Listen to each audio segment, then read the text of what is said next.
In the start of manhwa, everyone asking from Saintess to choose husband from 3 candidates. Crown Prince Kyle Alemes allied. Duke Cass Cloud. The High Priest Rehaz de El. Everyone is interested in the as well as gods 2 gods, interested in decisions. Then Saintess Ariel woke from sleep. Annie, her maid, asked is she feeling well? And worried that why Saintess asking for her name since 2 days. Saintess makes excuse that she wasn't feeling well. Annie informs that is to go Crown Prince birthday banquet. After that maid left. Saintess start summarizing memorize that she is in novel, The of Saint Camilla. The novel was about saint named Camilla who gets courted by 3 incredibly handsome men. She is a daughter of a lowly baron in countryside and she is wedlock child Ariel who will die and all 3 guys will become Camilla's husband. She made a deal with Pope to become temporary saint to stabilize the political standing of Crown Prince and Pope. Since she knows the ending, but now she don't want to die, and have to survive anyhow. Then suddenly blue screen pop up in front of her and there is messages from God that gods are interested in her and her decisions. Then Pope's come by himself to give Ariel breakfast. Ariel took his name accidentally and then realized she did a mistake cause in reality Pope is not as nice person as seen. She apologized to Pope. Pope said that he came cause he want seen Ariel and now she also looked different. Then he left. Ariel thought of survival and start making a plan to save money and live happy life. Then to gods who were bored ask Ariel what she is doing. Then Annie came and Ariel asked from maid can she see anything in air. Annie declined, thinks Saintess is ill and maid said I really hope for your quick recovery, your holiness. Ariel thought the blue box is visible to her only. Maid said since you're this weak, I bet you'll have a lot of difficulty carrying out your duties. Ariel thought something is off with the way maid talks and come to think of it. All I did the past 3 days was eat, sleep, and read. Camilla, the real saint, would visit temples in different regions and meet priests there or have an audience with the emperor and the crown prince regularly. I probably don't have any official duties because I'm not the real saint. I'm supposed to be weak because I need an excuse to stay cooped up in the temple. A fake like me can't perform the tasks of the real saint. Annie maid said I told you before my brother got injured. Well, it turns out that he's in debt so I think he'll need more of my help. Ariel thought why she is telling her all of this. Then maid said can she raise her allowance that she gave her every month and smile at Ariel. Ariel thought she has seen such smile before. It's the same smile I saw from those who looked down on me for being an illegitimate child in a rich family and still tried to take advantage of my background. That disgusting look in her eyes reminds me of the people I have seen in my past life. In the novel, Ariel was a naive, emotional villainess. Annie, who's gone through a pretty rough life as a maid, must have taken her for easy target but I am not Ariel. Ariel said Annie. Maid yes your holiness. Ariel asked have I been giving you money? Maid flinch yes your highness you said you were worried about my brother and showed kindness to him. Why are you asking me that again all of a sudden? Ariel asked how much did I give you? Maid reply you gave me 650 fran a month. I'm not asking for much just 50 fran would be enough. Ariel thought a maid's monthly salary would be 200 fran at the most, and Ariel gave her 650 fran more? That explains why there was nothing in her pockets. Ariel said to maid I was a pushover, wasn't I? Annie startled. Ariel in cold tone I was such a pushover that even a maid used me. Well, that's disappointing. You don't seem to be in a good mood today. Why don't you think about it and let me know later? No. I'll make it clear right now. I'm not giving you any more money. Annie flinch. Ariel you should be paid more than enough for being the saint's maid. Why are you still asking me for money? If you're that worried about your brother, bring him to me. I heard the temple stable is in need of more workers. If your brother seems useful, I'll find a place for him to work. Maid shouts your highness. Ariel thought the shock you feel when you realize someone you thought was below you was actually above you. I know that kind of look all too well because I've seen it plenty of times in my past life. That's why her attitude was so haughty for a maid. She took me ask a pushover. Maid shouts, Your Highness, and in trembling voice said, It seems you have forgotten something important, so let me give you a reminder. I know that you are fake. Ariel thought, That's right. Real Ariel wasn't the compassionate type who would take pity on her maid and give her money, that she was just stupid enough to shudder at such a ridiculous threat. Maid said, You don't want me to go out and tell everyone that you're a fake, do you? Ariel said, Fine, go ahead. Annie, surprised, thought, What did Ariel said? Ariel thought, It looks like Ariel kept her quiet by raising her allowance without complaint. It was probably 300 or 400 fran at first. And look at her asking for 700 fran now. Well, not anymore. Ariel said to Annie, Go and tell everyone. Annie said, If I tell, that you will. Ariel cuts her words and replied, I'll get executed once I'm found to be a fake. But you know something. What do you think would happen to a maid who's been covering up for a fake saint for 650 fran a month? What would be your fate? Since I'm a noble's daughter, they'll probably let me die a fast death at the very least. But I doubt they would be so generous to a maid. Annie shouts in fear, Your Holy Highness. Ariel, perhaps you might beg to be beheaded with a guillotine like me. Annie flinch. Ariel, you should have told everyone the moment you found out I was fake. Why did you just decide to get in the same boat? You realize your life on the line, yes, and by any chance, does your family know about this? Annie is in fear and shouts, No. It's just me. I'm the only one who knows that you're a fake. Ariel thought, It's true. Annie said her family has nothing to do with this. Ariel, I'll have to ask your family myself, don't you think? Annie shouts in fear, Your Holy Highness. I've been so horribly rude. You don't have to pay me anymore. I'm so sorry for what I've done. I'll never do it again. Ariel thought that she can't believe advantage of her. Annie begged to Ariel, Your Holy Highness, please forgive me this once. Then Pope arrived. Pope swing his sword and slash Annie. And said it was an urgent situation, so I had no choice but to execute her immediately. Ariel thought, Rahaz did right. Annie played dirty and blackmailed me with my secret. If he let her live, my identity would have been exposed sooner or later. Rahaz said, Go and get some rest, he will clean the place, and Rahaz left. Ariel heart pounding, and she thought Rahaz did right, and just like how he killed Annie without asking anything, one day, he might swing his sword toward her as well. Then message pop up, the bored gods are curious about Ariel, cleverness, judgment, clamminess. Scene shifts to Pope. He is think that Ariel was foolish child and pushover and endured all mistreatment in temple and know how boldly she acted in front of maid. Scene shifts back to Ariel. She is making budget to save money and live her life peacefully. Gods can't understand and ask what is she doing. Then Rahaz came back to room. She greets him and asked what she was doing. She panicked, and him gave him congratulatory speech page for banquet. He read it and become curious, causes it more look like a love letter. Ariel embarrassed cause it was originally written by pervious Saintess, not her. She said she will rewrite. Pope smiles and lefts. Ariel went to library to prepare speech but noticed a noble harassing a trainee priestess. He said he was having short conversation with her. Ariel said she will beshished him from temple, which will be same as banished from society. He argue then revel that she saint. He immediate ask for forgiveness. Saintess don't buzz at all. Then God's message pop up and the says they are curious about her justice. Sense shift, and Ariel read in the books that God's always watches Saintess. She thinks she is fake Saintess. How can this happen? How can gods communicate with her? She wants to stop the pop-ups, but the gods went furious, and the Ariel apology and said she will not turn off. God became happy, and Hest, the god of knowledge, give her the knowledge of blessed her with knowledge. Now Ariel is also happy. She start writing speech for banquet. Next day Pope arrive at Ariel's room. Ariel greets well and apologizes for her immature behavior and speech and said she will do best now. Pope said she doesn't have to worry because this is her home now, so she doesn't have to about anything. He asked for new speech. Pope read it. He then said it was excellent speech and also addressed that what happens in library, and he banished the noble and his whole family.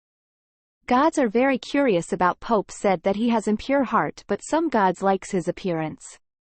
Pope leave the room. Then God start disc using about Pope his appearance. Ariel feels dizzy from all of this. Scene shifts and focus on Pope. He is thinking how Ariel is like a whole new person. Her eyes are so blue and her smile.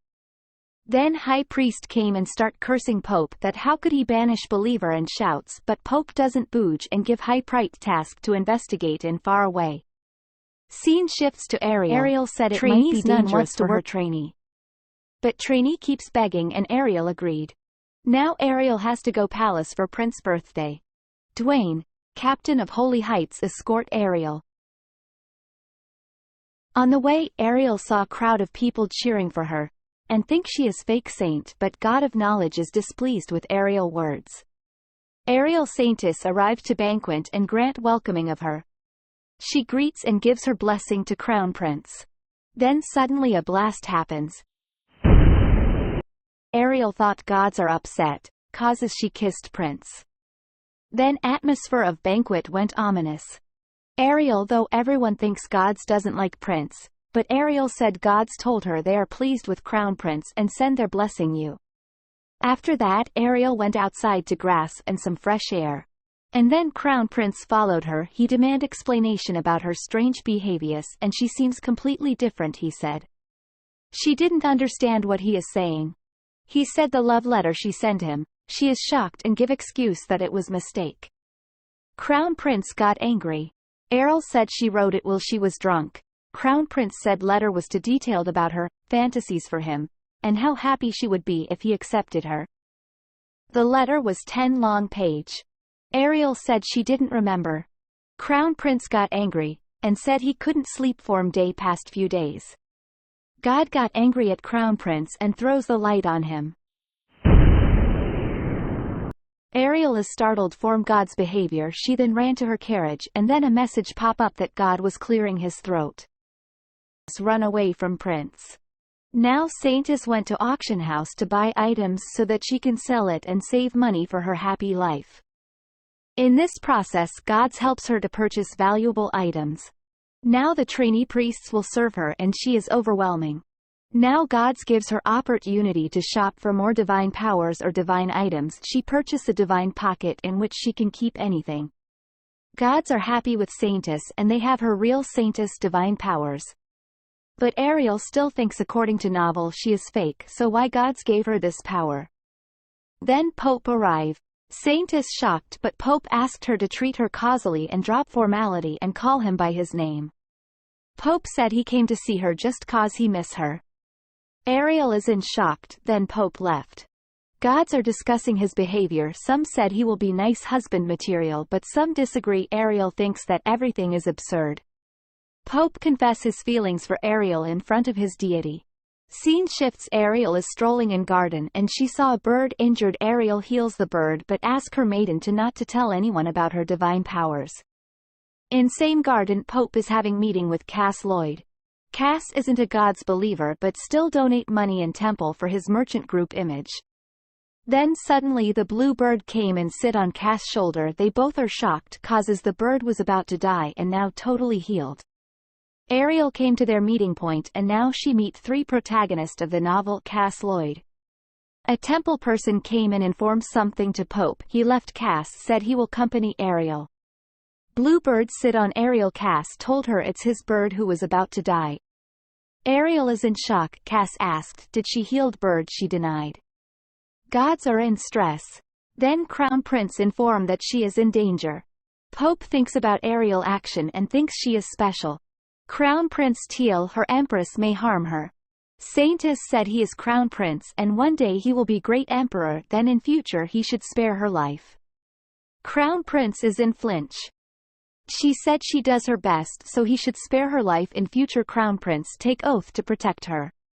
Crown Prince touches her hair and asked about her letter she worded to him.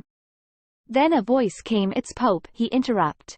Crown Prince said they haven't done finish conversation yet. Saintess tried to distract the conversation. Pope said Crown Prince should first take appointment from temple causes Saintess belong to temple. Crown Prince and Pope have heated argument. Crown Prince point his sword to Pope in anger. Ariel is in distress. She went to room in distress state. Her maiden think Crown Prince did something warn Ariel said she had no feelings for him. Maiden see add that everyone in temple knew that she loves Crown Prince and send love letter. Ariel tried to distract and send Maiden away. Ariel went back to sleep. Then two fairy looking kids wake up Ariel and inform that she forgot to turn the chat back on. And now this system is about to be destroyed by some grumpy gods who think they've lost their only viewpoint into the world. Wake up, before the world ends. They both introduce themselves as administrator who assist the system. They beg to Ariel to open that chat room causes gods are in distress. Ariel understand the situation and open it. In morning gods are upset from Ariel and ask tones of questions. Ariel gives false statements that she is shy and what to protect her privacy while bathing, etc. Gods assure her that they never interfere in her personal space. But Ariel said she feels shy and now will close the system when she need privacy. Ariel made some bracelets for God and now gods are happy. Ariel this tactic works and all gods are happy. Last night Ariel talked to administrator that she read a novel and this world is novel, but administrator said that it was a book of prophecy not novel. She read prophecy book. Ariel may be the chosen one and will save the world. Scene changed and in morning Ariel went to merchant group shop. Ariel Knight asked that as she is going to sell them to the merchant group again. Why she is doing this? He thought she received a regular wage. Ariel responds that she is only following the will of the gods. In her mind she is thinking that she don't have enough money to run away from the temple. Besides, that god Mond helped her again today, so she could say that she is following the will of the gods. When Ariel arrived at merchant shop she saw a woman is bargaining for something. She wants to exchange a precious necklace for Cronia. But the seller said it is a precious item, but he cannot exchange it for Cronia. Why don't he pay you instead? The women said everyone knows the Lloyd merchant group has it. If he keep refusing to put it out, she is sure that her employer won't be happy. Seller refused that he can't do that. Sell Cronia is illegal. He, Lloyd, don't deal with illegal items. She demand to talk to Lloyd the owner. But seller said his lordship is occupied at the moment. She need to make an official appointment to meet him. Knight tells Ariel that Cronia that's a type of narcotics. It's a plant used as a painkiller. But in many cases, it's traded as a drug. Only the temple has the authority to manage it.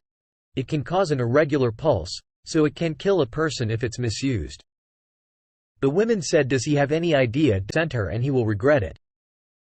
Ariel identify the women. She's the head maid of Empress Rose. Why would the head maid of the Empress look for Cronia? After the maid left Lloyd came and applaud his worker. Well done, Ron. Getting into a family conflict is the last thing Lloyd want to do. Ariel is shocked she didn't expect Lloyd will be there. Lloyd said he wasn't expecting Her Holy Highness to his shop. Ariel said that she here to sell some items. Ron said she came before to sell an item too, but he never knew she was the saint. Ariel said besides, these things aren't all that useful to her but they can be of use to others. That's why she's selling them. Then he would like to buy the necklace for himself for 10,000 fran. Ariel thinks does the garnet necklace is that valuable. But Ron said it's not worth more than 600 and Lloyd is going overpriced. Ariel thinks 10,000 fran is 10 years worth of living expenses for commoners. And it's about as much as her annual salary. Why in the world would he want to buy a 600 fran necklace for 10,000 fran? Her knight said Your Holiness, this is a great opportunity for her to sell it. But Ariel thought it's fishy and refused to sell necklace and said she will sell rest other items. Lloyd told Ariel actually, necklace piece is a stolen item that belonged to the imperial family. Ariel is shocked. Lloyd suggests don't sell it to anyone and hold on to it. Or she could dispose of it secretly, that is, if she don't want any trouble later on. Ariel said thank you for the advice. Lloyd said he want to get to know her more but it's a shame he won't be able to this time. Scene shifts. Ariel is in her room. She is cursing on God Mond that why he didn't told her about stolen necklace and the stupid buy which was worth of nothing. She spent 900 fran on auction but only made 300 causes of this.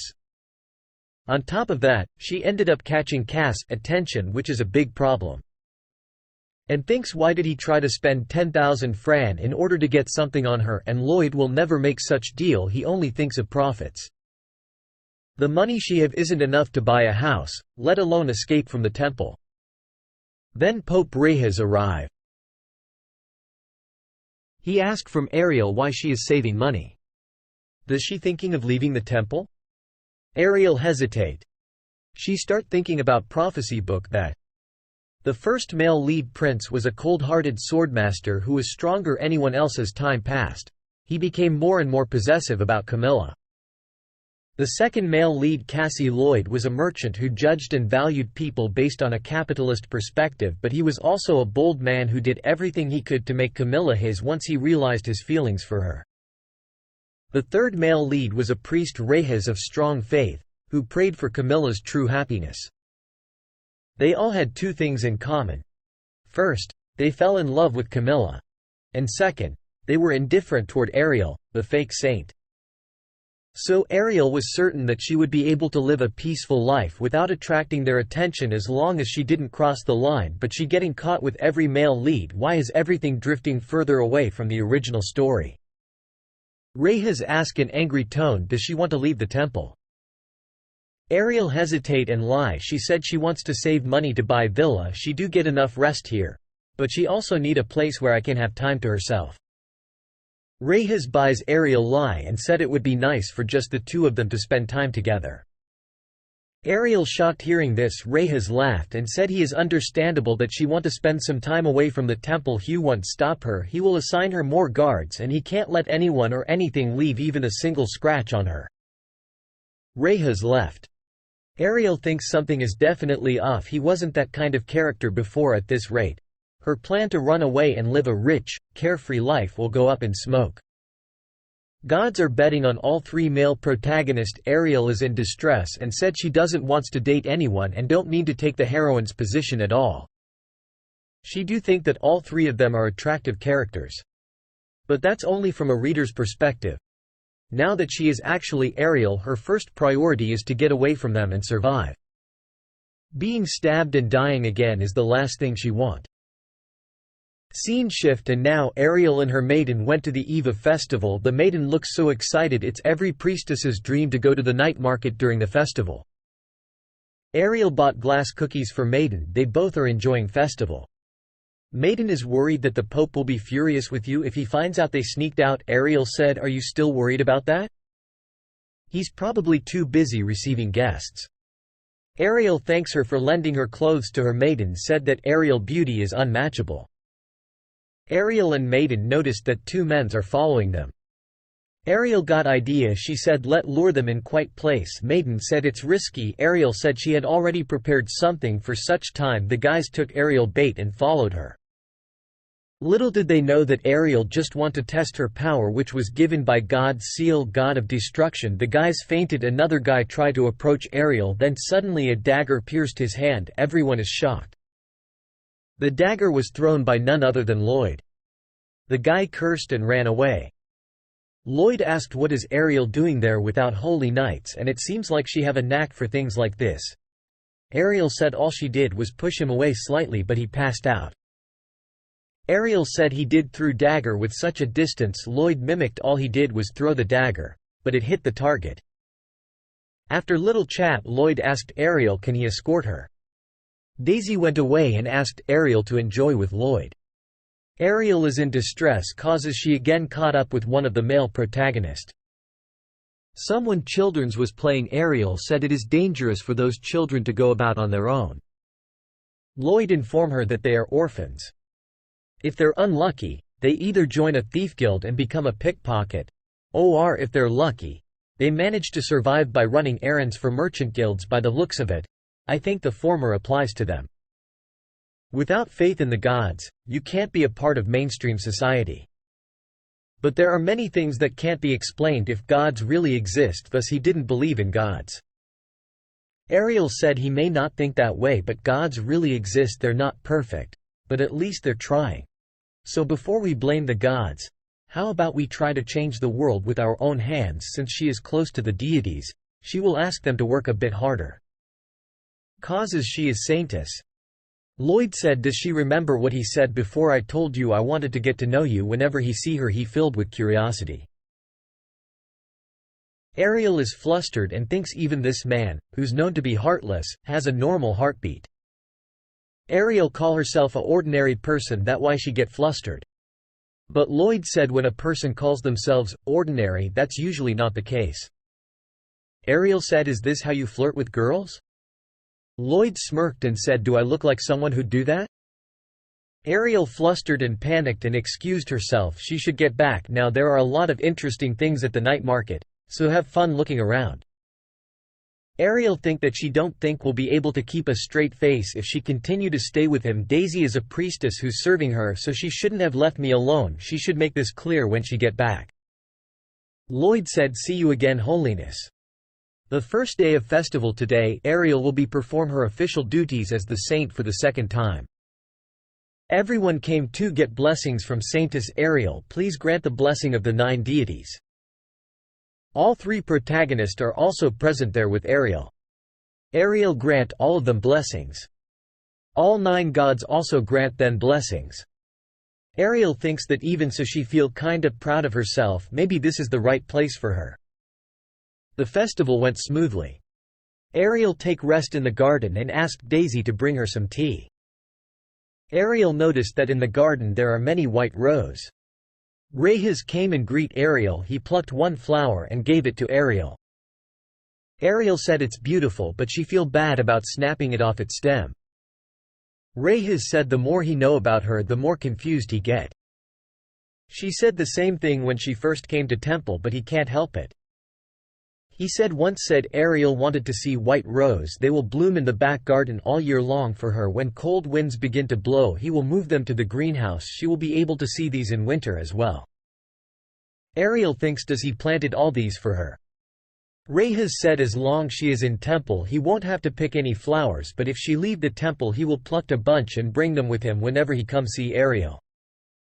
Indirectly he is threatening Ariel not to leave temple. Refuge have news to Ariel that in the Chiagu district a young woman holy power has appeared.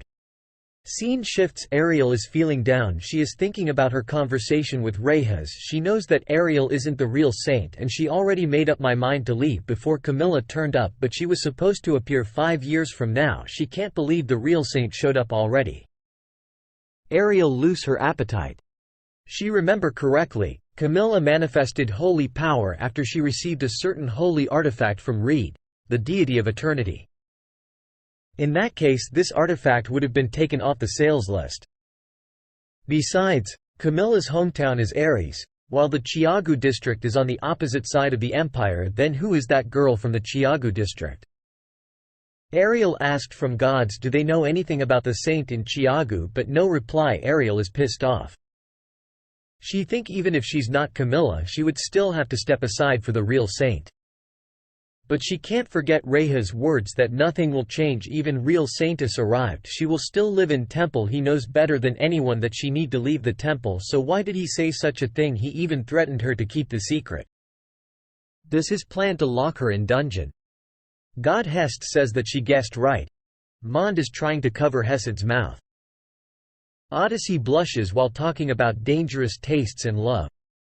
Ariel is pissed on gods that now you're talking. All of them were so quiet when she asked them a question. Then suddenly Ariel hear knock on window, but she thinks who will be there at 4th floor. Then window open. Did you not hear me knock? Prince said. Ariel is shocked. He said he came to kidnap Saint Ariel. He said as he thought she looks gloomy he is here to take her away. Ariel still can't believe that Prince is there. She asked why he is there. He said he came to kidnap her. He lift her up and said keep quiet, otherwise does she wants him to make her quiet. Ariel flustered. Ariel thought he went insane. Prince jumps from 4th floor. They landed safely. Crown Prince asked her does she get hurt. Ariel said no, but just worried about what will happen when someone finds out she left like this. Crown Prince said he will just kill everyone who would dare to find fault with her. Ariel asked where they are going. Crown Prince asked to follow him. It's his first time kidnapping someone alive, so he is not used to explaining things. Ariel felt worried. Crown Prince said that there's nothing like a nice walk when you have a headache. He brought her to the field filled with flowers. He asked did she heard that the real saint appeared, right? Ariel replies yes, so Rahaz told her. Rahaz and Prince decided to tell people that the deities chose a new saint because Ariel too weak to wield holy power. Ariel understand.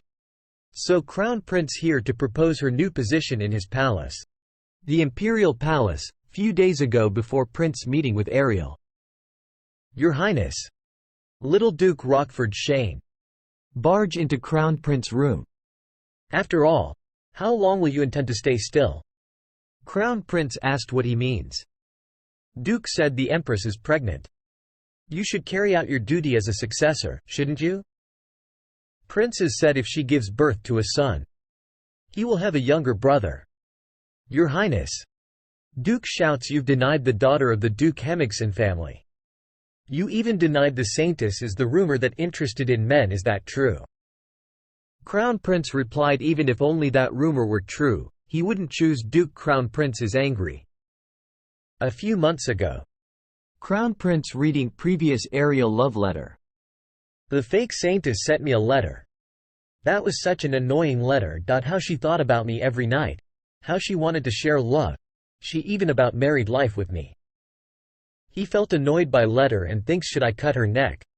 That was such an arrogant thought to a Saintess. Crown Prince thought that he would deal with her at the banquet. But after a few months, he saw that girl Ariel again. That figure was different from what he has been seen up until then. Noble eyes and a precious figure. The image when talking was also very proper. It's like she really became the real Saintess. And her ability to react is very quickly too. When she called Ciel's name, he was very surprised that she even hid her intelligence and acted like she didn't know anything. Or she's really a fool. When she opened her eyes anyway, she looked so cute. Prince realize he is having weird thoughts about Ariel. Does he is crazy why he is thinking about Ariel that way? A servant can inform Crown Prince that he got received have a letter from the temple. Present time. Ariel asked from Crown Prince do he have any jobs for her. Crown Prince asked does she have any places to go after leaving the temple. Ariel said does he is worrying that he will become a homeless person, but she had already done preparing everything for her life after leaving the temple. He don't need to worry. Crown Prince said that a stable life is what she wanted up until now, isn't it, and her situation is in Rahaz's hands. Even if she returned to her homeland, the future is not bright. And for the sake of political stability, she played the role of the fake Saintess, so if she go to the palace, she will be treated very well. Ariel thought she will be not welcome by her family causes she is illegitimate child. For the sake of political stability?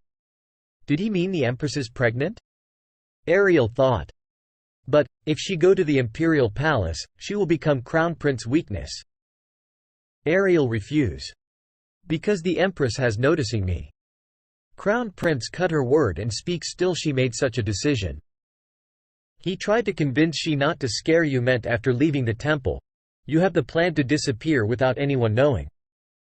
But, no matter what we do, the Empress still has a way to find out my weakness through you. So this is a good suggestion for both of us. She can't do anything to my person in the imperial palace. Ariel surprised and said that she need more time to think. It's an important matter, she need to think wisely. She doesn't want to become his weakness that is most important now. Crown Prince replied in disappointed tone that he don't want to see her corpse after she leave the temple. He will come back tomorrow. Ariel is now in her room in distress state thinking why is everything so messed up. Then the gods are also angry. God of art despises his qualities for breaking in. The god of knowledge agrees with the opinion of the god of art. The god of destruction suddenly bit the leg of the god of knowledge. A fight is happening among gods like a normal human family. Ariel shouts on gods and said she is very tired. What the hell are they doing? Ariel thinks about her conversation and thought that Crown Prince is right. If she leave the temple without good she will definitely die. But she is a person who is always tested by lightning at any time. There are invincible gods who always bless her. She thought it won't be a problem if she used some useful items from the shop. Indeed, she should refuse Crown Prince, the main protagonist, and now she thought that's the case. There is only one problem left: is distressed tone. Despite rejecting Crown Prince's offer, the person considers her a weakness. Then what is the way to survive? The next day, after a short while, I went to an art auction and stopped by Lloyd's Merchant. After selling a few things there, behind me were Dwayne and 2 knights following. At that moment, Dwayne asked, "Am I going back to temple?" I replied yes. "'Cause after all I can't go around the streets with 3 men's on my tail." Then, I looked with satisfaction at the balance of a little over 2,000 francs and set out on the road. It is said that Chiago's girl will come after the Rose Festival is over, but even then, even if I buy a holy relic to protect myself, this will be the minimum amount of money for my independence. I put my pocket in, and walked towards the main road. Swoosh! I heard the sound of something running fast from the side of the main road. It was a sharp brown horse. A young man in noble attire was riding on the horse. It was Lord Mikhail, wasn't it? His sister is the Empress. Dwayne asked about my well-being. Then, I heard the murmurs of people saying, "Ooh." And after a while, there was a loud noise as if something was falling apart. It was Lord Mikhail, wasn't it? His sister is the Empress. There was nothing in this world that scares him. And I saw people gathering in the place where the horse had. What should we do? I think his back is completely broken. And it seems like he has no chance of living. We should inform his parents. But I think he is an orphan and from some guild. I went straight to them with a hardened expression on my face at the word, child. My heart was beating anxiously. A child of 7 or 8 years old, dressed in shabby clothes, his body was drenched in blood, and his legs were protruding bones. Dwayne, who had followed me, asked not to run like this. I said to him, "Bring a stretcher and take the child to that inn immediately." "It's an order," I shouted at him loudly, and he was dazed, then asked the knights to get a stretcher. Hurry. Human life was very tenacious. Just as I was stabbed that day and felt pain until I died. The paladins came quickly to find a stretcher, and when the child was put on the stretcher, his blood flowed down. I was filled with a sense of certainty. "Rent me a room, please." "I'll give you 10 times the price, but I can't rent you a room for a dead," the innkeeper replied. "This child isn't dead. I speak in the name of the Saintess of Ilium. I give you my words. I knew I can save him." The innkeeper hesitated, and I firmly appointed the innkeeper. At that time I thought about my past life. My past life was not different than my present life of Ariel in this novel. In my past life, I had been both the victim and the perpetrator. It's not my fault that I was born an illegitimate child, but my presence has shaken the peace of the family horribly. Everyone pointed at me, hated me, and despised me. So I decided to hate them too. I pushed those who tried to trap me into the abyss. And I did more harm to those who tried to harm me. "Monster, vicious thing," such words followed me. But I couldn't help it, that was the only way I could live like a hedgehog. I only knew how to hurt, but I was also a human being. It was the first time I felt it while saving someone and dying. After telling them to leave the child, I told Dwayne and the knights to leave. I stretched out my hands and laid them on the child's chest with a strong desire. My palms began to twirl with warmth, contrary to me practicing controlling the blessing I received from Seal. I didn't have any time to practice the sacred power. Therefore, I didn't know in what way my sacred power reached the child as a healing power. Although the child's appearance itself was disastrous, I didn't feel disgusted at all. Only infinite sympathy, regret, and willingness to save a dying life filled my mind. The energy that was circling in my hands began to be sucked into the child's. The sacred power is the power of the gods, and my hand is the faucet. I could feel the sacred power overflowing and filling my body, but the sacred power delivered to the child through my hands was at the level of dripping water, as if the faucet hadn't been turned all the way. The child's life was gradually withering away, like a broken flower. At that moment, I felt something piercing out of my hand, and on the contrary, I felt something being absorbed into me, and then, my stomach had been stabbed by the knife and began to ache. I could feel the passage completely open. However, The healing that came from the sacred power wasn't one-sided. My stomach hurt as if the child's pain had been transmitted to me. My stomach hurt. It hurt so much that I was in a cold sweat, but I didn't want to put my hands down. With the stern sense of responsibility that a life is at stake under my hands, and the feeling of encouragement to see the child come out of death, the sacred power that was pouring out of my hand thinned and stopped. I slowly withdrew my hands. A small voice came out of the child. He exerted strength with his hands to the ground and raised his upper body. The child looked at me with fearful eyes. I was trampled on by a horse earlier. I was then able to breathe and be relieved. Did the mist save me? The child asked me. His eyes were sparkling.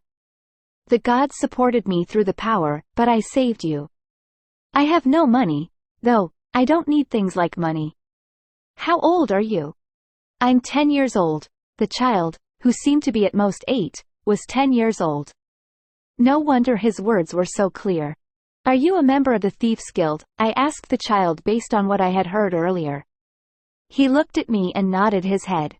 After a while, I pulled out my pocket and handed the boy 10 francs. You can buy clothes with this, buy meals and eat them. From now on, if a crazy bastard on a horse runs up to you, dodge it quickly. The child opened his eyes wide and looked at me. In modern terms, it was worth hundreds of thousands of won, which is surprising. He thanks me, but he said he can't take this money, so I said, it's not a free gift. From now on, I'll hire you. At my words, the child made a bewildered expression. I've heard of the Thieves' Guild in the original story, the Thieves' Guild, where all personal information of the continent, as well as the empire, comes and goes. Since I have to leave the temple soon anyway, I need more information to save myself. Realistic information from the Thieves' Guild rather than the limited information about the temple will be helpful. I didn't have to give him useless and worthless money just because he was pitiful, but if it's something that can help each other in the long run, that's a different story. If I can get information from there through this child, it won't be a loss for me either. I saved you from dying. So if I do this, will you be able to trust me? The child nodded his head. I need information from the Thieves' Guild. You just need to periodically sell the information I need. If it's information, what do you mean? I decided to try the child's usefulness first. Is it reliable? I have a garnet necklace that the deceased Empress Dowager gave to the Empress. The octagonal red jewel is shining brightly inside the pure gold decoration. I want to find the material of that necklace. The child nodded his head with a clear look. I understand. Thank you for saving me. Although he said thank you, it was realistic for him to hold the money tightly. I'll be waiting at the third pillar on the east side of the ceremonial hall of the Temple of Ilium at noon in 3 days. So bring the relevant information. You're a member of the Thieves' Guild, so you can sneak into the temple, right? I understand. Leave it to me, miss. And leave from the window, not the door, I said, pointing to the inn's window. It won't be difficult to get to since it's on the first floor. There are holy knights outside of the room. We need to keep this deal secret. The child said, I got it. Thanks for saving me. He bowed his head to me once more, turned around, and went over the window. After a while, the door opened, and Dwayne, who was standing in front of the door, I asked, why are you looking so startled? He looked at me and said it was nothing. Then he looked around the room in surprise. Where is the child's body? Dwayne thought he was dead and asked me. The room was covered with blood, and the child's figure was nowhere to be seen. I told him as soon as the child regained his consciousness, he ran away from the window. I was going to order him not to speak, yet I gave up. Everything that Dwayne saw and heard goes to Ray Haas. Anyway, well, he didn't see me healing the child himself, so I guess there won't be any trouble. And I left the room and ordered Dwayne, please clean up the mess. I am going back to the temple. Sir Dwayne looked puzzled. He replied, yes, of course, Holy Highness. Returning to the temple after a tiring day, I stood in front of the mirror and rolled up my top. It's fine now. But I remember feeling the intense pain as if it had been cut with a knife, and after a while, I found a long, half-moon-shaped scar on my navel reflected in the mirror. It looked more like a kind of tattoo on the skin rather than a rough scar. It was the place where I had been stabbed in the past in my life. and it was the place where I had been hurting like crazy. I found the stigma and read the description, and then the chat window started blinking. You have proved your faith by fully opening your sacred power with extreme patience. Your stigma has appeared. The god's interest and favor with you increases. Then, the Oracle of Level 3 is opened, and in the chat window, a sentence came to my mind. The god of benevolence, Oman, has entered your oracle. A god, who couldn't enter the oracle, sighs as the ground is gone. Another god, who couldn't enter the oracle, is spreading the mat. The stigma that suddenly appeared on my stomach and the fact that the oracle level had risen to 3 made me bewildered. In the meantime, the chat window flashed. The god of benevolence, Oman, enters the oracle and looks around. The god of love, Odyssey, slowly steps back and makes a fuss. The god of art, Mond, shakes his head. Maybe it's just my feeling, but it wasn't an atmosphere where other gods actively welcome Oman. The god of knowledge, Hest, pretends not to know and coughs. Perhaps there is bullying among the gods. I looked at the chat window with a shaky expression on my face and said, "Anyway, you're in the oracle, so I hope everyone is getting along well." Then suddenly the god of benevolence, Oman, seems to be moved by your words. The god of benevolence, Oman, confesses that he has bought your share. At first impression, he seemed like a good rookie. Then another sentence came to mind. But the god of knowledge, Hest, says that in fact, Oman is the most destructive of the gods. The god of benevolence, Oman, stretches out a gentle hand. The god of destruction, Seal, senses danger and reveals his fangs to Oman. And it was then, the chat window where the sentence appeared suddenly stopped.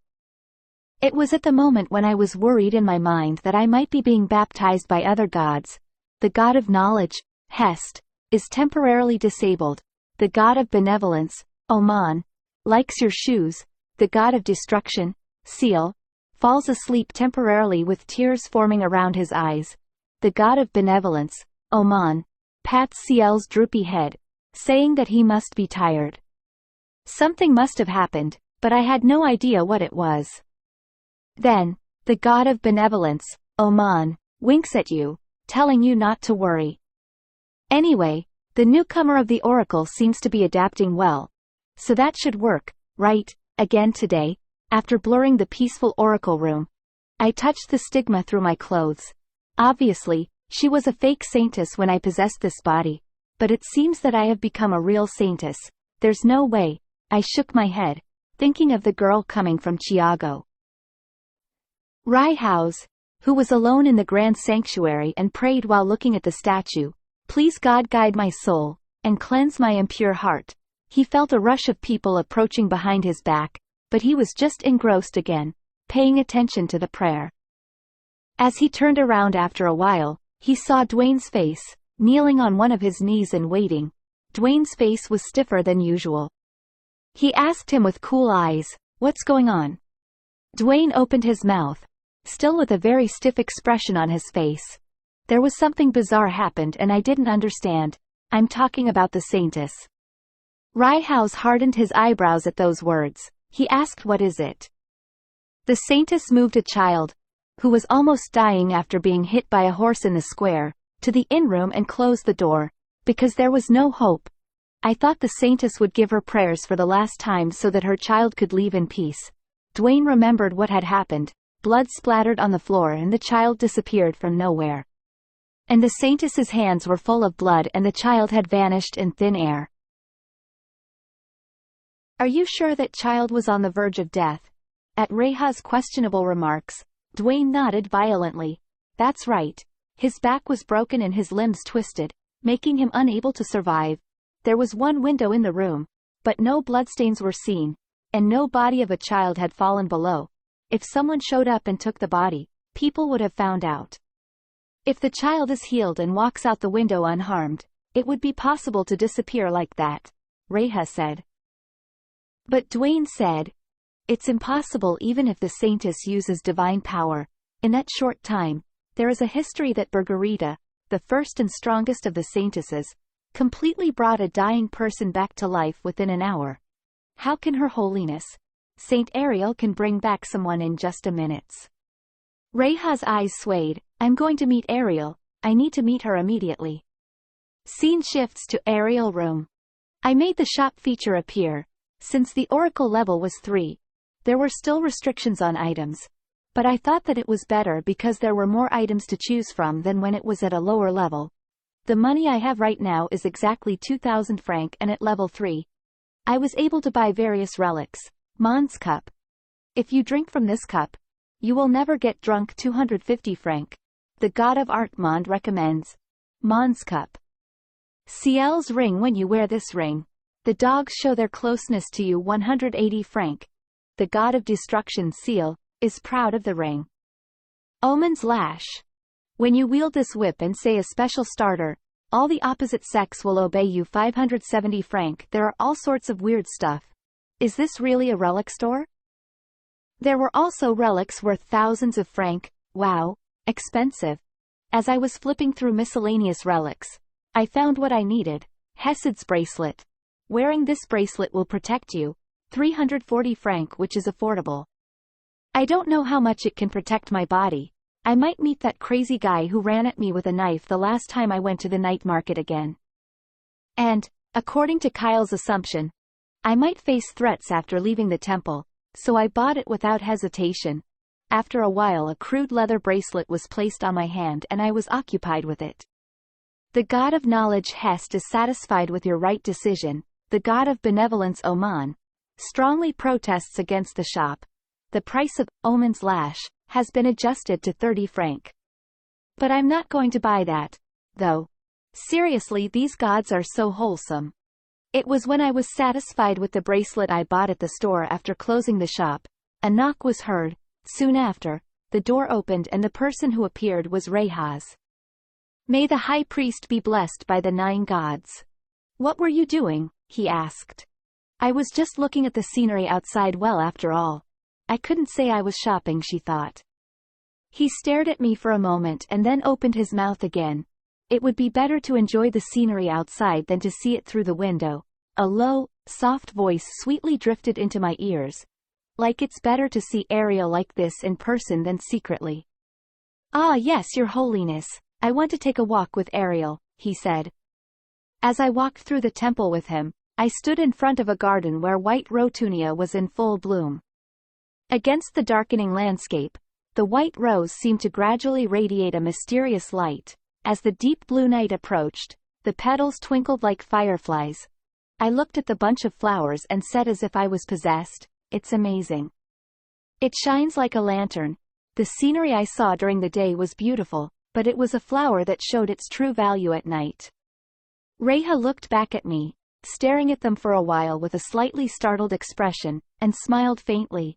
Do you know the legend about White Rotunda? He asked. At that, I shook my head. No, after coming here and receiving the blessing of Hest, I have read more than 100 books, but I have never heard of that legend. Once upon a time, far away kingdom, it is said that a boy was living in Altion in the kingdom of Pravado, and a fairy named Rotunia. The boy surely loved the fairy. But the fairy loved a man other than the boy, and the boy made his wish to the demon king to have her. The demon king told him to put a dying bird on a vine and put it on the roadside with thorn sap. The boy did, and the next day there was Rotunia, hanging on the vine. She was poisoned by the thorn sap that ruined her wings and lived with the boy. But she never smiled at the boy, not even once. The boy went back to the demon king and asked how he would make Rotunia laugh, and this time, the demon king told him to put Rotunia's broken wing feathers on a vine and poison on it. And the next morning, the man she had loved was trapped and poisoned to death. Rotunia smiled at the boy for the first and last time with a very lovely expression. She then died when she kissed the venomous lips of the man she loved for the last time. At that moment, I got goosebumps. The thought of her beautiful smile made the boy unable to eat or swallow water, and it was painful to keep his eyes open, so he stabbed himself in his eyes and blinded them. And the moment he died in his agony, he struggled to grab the white rose that had bloomed from Rotunia's dead spot. Reha's voice was heard. That's why the flower language of Rotunia is symbolized as destruction of love. After a while I opened my mouth. That's not love. It's an obsession. It's just a crime. Is that so? Rehaz stared at the flower again. It must be an obsession to be greedy for something that needs to be let go. Why do it feel like love to me, even think it's love? Because Mr. You are a psychopath. If you have a bitter heart, you want someone to stay by your side forever, even if you break the wings of whoever you want. How displeased the gods and you must be. His low voice rang in my ears. And the moment my shoulder stiffened, a chat window flickered in front of me. Without keeping my eyes on him, I stared blankly at the chat window, then flinched my shoulders. His golden eyes were staring at me. The god of destruction, Seal, roars with deep vigilance. The god of art, Mond, lays down his infinitely light moral standards. The god of benevolence, Oman, encourages you to make him one of your humble slaves with Oman's lash. I think they're enjoying this a bit too much. I'm still not buying that whip. Ariel, flinched at Rehaz's dangerous remarks, were also bewildering, but he seemed to say something strange while I was reading the oracle in front of him. After a while, the chat window disappeared and only Reha was visible. He looked at me with an awkward expression and smiled faintly. After a while he spoke again. I was thinking about how I would react if you were a real Saintess, but suddenly I came back with a long story. And at those words, I wiggled my eyebrows, a gentle breeze blew again, and the white rotunia swayed. The real Saintess, you said? What nonsense are you talking about? I said to him with an awkward smile while hiding my true thoughts and fear of getting caught. It's you who made me the fake Saintess. Why do you say that when you know it so clearly? He looked at me and opened his mouth. Remember when Ariel said to me you wanted this flower? If I plant that auspicious flower and see it every day, maybe someday it will dwell in me as well. You said that if you earnestly wish for something, it will come true. I thought this must be old Ariel's wish before I was reborn into this world. That's why the flower with this tragic legend is unfortunately also called the flower blessed by the gods, because it has hidden mystical powers. You said earlier that this flower shines like a lantern. And then he reached out to me and put my hand on my shoulder. The weight of his hand is carried with a throbbing weight. A low voice pierced my ears. The light of Rotunia that appears at night can only be seen with either divine or holy power. How can you see that, Ariel? Rehaz asked. I heard the sound of something crashing in my chest. That means I screwed up. The light of Rotunia that appears at night can only be seen with either divine or holy power. I heard the sound of something crashing in my chest. Damn, I screwed up. If I had known the secret of white Rotunia, I would never have said that the flowers were shining in front of Rehaz. I felt a chill in my spine and quickly shook my head. Now there is only way lie. Ariel lied. I had a dream. Unlike holy power that appears suddenly, divine power is innate. Perhaps that's why I thought that the flower seems to glow under moonlight. Rehaz twisted his lips and said, why does it seem like you are making excuses? Ariel replied, haha. Oh please your holiness. You know I've always wanted to be a real Saintess, so why would I lie? Ariel thought that, real Ariel, would do anything to become real Saintess. Ariel added words to avoid his suspicions. If you really think that holy power has manifested in me, there's a way to check. Use holy power tester, and you will know that I am not lying. After a while he opened his mouth and said, I would rather have been mistaken. These days you seem like a completely different person. Those words made Ariel flinch inside. He then continued, well, it's getting harder and harder to control myself. His golden eyes glowed brightly in the darkness. It's the first time something like this has happened. Tomorrow morning, before the temple opens, please come to the temple annex. Ariel thought he had finished talking, but he opened his mouth again and spoke. Cold, dangerous eyes were looking at her. He said, I'll have to check it out, as Ariel said. A bell was ringing in my head to signal danger. I already felt a heavy feeling as if I had shackles on my ankle. After a walk with Rehaz, she returned to her room late and found the window door open and a letter was on my desk. You're not in your room today, so I'll come tomorrow. It was Princess Kyle letter. Looked around the room with a chill on my spine, putting down the letter. Ariel raised one hand and touched my forehead. Ariel thought she had to get out of here as soon as possible, rather than that, starting tomorrow. Ariel reactivated the oracle, then oracle chat window opened. The god of art, Mond, runs barefoot. The god of destruction, Seal, is wagging his tail. The god of benevolence, Oman, is curious about your business with Rehaz. After coughing a couple of times, I looked at the chat window and said, "Listen, I don't have much time, so I will just cut to the chase. Could someone break the holy power tester in the temple's annex for me tomorrow morning?" The god of art, Mond, widens his eyes at your words. Ariel said, "I know this is ridiculous request, but I have no other option, and I will consider the one who does it as a savior for the rest of my life, because this will make me get confined in the end.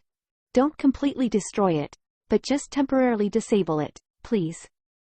The gods have entered into a serious meeting. A message Ariel had never seen before appeared. The meeting went on for quite some time. Even after 1 hour no message pop up, and she thought even it's too difficult to make a request from God, even for someone who's favored by God. Ariel couldn't wait and lay in bed. She thought maybe meeting will get over when I will wake up. What if gods didn't help me? I don't want to live in the dungeon. Maybe it was because of the stressful routine that Ariel fell asleep without realizing it. A voice wakes her up. "Your Holiness." It was Daisy. "What's going on?" Ariel asks. Daisy was stamping her feet with an anxious look. "There's a big problem. The temple annex, it's completely destroyed. I think you should go out and see it." "Wait, what?" Ariel shouts loudly. The Temple of Ilium was divided into 5 main areas. The main building, where believers gather every week.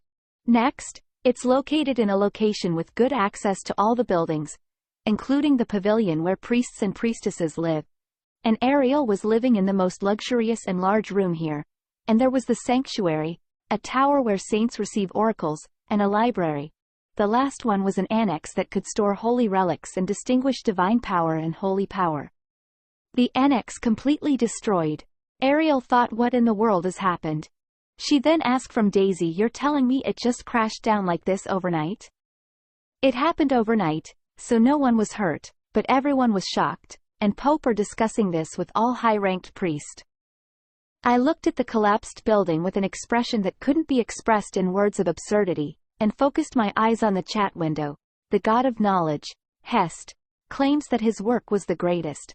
The god of benevolence, Oman, suddenly swings his lash. The god of love, Odyssey, insists that everyone work together, so the share of the lifetime savior should be equally. What the hell? I forgot I was outside and screamed. I felt people's gazes on me. And I covered my mouth with my hand, but my heart was pounding. You're the gods and that's a temple. Where are their gods who destroy temples? You bastards. The god of art, Mond, is scratching his head, saying that he doesn't like it anyway because the annex building is poorly constructed. Although the purpose of not using the holy sphere was achieved, the scale was too large and noisy. The gods have entered into a serious meeting. The gods have decided on the application of your title of lifetime savior. The god of benevolence, Oman, took half the stake. Then the god of knowledge, Hest, the god of destruction, Seal, and the god of art, Mond, shared a third of the remaining stake. The god of destruction, Seal, protests that it's unfair and closes his mouth at Oman's lash. They were the gods who bought male lead stock like that, and now they are eager to go to the wrong place. I deliberately opened my mouth in front of Pope. Your Holy Highness, looks like a lightning strike. He replied.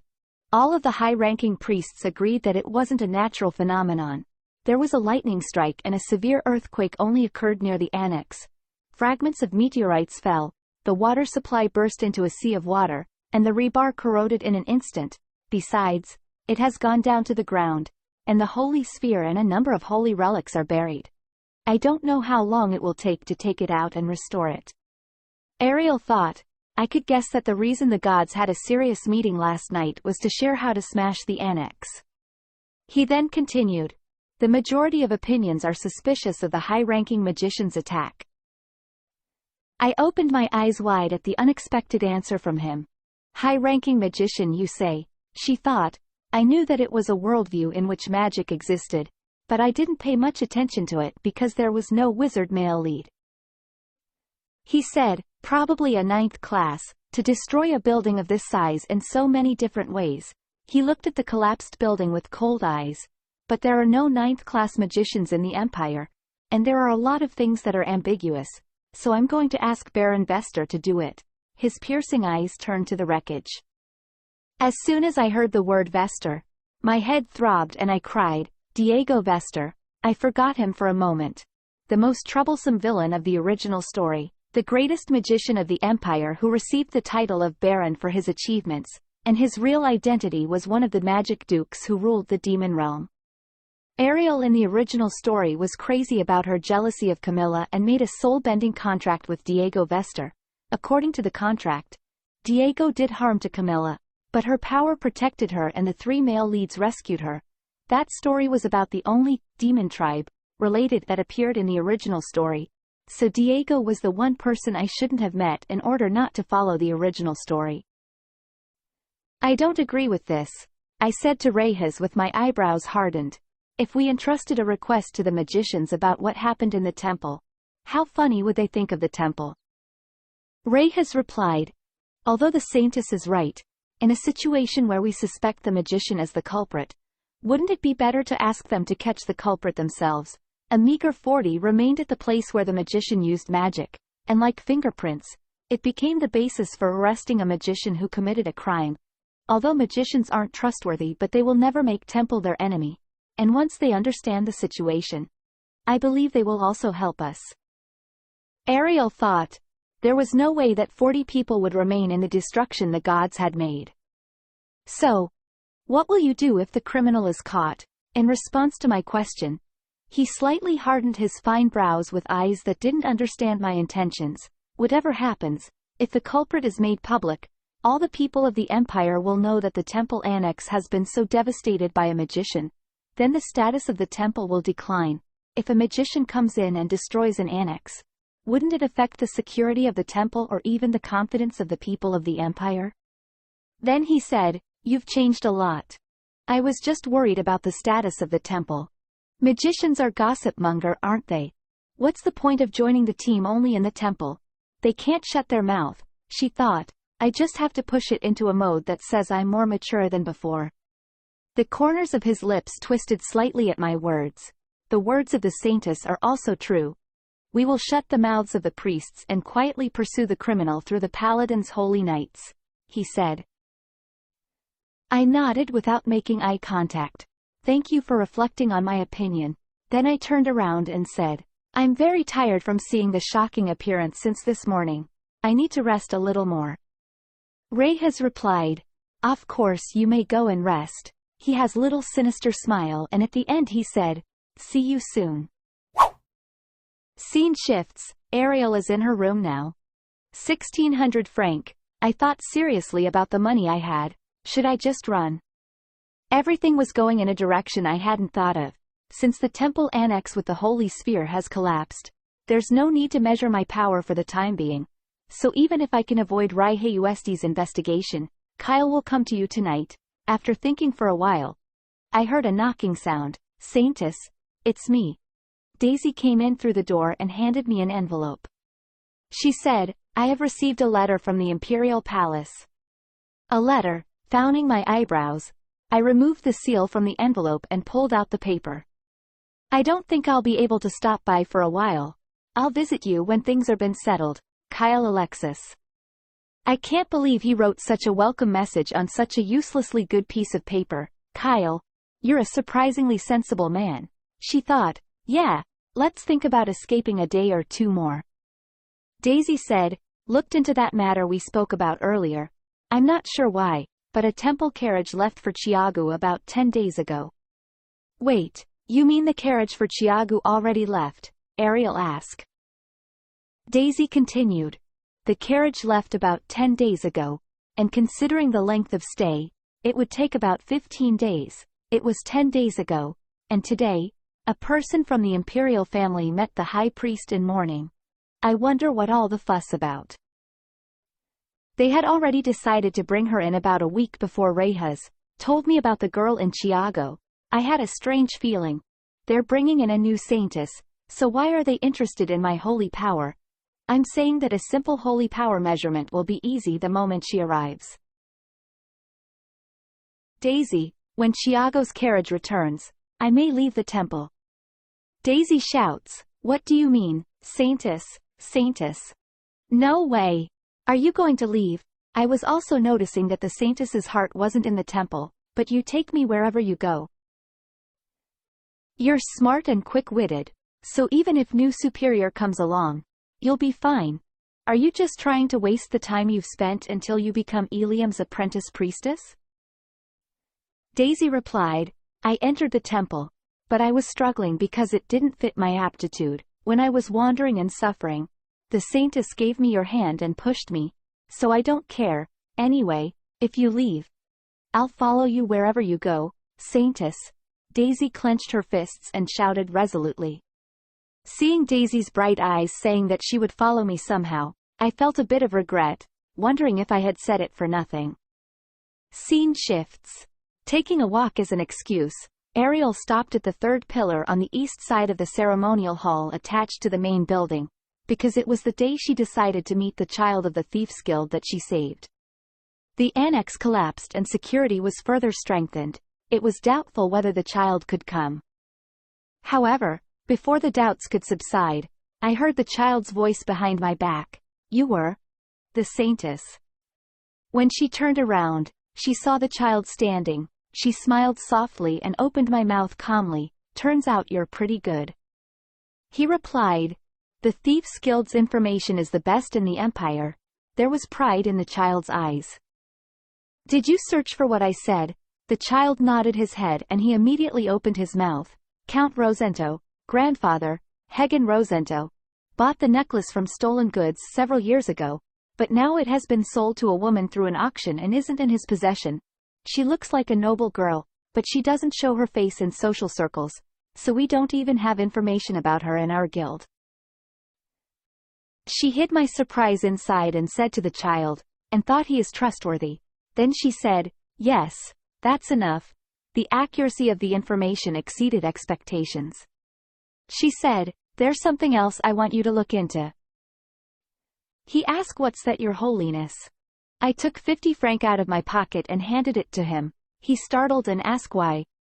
Ariel replied, this is the important job, because you will need what it takes to dig up information from your superiors. This time, find out about a person from the Ares area. I understand, he said. Scene shifts. Around evening, Raiheusd came to see me, with a shaky expression on his face. Ariel thought, why be always keep finding her? Ariel greets. The blessings of the 9 gods. Before I could finish my words, he called my name. The golden eyes fluttered in the dark atmosphere. Somehow, his voice seemed wet. I'm here to ask your opinion. She said, of course, please say it. In about 15 days or so, the carriage with the girl will arrive from Chiago, and the Imperial Palace requested that the Saintess be sent as soon as possible, he said. The Imperial Palace? For what reason? She asked him calmly, suppressing some anxiety. He said, Empress is with child and she wanted to receive the blessing of the Saintess. She thought, if the Empress is pregnant, won't that make Kyle's position even more precarious? That's what Kyle was taking about in letter. She continued, so, you want me to decide whether I should go or Chia, but it's my last mission as a fake Saintess, so if you send me, I'll go. At my words, Reyes looked at me silently with dark eyes and opened his mouth. Honestly, I don't like you going to the Imperial Palace, but if I don't let you go, it'll be strange. His eyes twinkled, as if reason and emotion were fighting fiercely. All in all, it was a really useless fight. He then said, I know how many times Prince Kyle has visited you. He lowered his head and placed his forehead on my shoulder. A low voice rang in my ears. Do you still like Prince Kyle? She flinched and thought, no. Why is the conversation suddenly flowing this way? There was a slight scent of alcohol in the air. He was drunk. She asked, Your Holiness, perhaps have you been drinking? In this world, it wasn't a problem for priests to enjoy alcohol in moderation. He replied, Yes, I was comforted by alcohol because things didn't go as I expected. Ariel cried and thought, Things aren't going as planned, you shouldn't say that. He said, I thought I had dedicated this body to the gods. I guess it wasn't like that, when I see things like this in my head. And a chat window flashed in front of Ariel. The god of art, Mond, is delighted and surrenders Raiheust's body to you. Ariel panicked and shouts on gods. I don't need such concession. She heard his voice again. What a shame, at best. I made a comfortable place for you to live in the basement of the annex after your retirement, which was completely destroyed by the earthquake. At that moment, Ariel's spine cooled. She thought, the fact that if gods hasn't destroyed annex, then she would have imprisoned there. The god of destruction, Seal, growls, and the god of art, Mond, talks about the aesthetics of confinement. Ah, the fact that I shouted to the gods when I saw the annex collapsed earlier is cancelled. Well done, my gods. He continued, I'm wondering what to do to protect you from the insidious prince. Ariel replied, Excuse me, I think you're the most insidious, though. Before the atmosphere got weird again, she opened her mouth. Don't worry. I'll take good care of my well-being. So, go ahead and rest today. Then he raised his head and looked at me, smiling softly. He was a little crazy, but when he smiled, he looked like an angel that had descended. He said, If you said so, I think I said too many useless things today. Forget it and go to sleep. After speaking in a soft voice, he returned to his usual footsteps. After he left, Ariel is out of breath. She had been holding in. Scene shifts to Imperial Palace. Ah, I'm bored, said Empress. Rosé Michaela Ilide, the Empress, was taking a footbath with her dress rolled up to her calves. She said, I asked them to send the Saintess as soon as possible under the pretext of miscarriage, so she'll be here at least within a week. Right, it's unbelievable how bold that fake is. The boredom is short-lived, sister. We'll see something interesting soon, said her brother who was in the chair a little further away. Her younger brother, Alberto Michael, was sitting crookedly. Rosé said to Alberto with a venomous smile, I had no idea that you would play such an important role as Count Mikhail's prodigal son. This sister is very happy. When this is over, I'll give you a lot of compliments. Alberto shrugged his shoulders. The Saintess and the High Priest would have thought it would be over if they killed a maid who knew the secret. Well, who knows? I didn't know that girl was into me. That wench Annie maid was one of the plaything of mine. She poured all the fake Saintess story. He said, if things go wrong, you can put all the blame on her and Kyle, and even for your miscarriage. Rosé looked down and let out a small sigh, said, Why? What miscarriage, Alberto?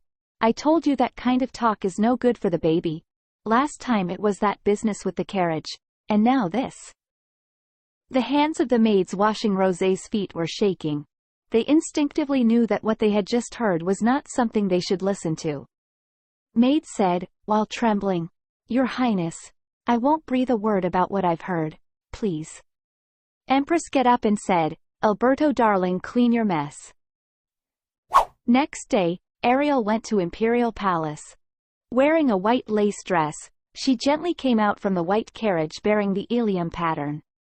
No matter how strong the influence of the temple was, Ilium didn't reach the splendor of the Imperial Palace. The pond, the gorgeous bridge, and the grandeur of the palace seemed like another world. Whoa! She was mesmerized by the glamour of She Palace. Then she shook her head and thought, it's not a time of sightseeing. She thought, the salary she received recently, the money she secured by going to and from the auction houses several times is now 3,500 francs. The temple annex went into restoration work. She often stopped by to see the restoration work, and the wreckage, now exposed to the ground, has largely disappeared, and if they ever find the holy sphere buried in the ground, Reyes might call me right away. She clenched her fists as she recalled a certain relic in shop. It was a little bit difficult for her, But to think that she could go to Lloyd's merchant one more time. All she need to do is to make through holy power test, and on the contrary, she just need to hold on for today. Then it's a goodbye of my stressful temple life and hello my happy life, and now all she have to bless Empress. That was the plan anyway. Ariel went inside Empress' room. The Emperor said, "It is said that the divine power of a Saintess has been newly manifested. It's uncommon to have two Saintesses in a generation. Although it's hard to understand. Anyway, we need a blessing. So I called her right away, and it's rare to have two Saintess in one generation." She was a woman who looked a year or two younger than me, with blue hair and black eyes. A woman was already standing there. She was wearing a white lace dress similar to Ariel, and she was staring at it with a very static and calm expression. Then Empress said, "Your Majesty, to have two saints in one generation, isn't it rare, it impossible?" At those words, Ariel began to have an ominous feeling. Empress continued, "The blessing was urgent. So I stole the carriage from Chiago in advance. I hope the temple will understand generously." Ariel is frozen now. She thought, why does things keep going wrong? Then the Empress spoke. "I'm telling you, Your Imperial Majesty. In fact, the reason I brought these two Saintesses together is because I have recognized the impure and unscrupulous problems that exist, as well as the problem of blessing for our baby." The girl from Chiago lowered her eyes down a little. "Actually, I didn't expect this to happen at all. I tried not to be agitated and calmed my mind." She continued, "It's an unscrupulous matter." "Ah, my head." The Empress rested one hand on her forehead and laid back on the bed. "Rosé, don't overdo it now and rest. I will investigate the matter." The Emperor spoke to her with a worried face. "Sister isn't feeling well due to pregnancy, so may I speak on her behalf?" There was a voice intervening in the gap. He was an unfamiliar, yet strangely elusive man. "Tell me what happened, Sir Mikhail." "If it's Mikhail, it's the same last name as Rosé's before her marriage. So he might be her brother. Alberto Mikhail." And at that moment, the man who struck down the child of the Burglars Guild flashed through my mind. "Oh, this punk. Isn't he that bastard? So, they're villain siblings, right?" Alberto raised his index finger and pointed at me and shouts, "This woman is a fake." At his direct words, the Emperor took a breath in surprise. "Sir Mikhail, what blasphemy is this?" the Emperor roared. That voice resounded in the Empress' room. "Saintess, please understand my brother-in-law's faults with kindness. Your Imperial Majesty, Alberto is right." And then the Empress' voice was heard from the bed. "When I found out, I was devastated." The new Saintess from Chiago stood beside her without a word, with her head bowed. It is said that there was a maid named Annie who had been taking care of the Saintess until last month, and she went to Alberto and confessed her guilt, saying she would tell the truth while Alberto was thinking about whether the country would turn upside down if the truth was revealed. A real Saintess appeared in Chiago, and only now I was able to announce it. I furrowed my eyebrows at the sudden appearance of Annie's name. So the person inside the temple that the Empress's younger brother had communicated secretly with was Annie. That girl plucked 650 francs a month from Ariel for her weakness as she was a fake Saintess. Alberto spoke. "Investigation with the assistance of the High Priest will reveal that Annie received a considerable sum of money from the Saintess each month in exchange for her silence. She's missing and we can't investigate her personally, but she also has a handwritten letter." Alberto took the letter from the inside and unfolded it. The letter, written in round handwriting, said, "It's hard to please a fake Saintess." The Emperor's eyebrows hardened. His gaze slowly turned to me, and said, "What do you think of this story, Saintess?" I closed my mouth and walked over to Alberto, reaching out my hand, spoke. "Would you give me that letter?" Alberto snorted his nose and he continued to speak to the Emperor.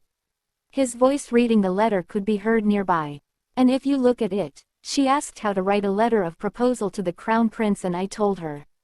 I write obscene words on purpose and tell her that men like these things, but if she follows them straight away, you can tell that she's a vulgar and stupid woman. This is absolutely absurd for a Saintess to do. Ah, maybe that's why she wrote such an absurd letter. My head was pounding at the newly revealed truth.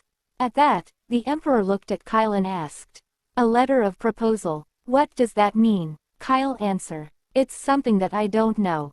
The person who created the existence of me is Kyle, so you shouldn't ask him. I shook my head inwardly. Alberto said, biting his tongue. Your Imperial Majesty. It's not written in this letter, but Annie once said something like this. The Crown Prince knows that she's a fake Saintess. Wouldn't that mean that he was clearly an accomplice? Besides, if she's even proposing, they're in a normal relationship. Oh, Alberto. And Rosé's tired voice could be heard from the bed like a well-written script. When you talked to me, there was no such thing. How could the Crown Prince be involved in this? Her Imperial Majesty, please calm down. And the gentle voice of a Chiagu Saintess. The Emperor's face was as hard as a stone statue, and doubts about me, who had been listening without a word, slowly filled his eyes. Alberto spoke. Why is there no answer? Saintess. A thorn-like air was entwining my neck, forcing me to confess something. My head went cold and I thought of the best option I could make at this moment. Then the Crown Prince spoke. Sir Mikhail, can you take responsibility for the nonsensical story that came out of your mouth with your life? At Kyle's murderous eyes, Alberto staggered backwards and appealed to the Emperor. And spoke. The Crown Prince is threatening me. Kyle looked at him with contempt and turned his gaze to the Emperor. Your Imperial Majesty. And when Kyle finally spoke his words in a low voice to protect me, I arranged everything I had to do from now on. And I opened my mouth.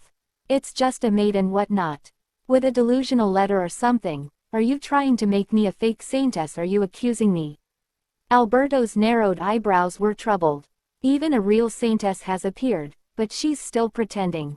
I ask. Any proof that that woman is a real Saintess? Alberto's eyebrows twitched. You sure are very shameless. Rosé's edgy voice was heard. If it's fake versus fake, there's no hesitation. Alberto's voice was heard. Miss Tina made a deer walk, in which it was unable to walk because of its broken leg, and opened the eyes of a blind man who couldn't see. A lot of people in Chiago saw it. I spoke. Bring the Imperial pharmacists. It will help us distinguish between fake Saintesses. I will do as the Saintess says. The Emperor readily accepted my offer. Alberto spoke. But, Your Imperial Majesty, if she had made a move in advance. Are you saying that the Imperial Palace is so weak that she can make a move from outside? Why are you so opposed to it when you haven't even proposed a way? Sir. At the Emperor's words, Alberto was forced to take a step back. Ariel. At Kyle's low voice sounded like a whisper. What are you going to do? I turned my head slightly to look at him and smiled faintly. Look carefully from now on. I'll turn it over for sure. A chat window flashed in front of my eyes. The god of art, Mond, criticizes Mikhail's face. The god of benevolence, Oman, caresses the handle of the lash. The god of destruction, Seal, is growling. After a while, 4 imperial pharmacists entered. Pharmacists have no power, but they will be adept at all kinds of herbs and plants in the world. Emperor asked to draw the curtain. Then Ariel opened the package and held it. It was a white rotunia with roots. The pharmacist's eyes widened. It's rare to see a beautiful white rose. I think pharmacists know what this is. And in my eyes I see the delicate light of the flower. A flower gives off light. What kind of craft is that? Alberto stopped me, but the pharmacists all agreed with my answer. She continued. White rotunia is a flower that shows its light to those who have holy and divine power. It's a little known fact, but pharmacists will know. Alberto looked dissatisfied, yet he couldn't deny the fact. She continued. And the Saintess from Chiago, Miss Tina, if you really have holy power, you will see it in your eyes. To my words, she replied with subtle wobbly eyes. Reply. Of course. I knew it. She took my bait. I came to one conclusion about them.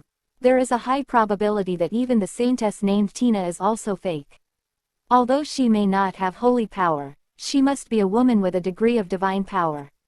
It's also pretty strong, so it would have been possible to heal. First of all, she wasn't Camilla, the real Saintess in the original story. I wondered if it had changed to something from another area, but her appearance was different from the platinum-haired Camilla. Ariel then spoke. Pharmacists, grind this flour well into tea, and also prepare a white sand flour, which is said to have the worst poison in the empire. I could see Kyle's eyebrows hardening at my words. The white sand flower was a plant that looked like a white rose, and it was a rare plant with a venomous poison in its petals. If you grind the two of them, you probably won't be able to tell which one is the Rotunia. I continued speaking calmly, indifferently. Rotunia is a mysterious flower, and if you're a Saintess, you can tell which tea is Rotunia. It's a very simple test. Saintess. The Emperor opened his mouth. Then you can tell a fake Saintess by choosing Rotunia tea. No, I laughed softly. That's not enough. Shouldn't you have the courage to drink and die if you pick the wrong tea? Then the results will be certain. I could see the face of the Saintess from Chiago hardening at my words. If it is revealed that I'm a fake Saintess, both the Crown Prince and the High Priest will suffer a devastating blow. Then, on the contrary, this time, even if the Empress sets up a fake Saintess, she won't have anyone in a position to question her. This is the procedure for verifying the power of the Holy Sphere, as long as the documents are decorated appropriately, just like Rayhousey did to Ariel. This girl from Chiago seems to have the power, so she'll do a better job of the fake Saintess role than me. But I'm not the real Ariel.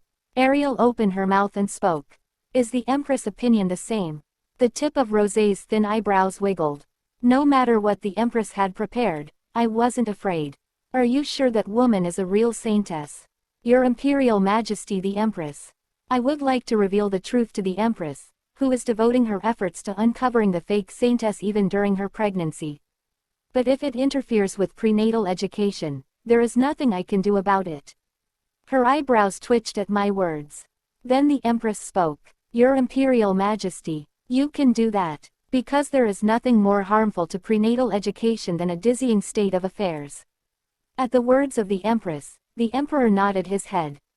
Then the Emperor spoke. Pharmacists, as the Saintess says, prepare 2 teas with no mistakes, and go out so as not to give a signal by any chance. The positions of the 2 cups of tea will be chosen by Sir Mikhail, and the 2 Saintesses will have to cover their noses with a cloth and choose which one is Rotunia with only their eyes. Then I saw Tina. She had an anxious expression on her face, but she didn't seem to be shaken by believing in herself with power. I could see Tina's eyes fluttering sharply. I said to her calmly, I'll give you a choice. Choose first. After looking at the 2 cups of tea with her pale face for a long time, she looked at the Emperor and said, It's a conspiracy. Both cups don't contain Rotunia. Neither of the cups of tea shines. At those words, the Emperor hardened his eyebrows. And I opened my mouth and hung up. That's strange. You're sure you have the power, right? It shines like this to my eyes. Her eyes shook at my voice. Then she shouted, What kind of trick is this? At my words, Tina lost her reason and became very angry. Ariel continued, Unless you can't tell the difference because you're cheating with your power, which is divine power rather than holy power. I casually picked up one of the glasses. I murmured calmly, Rotunia is nothing like tea. As a tea it's bitter. The god of art, Mon shrugs his shoulders. The day I was walking through the flower fields of Rotunia with Rayhousey, I noticed that the petals that had been unintentionally opened didn't give off light. Like a mini light bulb connected to a battery, the petals separated from the roots are crushed and the light is blown away. Tina denied the reality as if she had gone mad, but when there was no one to defend her, she crawled towards Alberto. She spoke. Sir Mikhail, this is different from what you said. You said you would give me the wealth and honor of Ilium. You dirty fake Saintess. Alberto took a teacup from the table and, before anyone could stop him, grabbed her chin and forced it into her slightly gaping lips. He continued, How dare you deceive me and the Empress? Sir Mikhail. Kyle shouted and approached Alberto, pulled him off by force and rolled him up. Watching this all the commotion Emperor ordered to stop it. And asked soldiers to put fake Saintess in prison. Alberto quickly tried to apologize and blamed everything on the temple that they sent that girl. The Emperor shouted at Mikhail in an angry voice. Such an absurd disrespect is being committed. Besides, you're blaming the temple for this madness. Quickly get down on your knees to the Saintess and ask for forgiveness. He grinded his teeth and knelt before Ariel and apologized. Ariel leaned slightly down and made eye contact with him. He's a madman who hits people with a horse, and he just killed a woman. How many people are being harmed? Sir Mikhail. I raised my hand and patted him on the cheek. In the eyes of others, it will look like it was just brought. However, since I used CL's blessing, he must have felt a shock similar to being slapped on the cheek.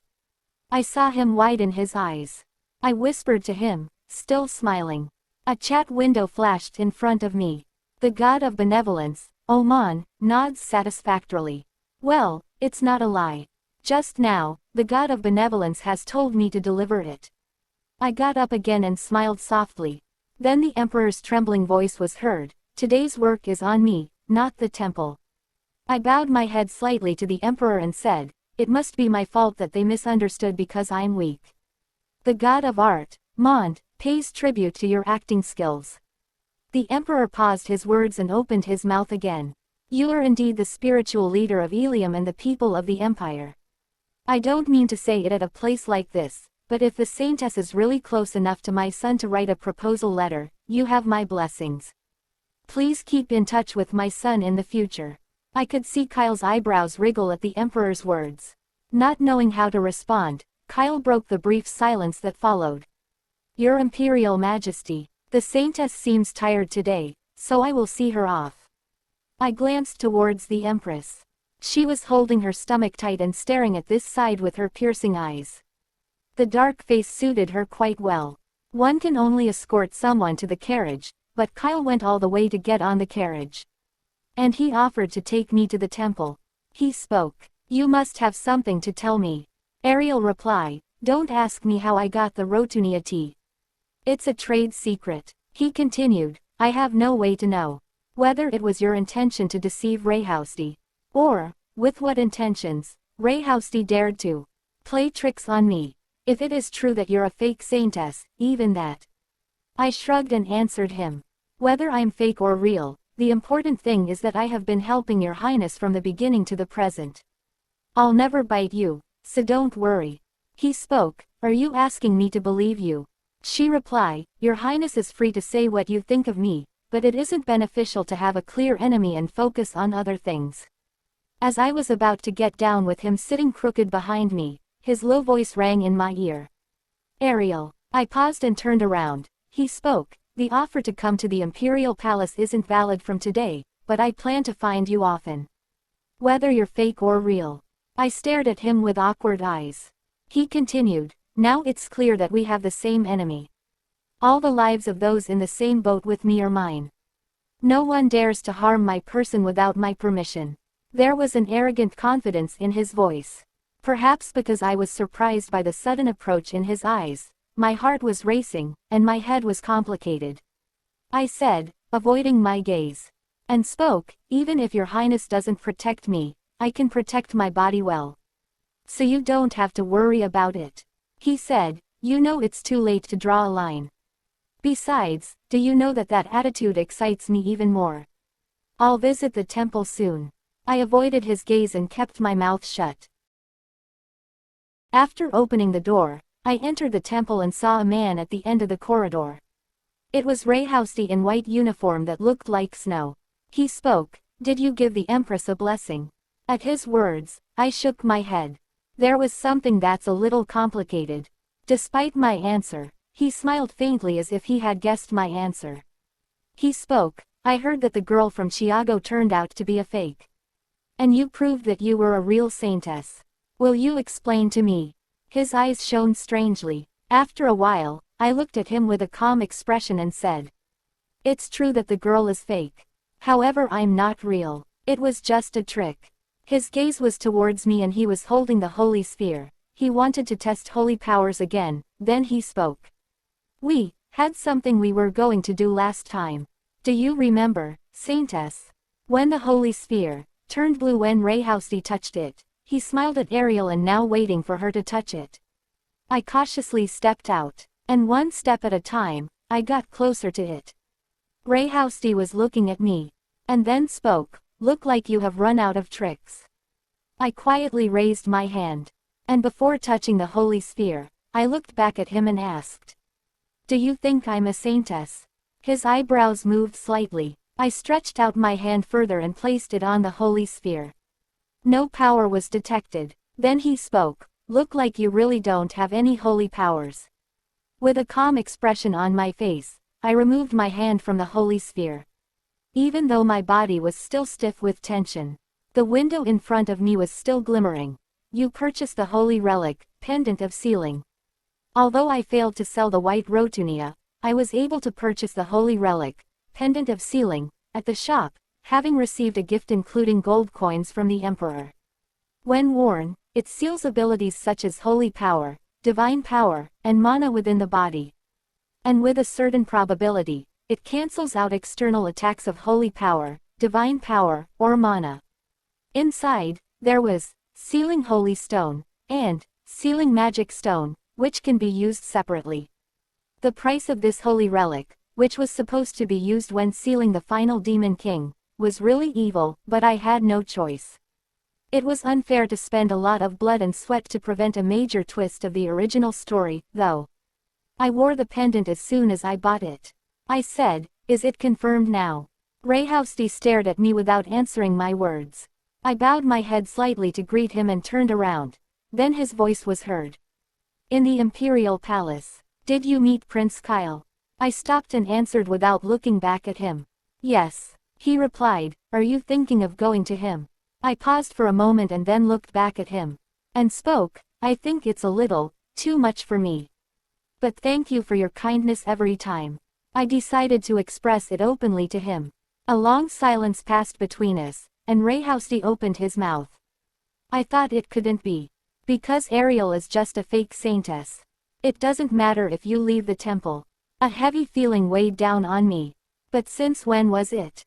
It felt unpleasant. The moment I heard that voice, I froze.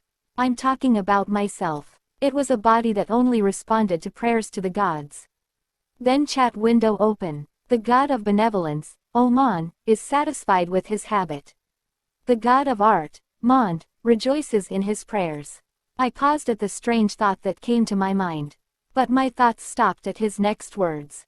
"It's crazy, but I thought you might be one of the two. It's either the gods, or the saintess. But that can't be true. You, who used to be a fake saintess, suddenly became real."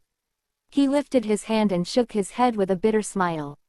And he looked at me as he continued, "I would just assume that this peculiar, profane disposition has been cured." Ariel was too stunned to speak. My favorite scene in The Return of the Saintess Camilla was when Rayhousty kissed Camilla's foot, who was sleeping exhausted.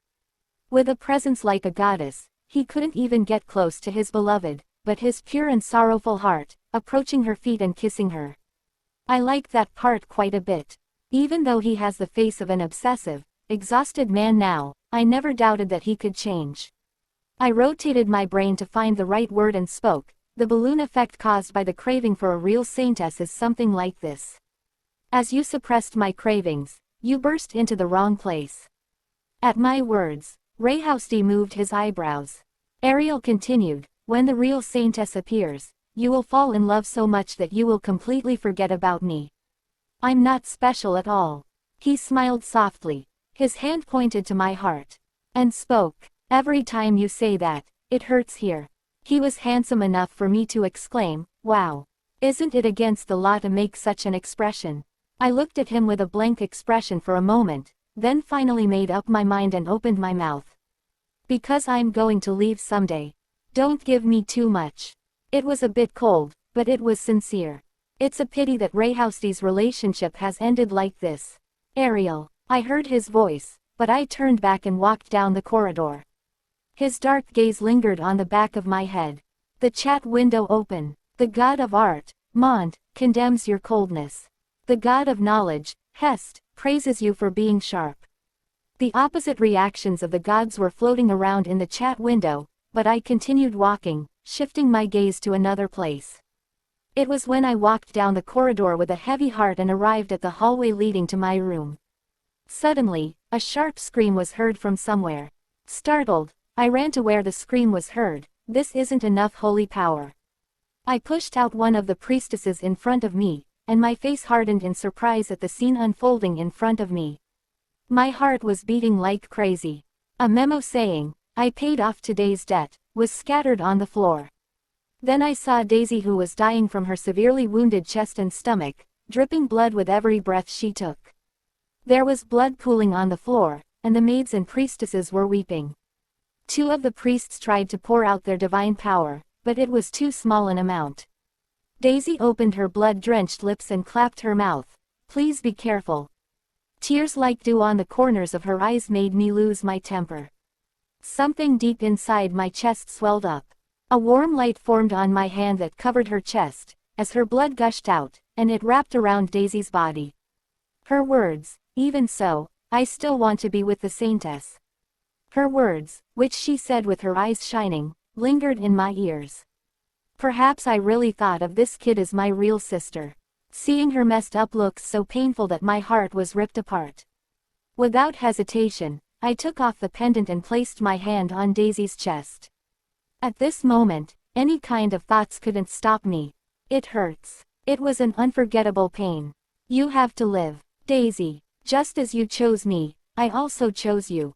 Daisy's body, which had been cold, had regained some warmth, but it was still not enough. I concentrated more divine power on my hands. Daisy was still lying in front of me, and her clothes were completely soaked in blood. However, those black eyes were looking at me, as if she was waking up from a deep sleep. With eyes full of vitality, she spoke, "Saintess." And, startled by this scene, the priests and priestesses, who stood still as if they were dead rats, all shouted together.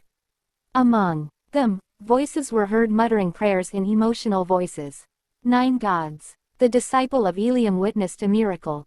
The Saintess saved a priestess. A voice came, "Ariel."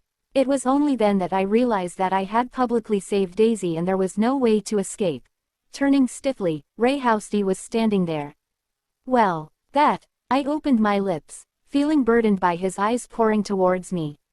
I couldn't come up with any excuses to make. At that moment, suddenly he got down on one knee and the other knee too. Rayhousty lowered his head deeply and kissed the top of my foot. A tickling sensation rose through my heart as his soft lips touched. Then he spoke, "This twist is also welcomed." I was surprised. His red lips twitched, and a soft, barely audible voice flowed out.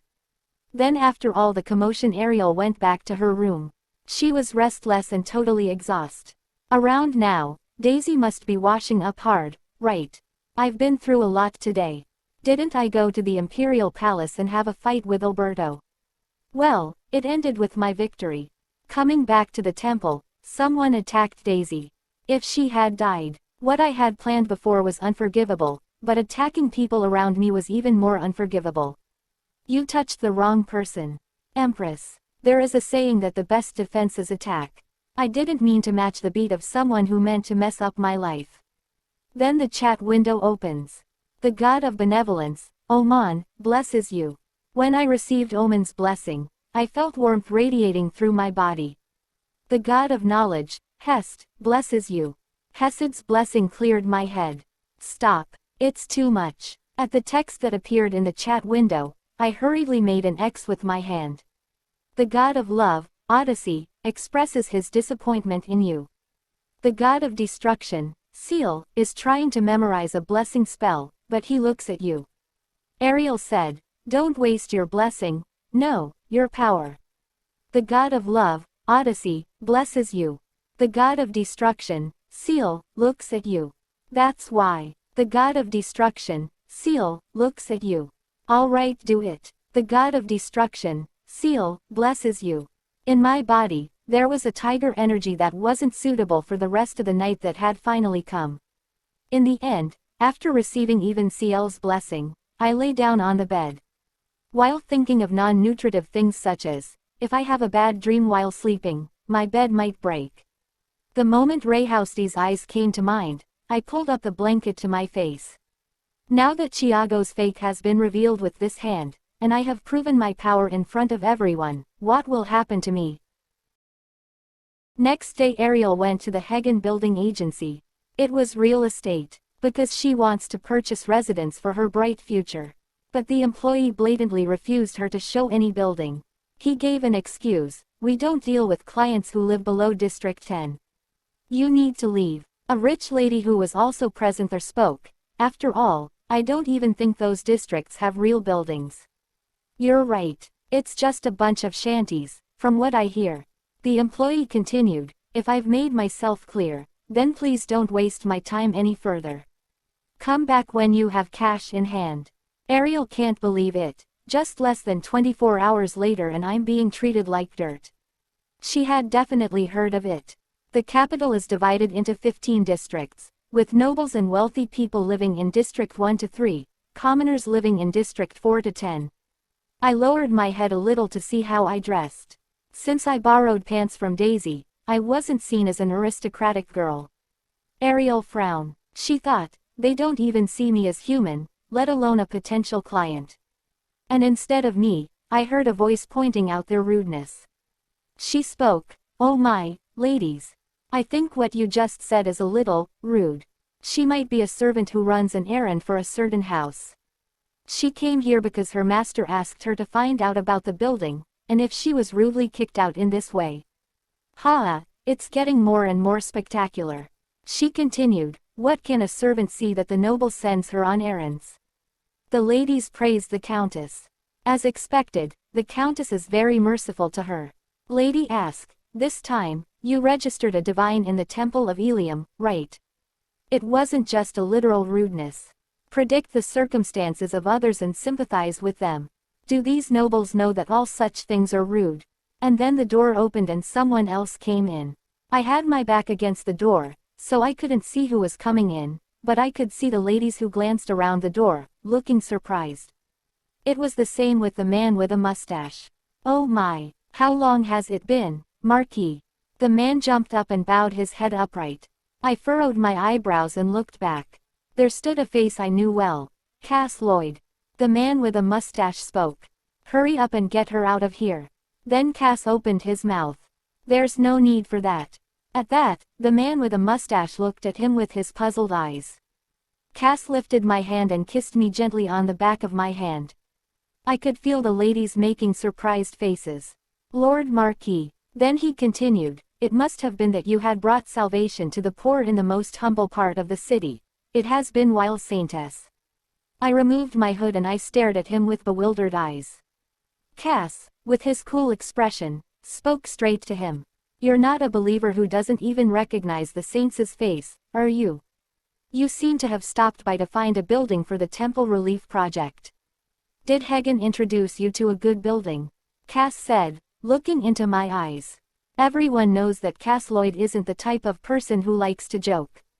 Then I also kept playing and spoke. "They say there's no building. I need to go to another agency." Hagen's lips trembled at my words. "No, that's not it, Saintess." It was a little funny to see him trembling in embarrassment because of the words I had spit out. Ariel continued: If I tell the high priest about today's event, he might make good use of it in the mass.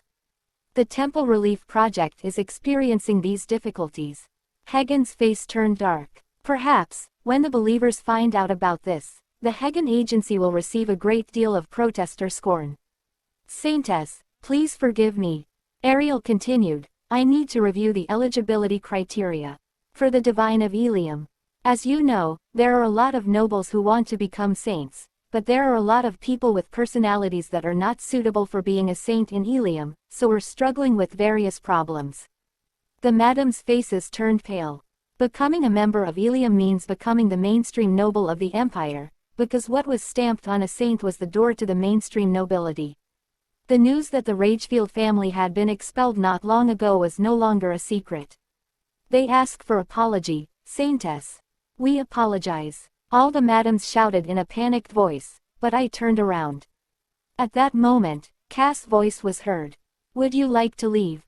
"Yes," I answered, grabbing his outstretched hand for the escort. But he stopped while trying to escort me. He spoke: But I think we need to stop at the merchant for a while. For today's relief project, I have left a relief fund of 5,000 francs to deliver to Saintess." "What else is this about?" I looked at Cass with puzzled eyes. A faint smile could be seen on his lips. Then I heard Hagen's voice from behind. Saintess, I will give it to you now.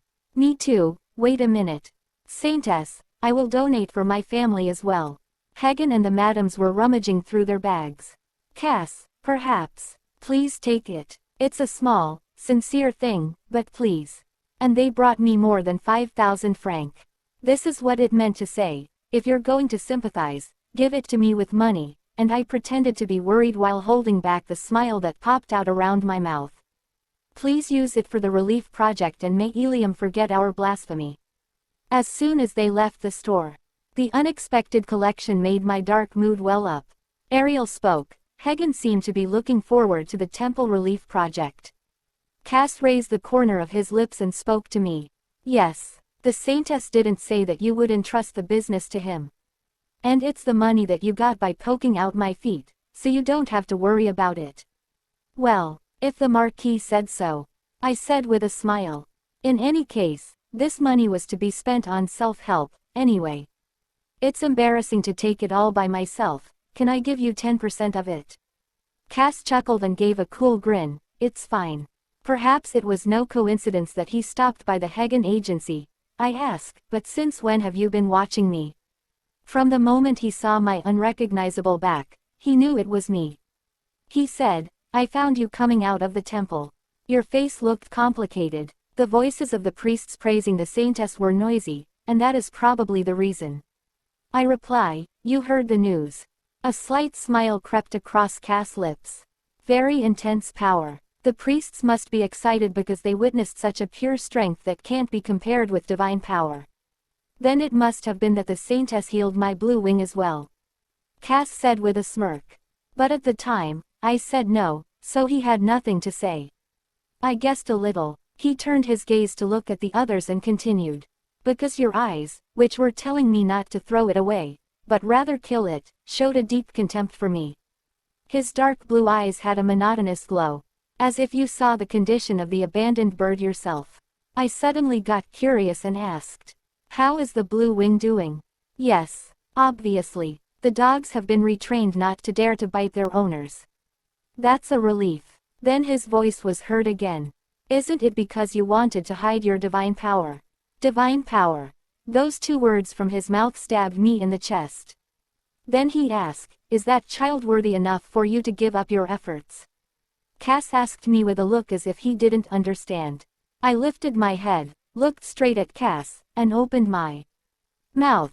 Even if it was someone other than Daisy who was there, if I had the power to save them, I would save them. In my past life, I wasn't a good person who helped others with a warm heart. Of course, I still don't intend to live like that now. But in a desperate situation where someone's life was at stake, I had only one choice.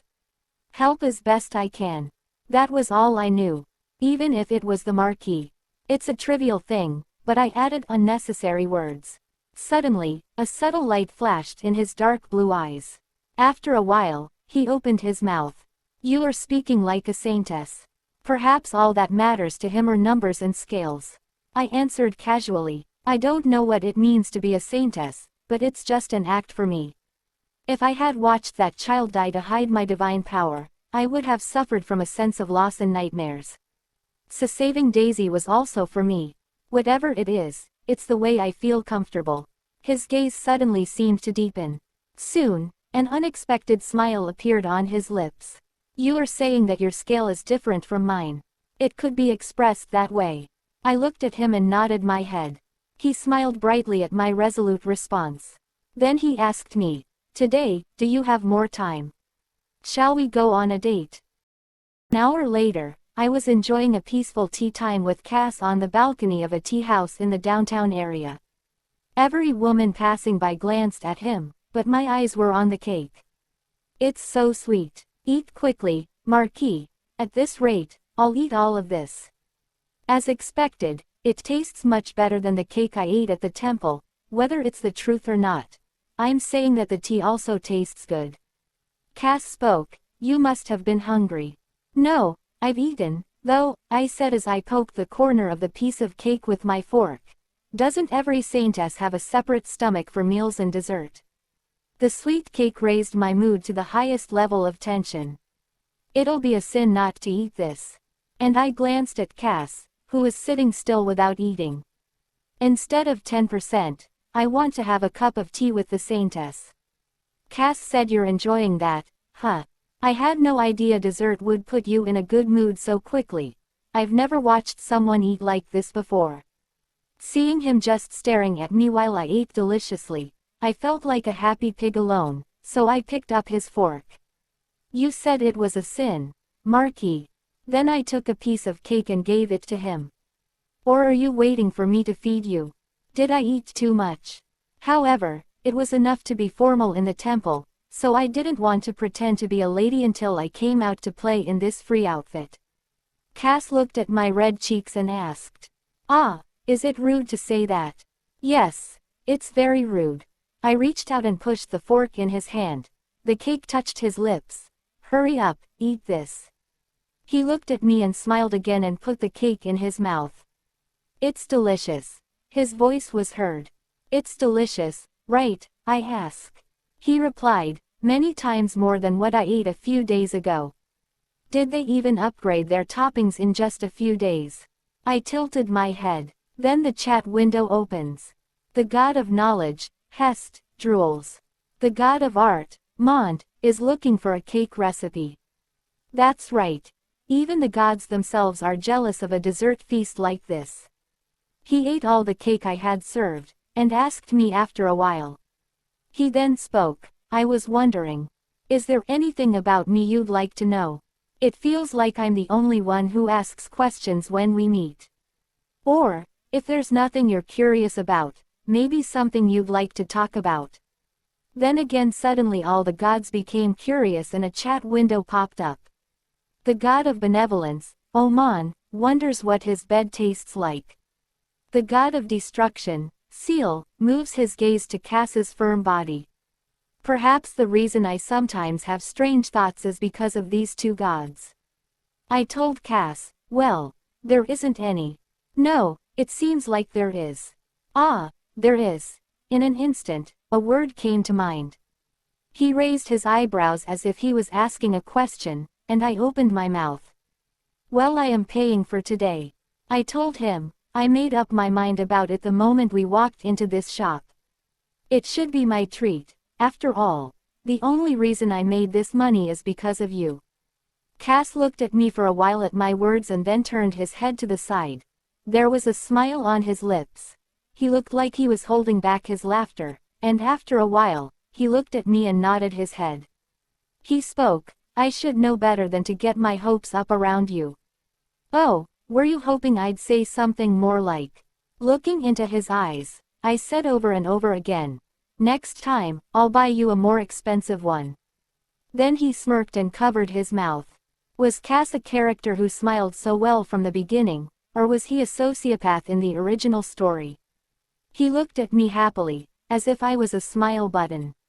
No matter what happens in the future, it's not bad to maintain a good relationship with the male leads as it will reduce the risk to me as well. "I have something to order. You seem to have eaten a lot now. Will you have another one?" he inquired. I answered Cass' words. "No, I'm going to bring it to Daisy. I know she says she's fine, but I think a delicious treat might cheer her up a bit more," I said with a wide smile. Cass looked at me silently for a long time, and he licked his lips as if he wanted to be heard. "As expected, I'm jealous too," he said. "Pardon." Concentrating on eating the cake, I didn't understand well, so I asked the question with a puzzled look, but he didn't answer again. I asked, "What is it?" He replied, "Oh, it's just, the cake is so delicious, I hate the thought of sharing it with someone." Then the scene shifts to the imperial palace. When the glass vase fell to the floor, it shattered and scattered. Alberto was avoiding his gaze with a firm expression, and Rose's lips, standing with her back to the window, were trembling. Rose's eyes full of poison were filled with criticism and fixed on Alberto. She shouts, "How the hell are you doing your job?" Alberto turned his eyes and opened his mouth. Obviously, A girl named Annie said she was a stupid fake saintess. She replied, "Think that red fox is stupid." Rosé's eyes were brimming with life. What nonsense. She knew for sure that the kid from Chiago was fake. Then, Alberto said after a moment, his eyes wide open, as if he had remembered something. He then spoke, "You're right. I think she used that maid on purpose to get us into her trap." Alberto grinded his teeth, recalling the humiliating memory of being slapped on the cheek by the Saintess. Trap. At Rosé's question, Alberto nodded his head. He said, "That's right. Isn't she close with Prince Kyle?" Alberto's fist slammed the table and spoke. "It was clear from the beginning that the two of them were working together and were trying to deceive me. You fell for it." Rosé's angry voice criticized Alberto. He spoke, "Perhaps the Saintess has some kind of relationship with Prince Kyle. Before this, when I installed explosives on the statue to ruin his birthday banquet, didn't she cover the crown prince with blatant lies? After getting rid of Annie, she showed her true colors. The Empress opened her mouth and told him that the Emperor was also angry with me. He didn't even look for me this morning." She was furious as she put her hand on her slender belly that hadn't come out. Ever since her pregnancy was announced, every morning the Emperor put his hand on her stomach and went out reciting her favorite verses and songs. But today, even the Emperor's shadow didn't enter this room. "Your Imperial Majesty the Empress." Alberto walked over to her, avoiding the broken glass. And he looked into the eyes that resembled his and said with scorching eyes, "There won't be two failures." "How dare you?" Rosé stared at him coldly. He spoke, "She's the Saintess, but after all a human's body is weak." At Alberto's words, Rosé furrowed her eyebrows. He continues, "How about inviting the Saintess to the Imperial Hunting Festival in 10 days? She spoke, "The Imperial Hunting Festival. Will the Saintess come? To cure the monsters that are hunted?" "Ha!" Rosé frowned as if it wasn't worth hearing, but Alberto continued. "The Imperial Hunting Festival originated from Hetus, the god of justice, and it's a festival that began with the blessing of the Temple of Elium from generation to generation. It's nothing the Saintess can't participate in. I will create public opinion in nobility society. They're going to complain that she has neglected her duties as a Saintess until now. So that Elium has no choice but to be concerned. Even so, the man who was sent to kill the saints' right hand couldn't even do that and returned in a wreck, then was secretly disposed of. This time, we'll have to plan for sure." Rosé's eyes gleamed coldly. She said, "This time you should not fail." He said, "Please trust me, sister." Scene shifts to temple. Ariel is sitting in the garden. Then Daisy came. She called her name. I replaced the smashed bed. The remark brought a sudden flush of anger. I cried out in a hoarse voice, "Do you have to put it that way?" "Pardon," she replied. "It's smashed. Do you really have to say that? My face has been burning since morning." Daisy added fuel to my shame with her blunt words. This was all because of CL's blessing. The chat window popped up. "The god of benevolence, Oman, loves your passion. The god of destruction, Seal, blushes as he recalls the broken bed. I had a dream last night. I was walking through the forest on horseback, and all of a sudden, bad guys in black appeared and pointed their swords at me. I blocked the sword with my hand, and as soon as it touched my hand, it shattered with the mighty blessing of destruction. Then I beat them up with my bare hands. Well, they passed out just after I touched them with my hands, so it doesn't matter, but I guess what happened with Daisy was more traumatic than I thought." I ask from Daisy, "Daisy, are you really all right? If you still want to rest, it's..." Daisy reply, "I am perfectly all right. But I've really gotten better. The Saintess healed me. You also bought me a delicious strawberry mousse cake yesterday." I replied, "I'm glad you liked it. It's good to see her full of energy. I was discovered to have had holy powers, and now I'm treated like a real Saintess." The plan of escaping and becoming independent before Camilla appeared was based on the premise that I was a fake Saintess who was indifferent to men. Because if a fake Saintess vacates the temple, Rayhousty won't search the country for me like a mouse. But now that I'm the only Saintess in the Empire, he will probably send all the paladins to find me. The attitude of the believers have done a complete 180. Dwayne even came to me and asked me to pardon him for his doubts. Receiving these excessive glances made me feel burdened inside. The chat window popped up again and the god of love, Odyssey, raises his chin and raises the corners of his lips. The god of art, Mond, is dissatisfied with the number of jewels in your costume. The god of destruction, Seal, blushes his cheeks red. These awful attention seekers were rejoicing with pride at the attention I received. Suddenly a voice came. Your Holiness, it was Daisy. I heard from Sir Dwayne that my attacker still hasn't been caught. I'm worried you might be in danger because of me. I opened my mouth and spoke. Daisy, whoever hired that man to sneak into the temple and attack you. I opened my mouth and spoke. Daisy, whoever hired that man to sneak into the temple and attack you must have paid an enormous sum of money. Have you ever made an enemy out of an extremely wealthy person who openly wished you harm? Daisy replied, No, Your Holy Highness. I continued, Of course not. The person who should be apologizing is me, not you. He must have thought of killing my entourage and giving me revenge and a warning. There's no need for you to worry, however. I also have a good informant in the Thieves Guild, so I thought it might make things easier. One afternoon after a few days. A hunting festival. Rayhousty, who visited my room, nodded his head with a faint smile. We will send high-ranking priests in a letter of refusal. No matter how much it was an imperial request, a Saintess had the qualifications and authority to refuse it. Since the inauguration, the temple has asked the imperial family for their understanding that the saint's body is so weak to the extent she can rarely participate in ceremonies. I pondered for a while. If I participate, do I hunt myself? There's no way. He shook his head. It is a priest's job to heal with divine power when a major figure is injured. I asked, is the imperial family the only one participating? He replied, most of the high-ranking central nobles will also participate. Hunting festival, he raised his eyebrows at my words and asked, are you interested? I told him, I overheard what the priests were saying. A story of nobles having doubts about the saints' passive behavior. It was a story that came out ahead of the hunting festival. Don't worry, they've always been noisy. The nobles simply like to make noise. Please don't pay them any mind. That's not what bothers me. It was only recently that the Empress sent an assassin to attack Daisy.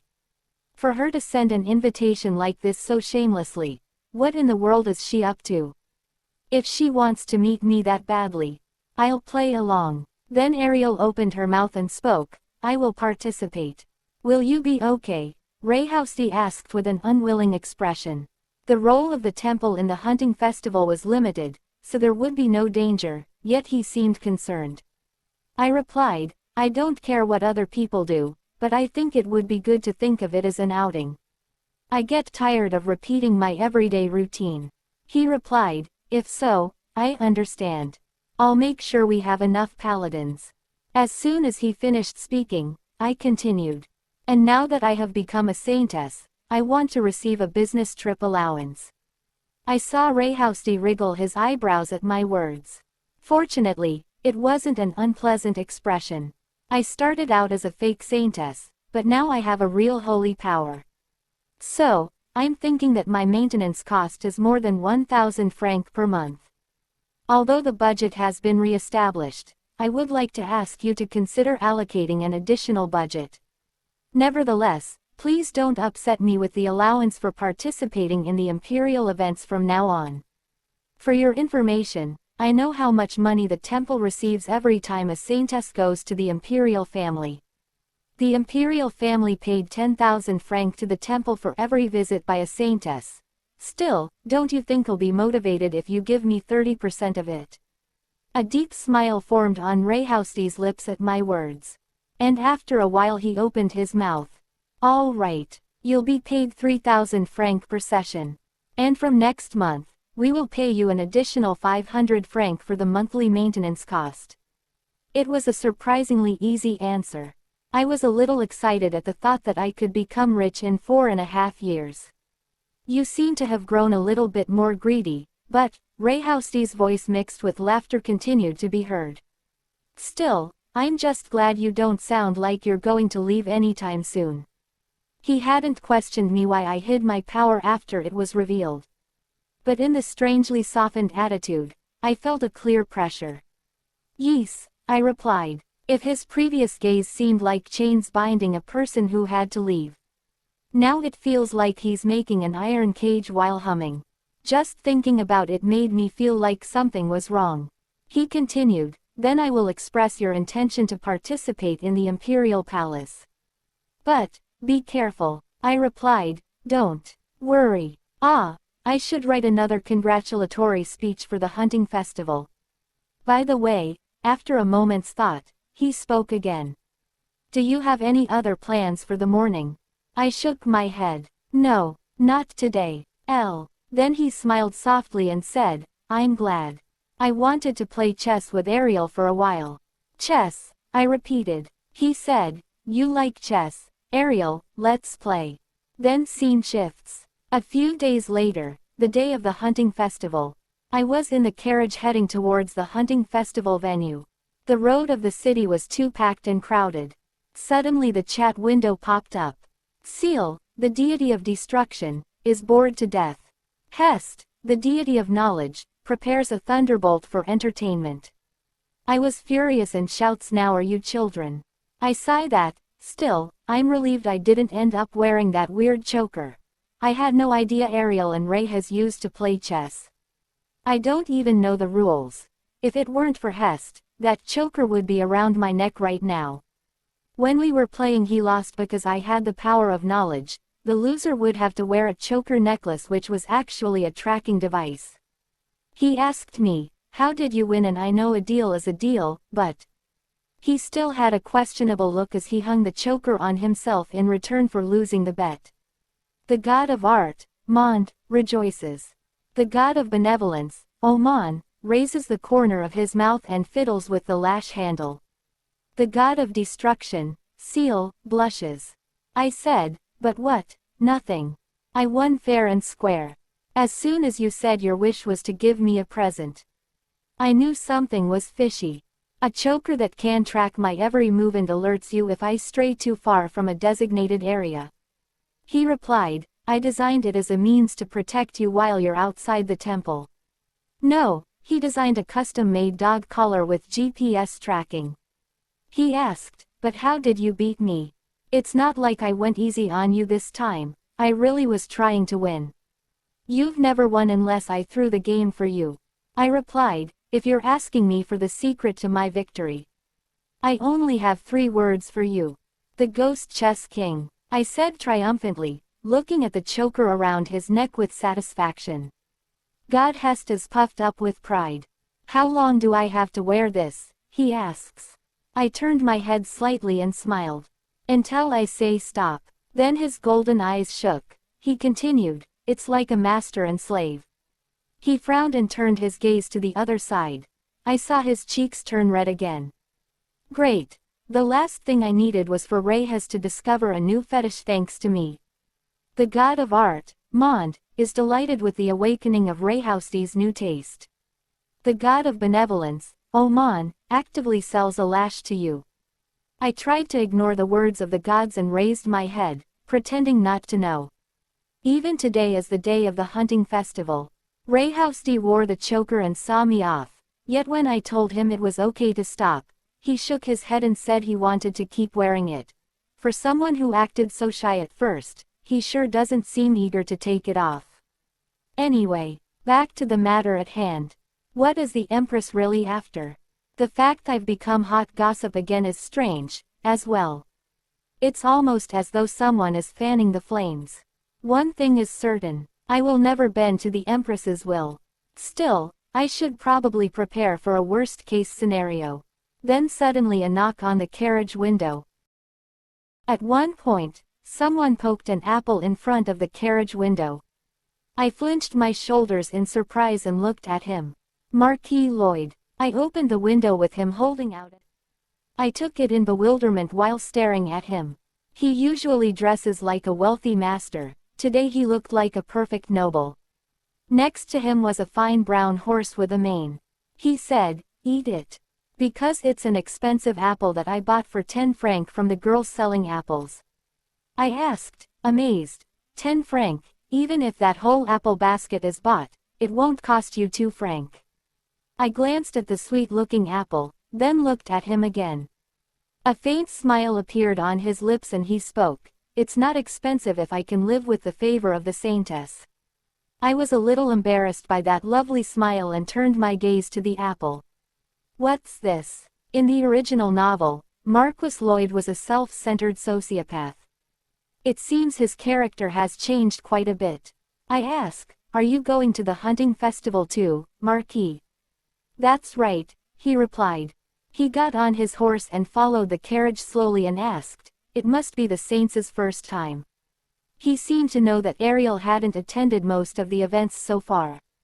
I continued, "Yes. It seems like a bigger event than I thought. Seeing the road slide like this. This doesn't happen every year.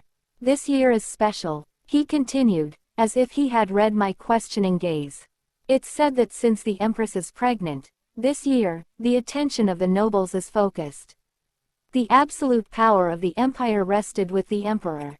However, there were 2 opposing factions under the emperor, the imperial faction and the crown prince faction.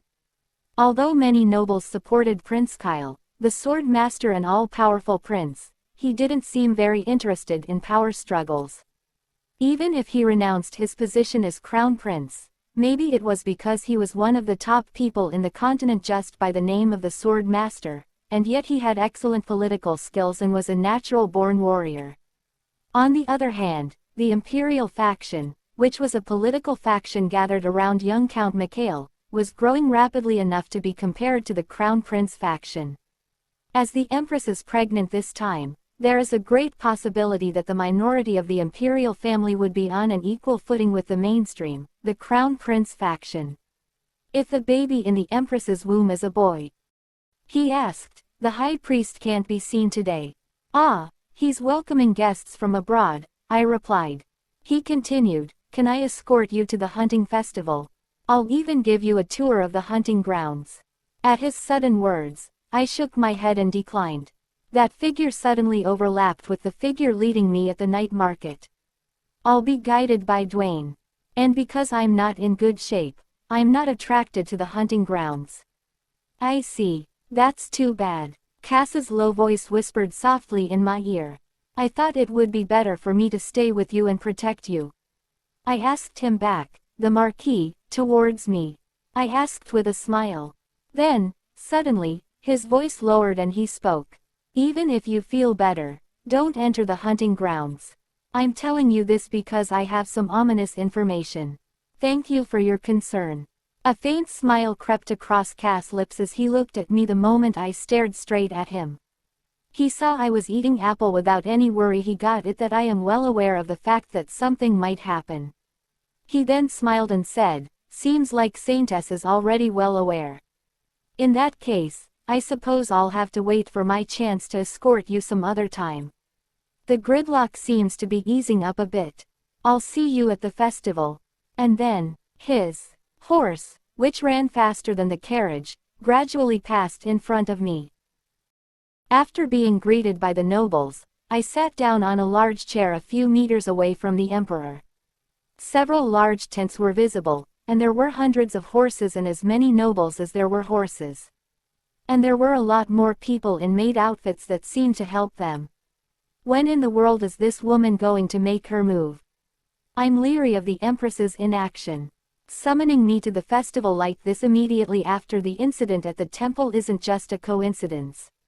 I know she's up to something. Prince turned his gaze on Ariel. Then he approached her and said, "Saint Ariel, would you be so kind as to grant me the blessing of the deities?" He put his hand up and grabbed my hand. The other day, Prince Kyle acted like he wanted to rip my throat out. Has he had a change of heart? I was giving him blessings. Then, immediately, the chat window in front of me flashed. The god of destruction, Seal, blesses you. A tiger's energy sprang up all over my body. Why are you blessing me all of a sudden, leaving the male lead behind? Even Seal was the god who blessed Kyle's birth month. A voice came. It was Prince. Your mind has been wandering all day. And now you can't even give a proper blessing. If it makes you this anxious, you shouldn't have come. Your Holiness, you're a mess. I thought, is he worried about me? Then Prince, you wouldn't by any chance be using this as an opportunity to hold my hand, would you? I startled and told him this wasn't a case. The Emperor who was sitting just behind them saw both of them joking with each other. He passed the comment. Prince, he seems to be quite fond of the saint. I would love to see them married so that he can fulfill his duty as the successor. But for the life of me, I can't figure out if the saint even. Then the Empress. The saint always hides herself away at the temple, claiming to have health issues. She must have had a reason for accepting today's invitation. Why don't we try giving them a little privacy? I have a perfect idea. At that time, the Emperor's voice was heard. How about the Saintess participating directly in the hunting festival with the Crown Prince? Turning my head, I saw the Empress, who had whispered something in the Emperor's ear, grinned and straightened her body. Kyle spoke to the Emperor instead of me. It's dangerous for her to go barefoot in a forest with monsters. Then the Emperor responded to his words. Can't you, the Sword Master, protect her? Well, then maybe you can get closer, Perhaps, the Empress used this as an excuse to trick the Emperor. Prince Lee continued, but we don't know what kind of unexpected situation will happen. Then the Empress cut off the Prince Kaylee words and spoke. Last year, the High Priest came as a representative of the temple, and he personally took the lead in purifying the forest.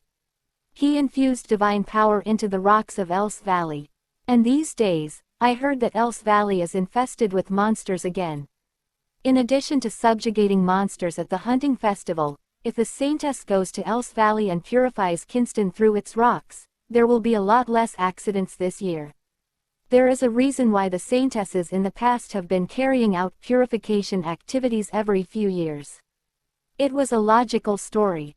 As if it has been prepared in advance. The Empress is right, but the Saint's choice is up to her. At the Emperor's last words, all the nobles' eyes turned to me. It was expected that they would push me to the hunting ground by any means they could anyway. I get up from my seat and answer. Absolutely, Your Majesty, but it doesn't seem like it would be fun to ride a carriage to the hunting grounds. I'm going to ride that horse. At my words, and the corner of the Empress' lips, which had risen, hardened. Sir Alberto doesn't seem to be a good horse rider, so he'll ride in my carriage. Given what happened at the square, he doesn't appear to be a very skilled horseman after all. Alberto rolled his eyes and protested to me. What do you mean I can't ride a horse? I got up from my seat with a calm expression and walked out, standing in front of the Emperor. Your Imperial Majesty, less than a month ago, I saw Sir Alberto trampling on a child with a horse in the square. The child almost died. At those words, the Empress's expression hardened, and he was also startled. I turned to Alberto and asked him. Hitting him, trampling on him, and running without looking back as if he was like a dwarf hanging from an angry bull. He clenched his fists till his face turned white. He said. Do you have any proof that I did? I replied. I treated that child with my divine power, that's why there are many eyewitnesses. You still can't remember, so I guess you didn't even know you had trampled on a child. The Emperor looked at Alberto and furrowed his eyebrows. Is that true? He replied. Your Imperial Majesty, that's. Alberto's eyes lost their way and were shaking.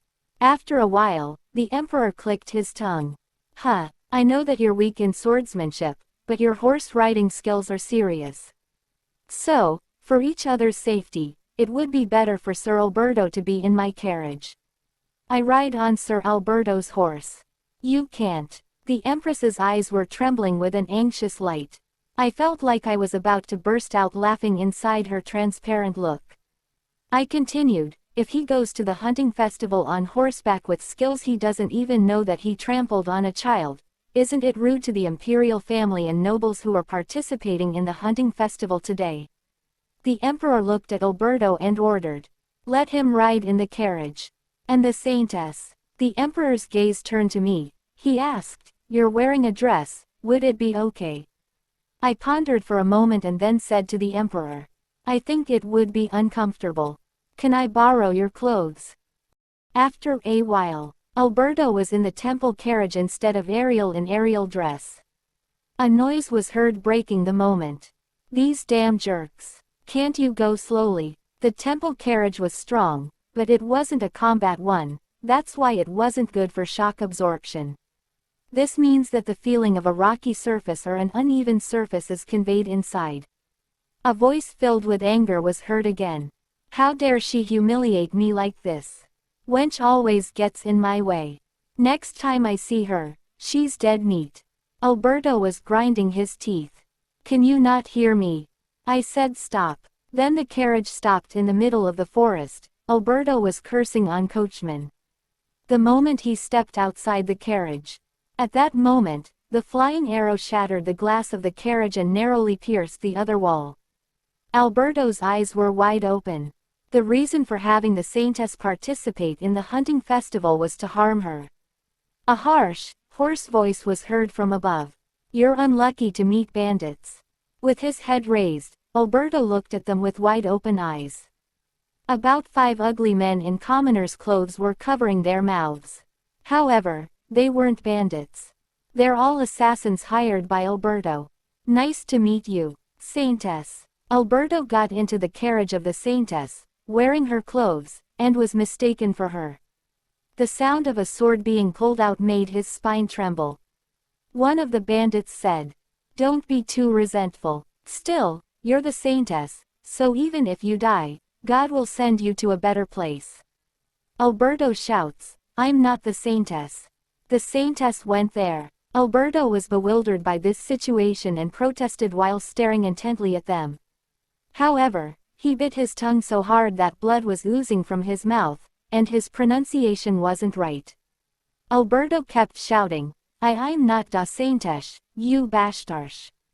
Then, the man holding the knife stopped and furrowed his eyebrows, and the voices of men talking were heard. There are rumors that the Saintess is an idiot, it seems to be true.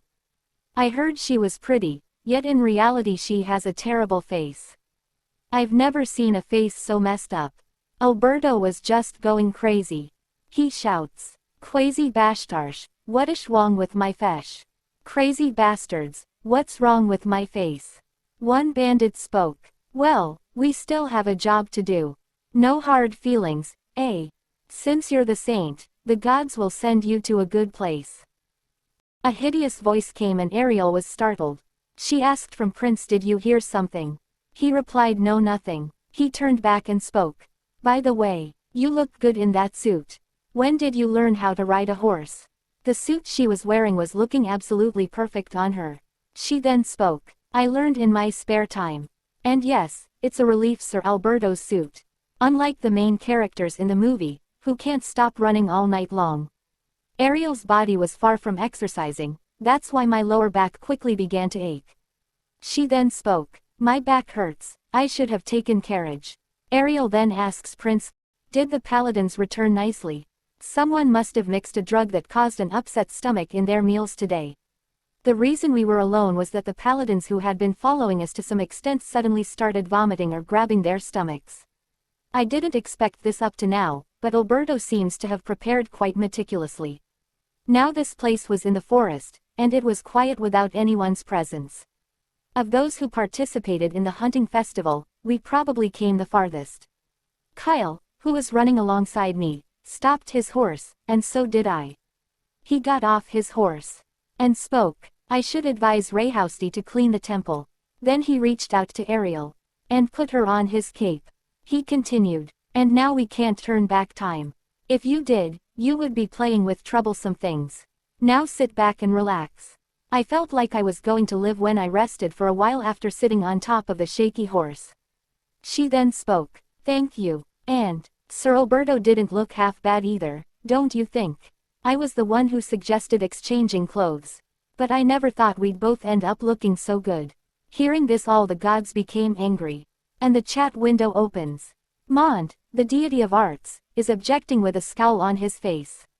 Seal, the deity of destruction, is growling after recalling the unpleasant sight. Hest, the deity of knowledge, is rinsing his eyes with holy water. Hearing this, even Prince became angry. Usually he wasn't very expressive person, but this time we can clearly see his angry face. He then spoke. Are you blind? It was the ugliest thing I've ever seen. All gods were agreeing with Prince. After a while, Ariel spoke. Anyway, I'm sorry that you ended up escorting me instead of participating in the hunt. He looked into the distant forest and answered. Do you want to go alone? No. Hearing my stern answer, I heard him laugh. I didn't want to be left alone in the forest teeming with monsters. Besides, I'm the Saintess. The oracle is helpful, but it was still safer to go with Kyle. Hunting festivals usually last until midnight.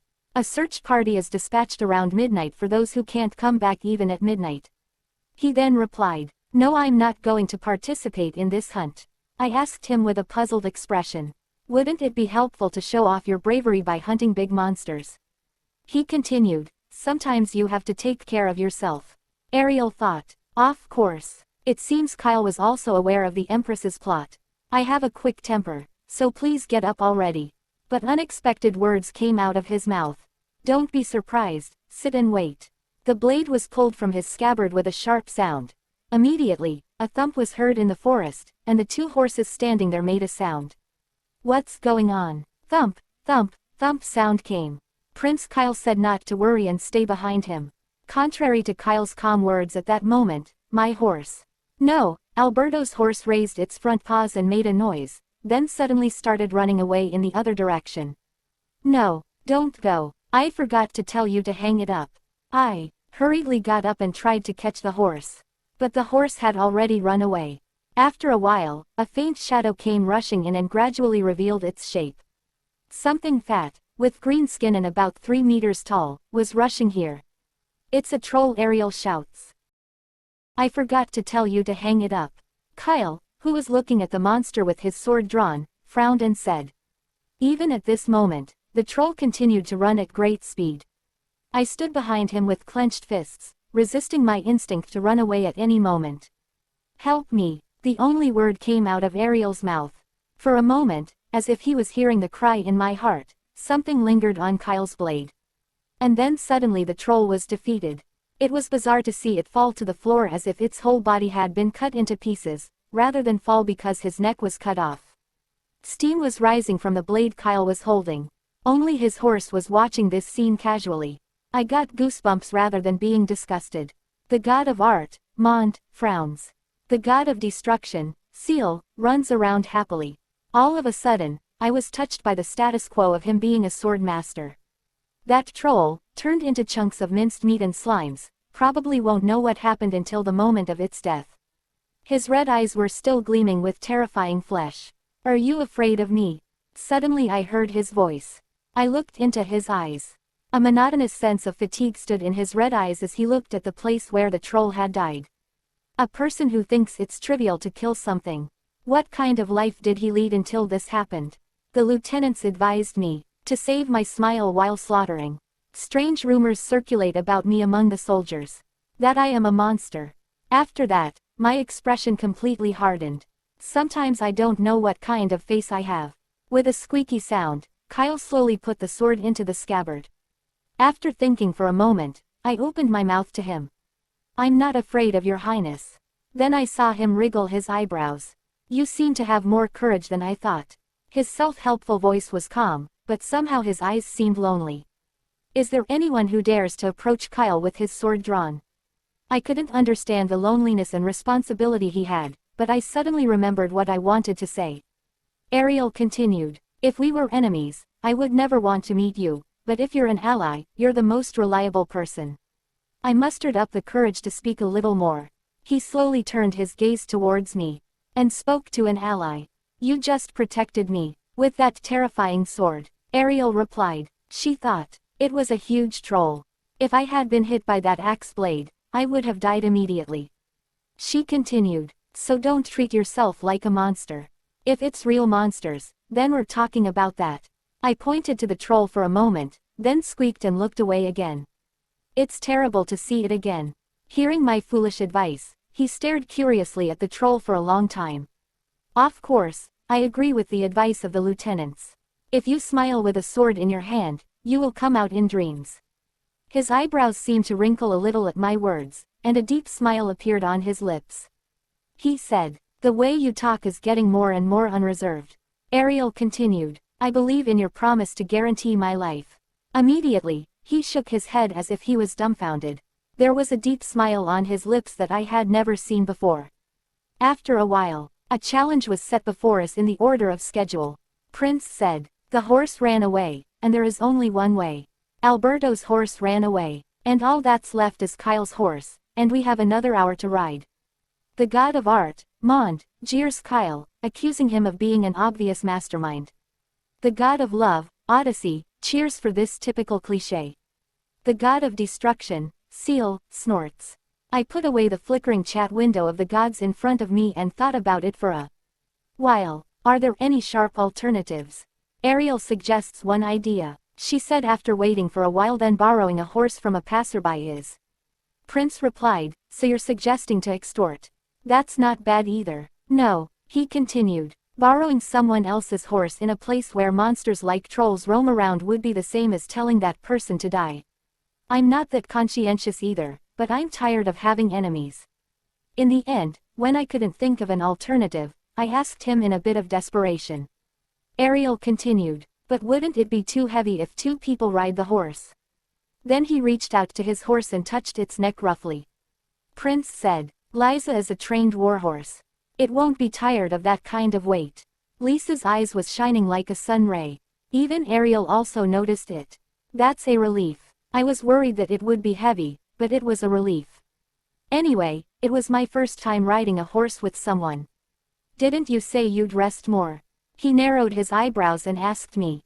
It's because I don't feel good enough to keep looking at that. I glanced at the troll's corpse. It's not a corpse. Anyway, it was even worse. Prince said, it certainly is not a good view.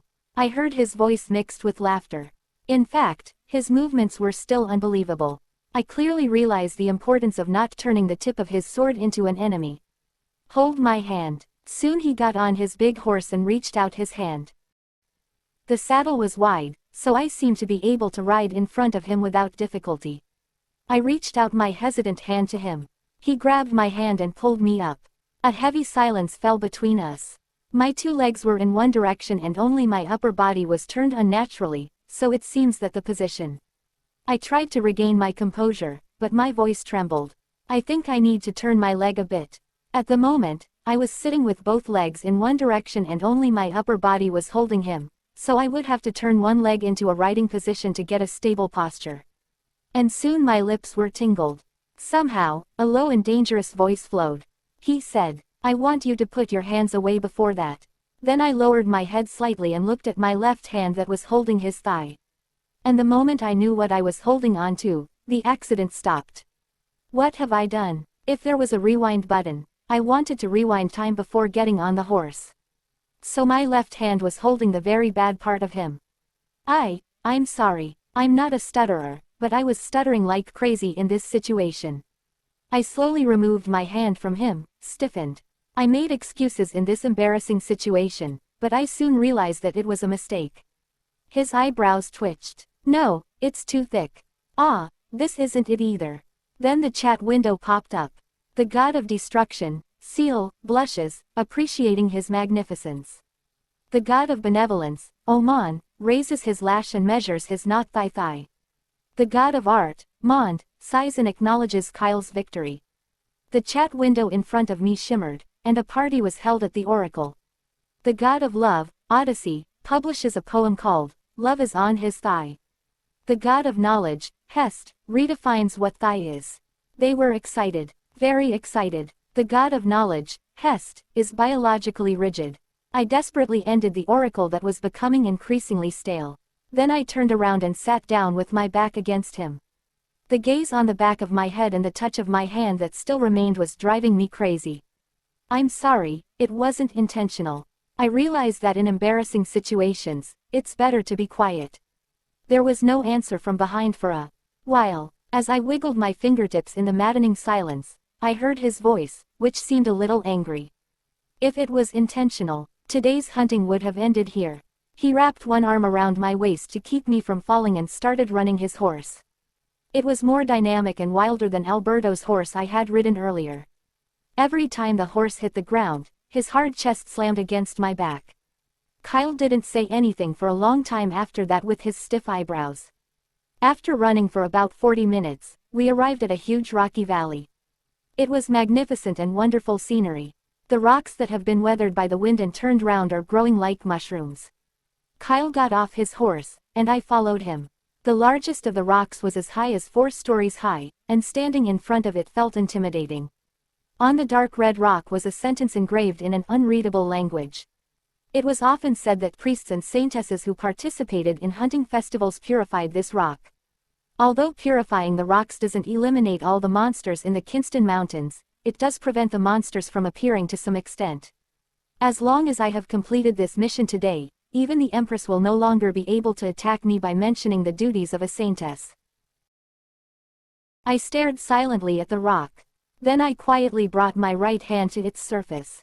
It wasn't difficult to let the sacred power flow now. I don't know exactly what purification is, but I thought that maybe it could be done as if I was healing.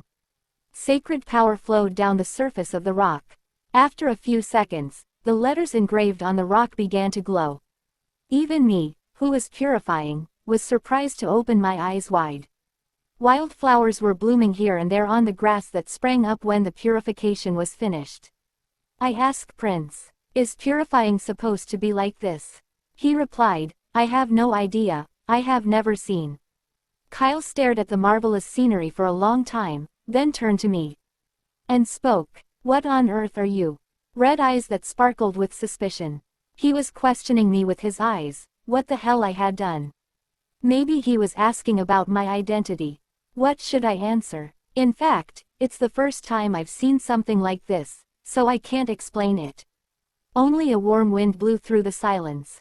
The sky suddenly became dark and it started to rain. He frowned and said, "The temple forecast said it would be a sunny day." In the Empire, the temple also served as a weather forecaster. I thought maybe it was because of me, or the gods doing. Without thinking about it, I asked him, "I wish we could find a place to hide from the rain for a while." Prince saw Ariel's face and something was so mesmerizing about her that he can't figure it out. Then finally he spoke. "I saw a cave earlier. It had rained so much that I couldn't even see the ground in the mud, so my body was already very wet. After a while, we found a cave large enough to fit a horse and went into it. My clothes, it's completely wet." The cave was a small cave with a closed end, and seemed perfect for a short rest. "It rains heavily." I sat down on a rock that protruded a little like a chair, and Prince came near me and put his cloak on my shoulder. He spoke, "So even a real saint can catch a cold." After a while he sat down side by side. Ariel spoke. "It was clear up until now, but why is there sudden thunder and lightning?" Then Prince asked, "I've heard that you have proven your power, but I can't believe it with my own eyes." I turned my gaze away from him and looked at the rainy landscape outside the cave. Ariel muttered, "A real saintess." The atmosphere was getting heavy, but the sound of rain made up for the awkwardness. He went on, "What was the reason you hid it until now?" It wasn't an interrogative tone. I hesitated for a moment, then opened my mouth. "I wasn't a real saintess. And I still don't think I'm a real one." After a long silence, he spoke again. "Even though you have holy power, you don't think you're a real saintess." "Interesting," I replied to his somewhat cynical remark. "I'm still just Ariel, the slobber of the temple." He let out a low voice after a while. "I thought you had changed. From one day on, you have definitely become a different person. To the extent I doubt whether it was the same person as the woman I knew." Like a sword master, his senses were sharp. But I pretended to be calm and accepted his words. Ariel then spoke. Well, everyone has a turning point in their life. I think I was too immature. I agree, though, he replied. Then he raised his hand and swept away my wet hair. And he spoke. But from where I'm standing, it doesn't look that simple. My heart was pounding in the dark light in his eyes, but I didn't waver and looked straight at him. Thoughts that troubled my heart flowed along with the sound of rain. I broke through the silence and opened my mouth. I couldn't explain this to him anyway. I opened my mouth and spoke. And I'm trying to live a different life than before. It's not easy, but still. I could feel his deep gaze. Somehow, hearing the sound of raindrops stimulated my emotions. However, these days, I'm thinking about it. Am I better than I was before? Ariel in the novel was definitely a villain. So, am I a good person, possessing Ariel? Ariel continued. She said. Still, sometimes I question whether I'm doing the right thing. I made up my mind to live this new life. But somehow it still feels like history is repeating itself. The choices I'm making now are only making things worse. After a while, Prince spoke. I guess that's possible, but who am I to judge whether the life you're leading is good or bad? The only person who can decide that is you. For what it's worth, I like this version of you more. You catch me off guard sometimes. But I like people who look straight ahead and move forward. I turned around and stared blankly at him, then looked under the cloak he had covered, and noticed that the rain had wet his shirt, revealing his shoulders and skin. There was a rush of heat on my face. Then suddenly a loud noise came. The sound of something exploding was heard nearby. Kyle pulled me behind him. Then we went to see what happened. The rock, which looked quite large, was burned black and scattered with its fragments. I stared blankly at it in surprise. Is it lightning? He frowned and asked. Lightning? What does lightning in the dry sky mean? And why did it suddenly rain so hard? The answers were gathered into one. I put my hand on my forehead. And after a while I whispered very softly. Open the oracle again. Then a blue window appeared in front of me. And dizzy messages flew into the chat window. The god of love, Odyssey, starts selling corn snacks again. The god of art, Mond, grumbles while sitting down and watching you. The god of destruction, Seal, alternately looks at Kyle's pants and the cave you came from. The god of benevolence, Oman, looks curious about what has happened. The god of knowledge, Hest, praises himself as his plan to move you worked. My head was pounding, but I kept the chat window in front of me out of sight as much as possible and told Prince. I was surprised. Perhaps he doesn't want to know that the god of his birth month is very interested in his pants dance and blushes his cheeks whenever he has time. Then he spoke. I don't think it's a big deal. Let's go back. He took my hand again and put me on top of his horse. We ran straight away. How far we ran, I wonder. Towards the end of the afternoon, we reached the place where the hunting festival started. Prince spoke. Will you go back to the temple now? I replied. I suppose so. The festival's over. And I feel like if I overstay my welcome any further, my life really will be in danger. Prince laughed and spoke. It was an eventful festival, wasn't it? First, 2 of her closest aides die, then her brother comes back looking like well. It must be quite vexing to see the 2 of us in such good shape. I could feel a hint of joy in his red eyes, which glowed dangerously dark. Funny, at that moment, the mystery of why Kyle didn't participate in the hunting festival was solved. I asked Prince, so do the deaths of the Empress aides have anything to do with why you didn't participate in the hunt this? He then spoke. I'm sure I don't know what you're talking about. Never mind. Here, take your cape back. Thank you for lending it to me. While she was about to leave, Prince grabbed her hand. She looked at him with a slightly startled look, and he raised her hand up. Then he lowered his head slightly and placed his lips on the border between the back of her hand and her fingers. His red eyes were staring at me wide open without looking down. The touch of his lips gave a subtle touch to my skin. After a while he lifted his lips from my hand and said, "See you soon, Ariel." When he let go, I slowly lowered my hand. And went on why my heart is pounding so much. The next day. My whole body hurts like a shit. I did too much horse riding. I guess I'm not good at long-distance horseback riding. There's been some aftereffects for a few days. I searched for the hunting festival among the archives of the temple library that I had previously borrowed. There were also records of what happened in the past hunting festivals, and there was something interesting about it. It is said that a man named Muller, the Crown Prince's imperial studies teacher, was killed by a number of arrows that were accidentally fired at the last hunting festival. And those who shot the arrows were Baron Dmitri and young Baron Ludwig. They were the entourages of the Empress. The Crown Prince requested a reinvestigation, yet it wasn't accepted. I heard their names yesterday. As I thought, Kyle did that. The closer we got, his vigilance dimmed even more, but he was definitely a dangerous man. In fact, it seems that none of the three male leads are harmless. If his blade points outward at me, he'll be a perfect ally, but if it's directed at me as in the original story, or in the prophecy, I will probably never be as afraid. In any case, we were dealing with one enemy, the Empress, so we were allies, but friendship with him through a common enemy. And that's when the thought got there. Suddenly there was a knocking sound from the window. I approached the window a little nervous, and was startled to see the child outside the window. As soon as I opened the window, the child of the Thieves' Guild slipped into my room. I asked, "Are you also a sword master?" At my words, the child asked back, "What do you mean?" "Ah, no, how did you get here?" I inquired. "By climbing the wall," the child replied indifferently. In fact, if he had been flying like Kyle, he wouldn't have almost been killed by Alberto's horse. What information do I need to know? The day I went to the hunting festival, I gave the child a mission. At that, he nodded his head and opened his mouth. I found out that the Empress chief maid had bought the thing the Saintess said. From where? I've been to Lloyd's Merchant before and saw the Empress chief maid angry. It is said that Lloyd's Merchant doesn't handle corporate goods. At that time, I passed it on without much thought, but now that the Empress has become an enemy, I need even a little bit of information. The kid replied, "It's only been purchased through a connection in the Deviamon Wizard Guild."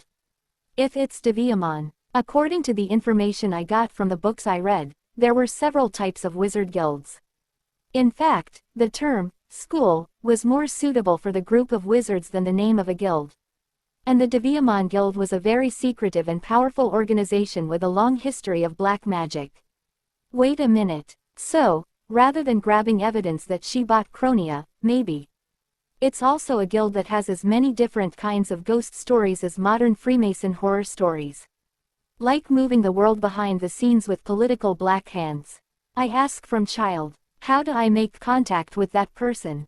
The child looked at me in awe. It seemed surprising that the Saintess was casually asking about the Black Magic Guild. He then replied, "The Magic Night Market is held on the first day of every month, and I heard that people from the Deviamon Guild also appear there." The child held out a piece of paper and I saw a picture of an inverted skull. I asked, "Is this the emblem of the Deviamon Guild?" He replied, "Yes." And on the back page, I put together some information about the Deviamon Guild. Indeed, when I looked at the back page, information about the guild leader and other information were written on it. The kid informs Ariel, "Alberto Mikhail only knows the assassins are dead, yet they're alive, and they're grinding their teeth on Alberto." I also received a definite answer that they would give evidence.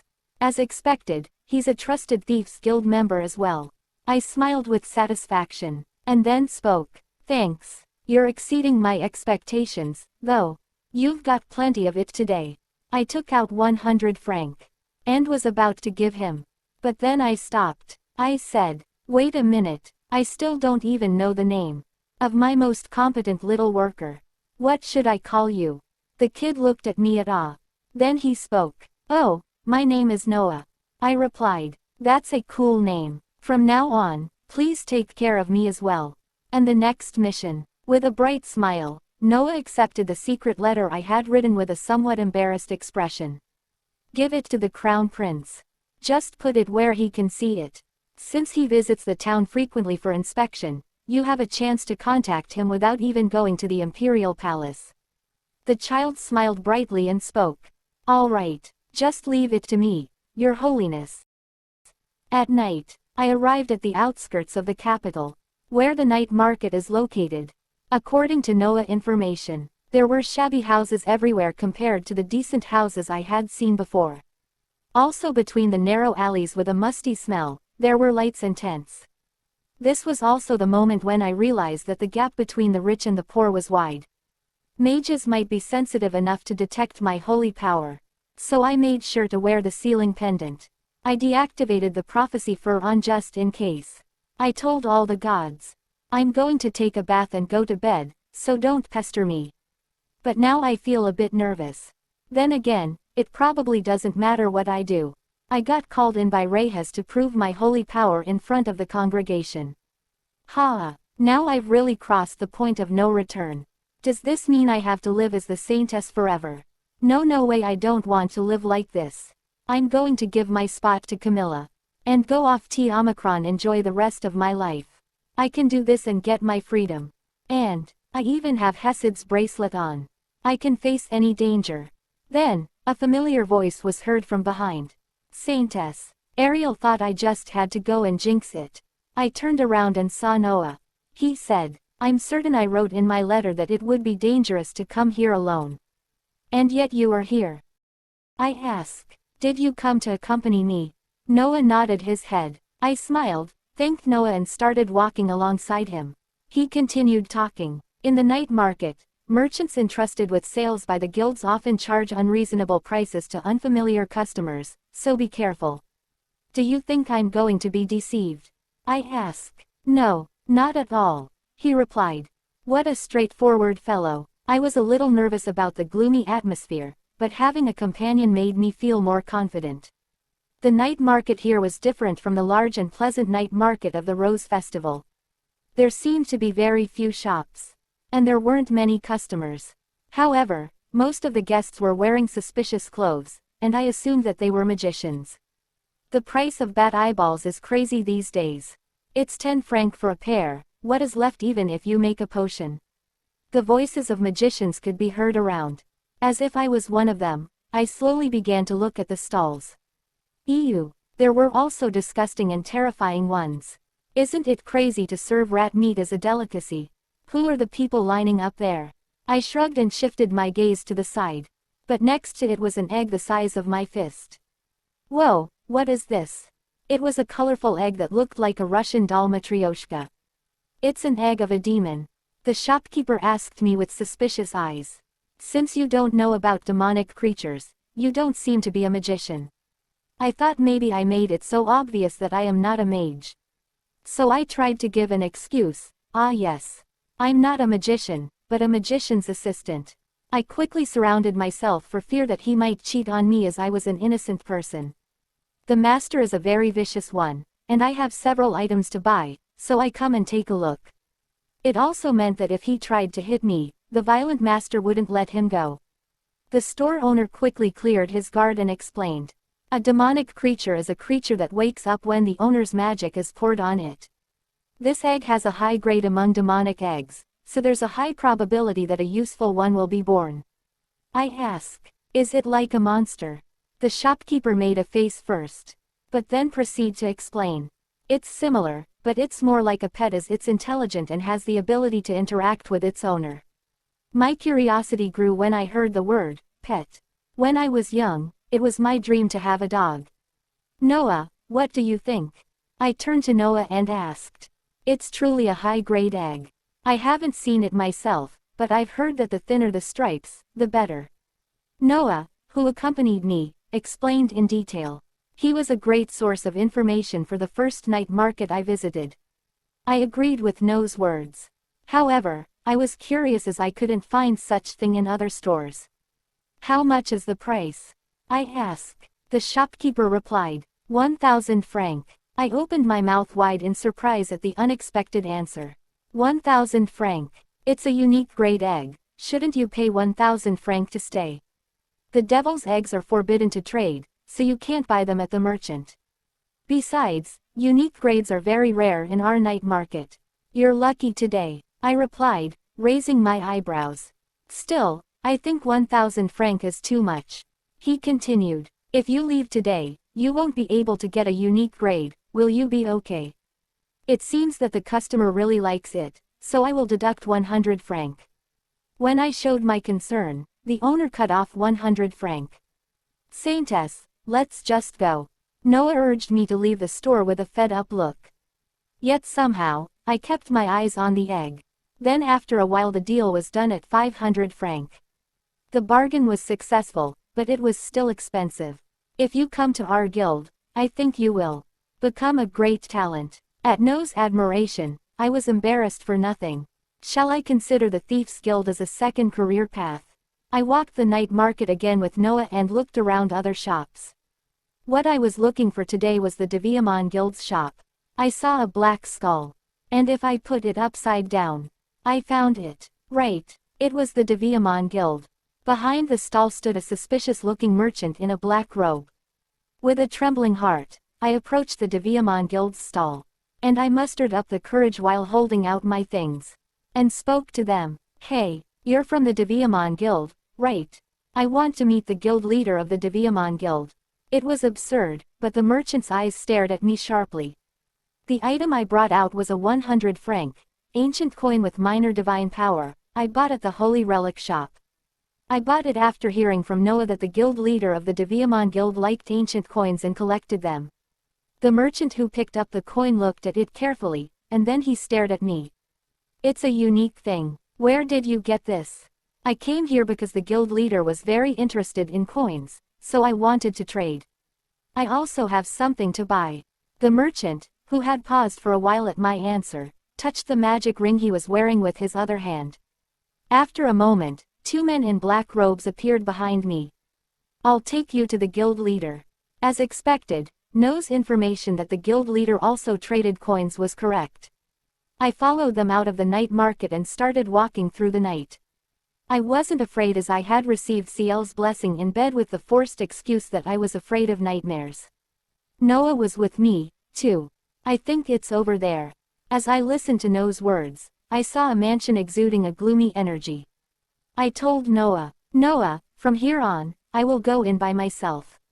But he didn't want to leave me there. I have an idea. Let's meet in front of the house later. Although the truth is I'm worried that something dangerous will happen to Noah. I turned around and walked forward, leaving him behind. As I entered the gloomy place with 2 men without a word, the mansion door closed with a squeaking sound. After that, I just kept walking with them. As we approached a large space, I could see a man sitting on the sofa. The man's hand was fiddling with the coin I had handed to the merchant earlier. It's an ancient coin. It's not a common thing, but it's a product that has a low value. It's expensive, about 100 franc. I was startled by the sweet voice. Later I realized that it was a man's voice. Slowly turned his head. Ellen, now I can see him properly. Thus, for the first time, I came face to face with the representative of the Deviamon Guild. His hair, which had been discolored by the flames, was silver as white as snow. The purple eyes, which seemed to be a mixture of blue and red, made me feel like my heart was sinking. I looked at him and opened my mouth. I came here because I wanted to get something. I brought it because I thought it was precious. I'm disappointed. He asked, what are you looking for? I answered right away. Chronia. Chronia, the illegal medicinal herb, was banned from trade. This is the item that the Empress chief maid was trying to buy from Lloyd's merchant. Noah said that it was sold by the Deviamon Guild. The man looked at me and said in a relaxed tone, ah, that. My heart was pounding. Is the information Noah obtained correct? We don't deal with it. A corner of his lips twisted. It was an outright lie and rejection. But I didn't give up and pleaded with him as if it were nonsense. No way. I'm sure I've heard that Chronia is sold here. At my words, his purple eyes stared at me. I spoke. I heard that you can get Chronia as well as Beckia and Ansha here. They were all banned narcotics.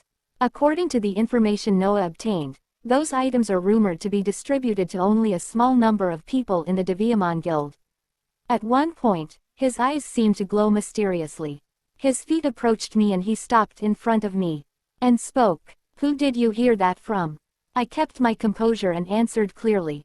I can't say that. He continued to ask. Whom did you hear about the drugs from? I opened my eyes and answered politely. Emperor Rosé Elide mentioned the Deviamon Guild at the secret meeting of the female nobility. I need chronia for personal purposes, so I came to you with a coin. He asked, what was Rosé Illide talking about? I replied, I heard that the Deviamon Guild handles drugs that are prohibited. She also gave the names of those who belong to the Deviamon Guild among the nobles. The Empress said that she was well aware of the weakness of the Deviamon Guild, and that she had the Deviamon Guild in the palm of her hand. His fine eyebrows could be seen contorting. He then gets up from his seat and then he raised his hand. Soon his eyes lit up, and a mysterious light stretched out from his hand. And I heard his question again. Who are you, Celestine? I recited the information with blank eyes. It's only half of the information anyway, so he can't infer my information. Celestine was the surname of Ariel's mother, who was a baron's daughter, and Ariel used her mother's surname when introducing herself deliberately to show that she had half the aristocratic blood. He quickly licked his lips nervously. You will forget everything you heard from Rosé Illide. I answered with a blank expression. Yes. He continued, and you will forget that you met me today. Yes. I answered him politely. He stared into my eyes for a long time. Then he mumbled, I don't know why I feel bad. I stood blankly, trying not to make eye contact with him. Now go, Celestine. I went out, and finally I relaxed. I was so proud of my acting. I thought he might caught me, but I came out unharmed. This should ensure the Deviamon Guild draws its sword against the Empress. Now that my work here is done, shall I get back to the temple? Next day as Ariel told Noah to send letter to Crown Prince. The Crown Prince caught Noah and tied him up. Prince spoke, how exactly did a kid from the Thieves Guild become an errand boy to the saint herself? Noah was kneeling in front of Prince, looking at him with his body bound. Prince raised the corners of his lips at the look of a young boy, even in a frightening situation. The letter must have belonged to Ariel. In Prince's hand was Ariel's letter, which Noah had placed in his pocket, taking advantage of the commotion. He was successful in delivering the letter. However, Noah replied, I'm just getting paid and running errands. Ariel told Noah to answer anyone who asked so. That would be a protection for each other. It must also be true that Noah was paid 50 francs for this work alone.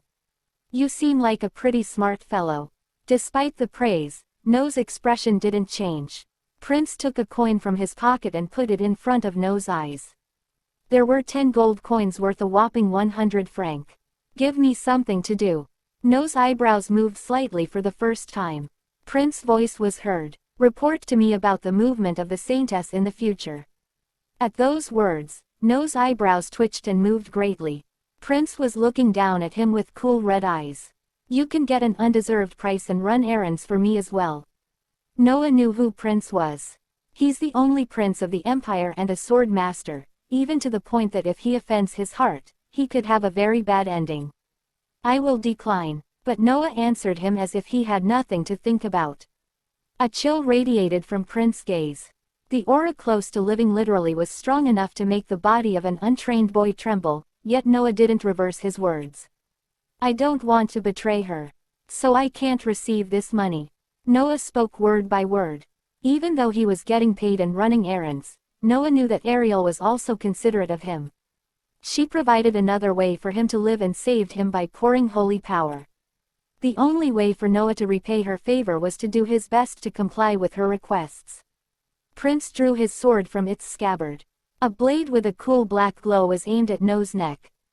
The blue energy rising from the sword master's sword made Noah's face pale. If it's a threat, not conciliation. Prince's lively voice reached Noah's ears. What are you going to do? Noah was well aware what kind of consequences his answer would bring. Yet he answered without hesitation.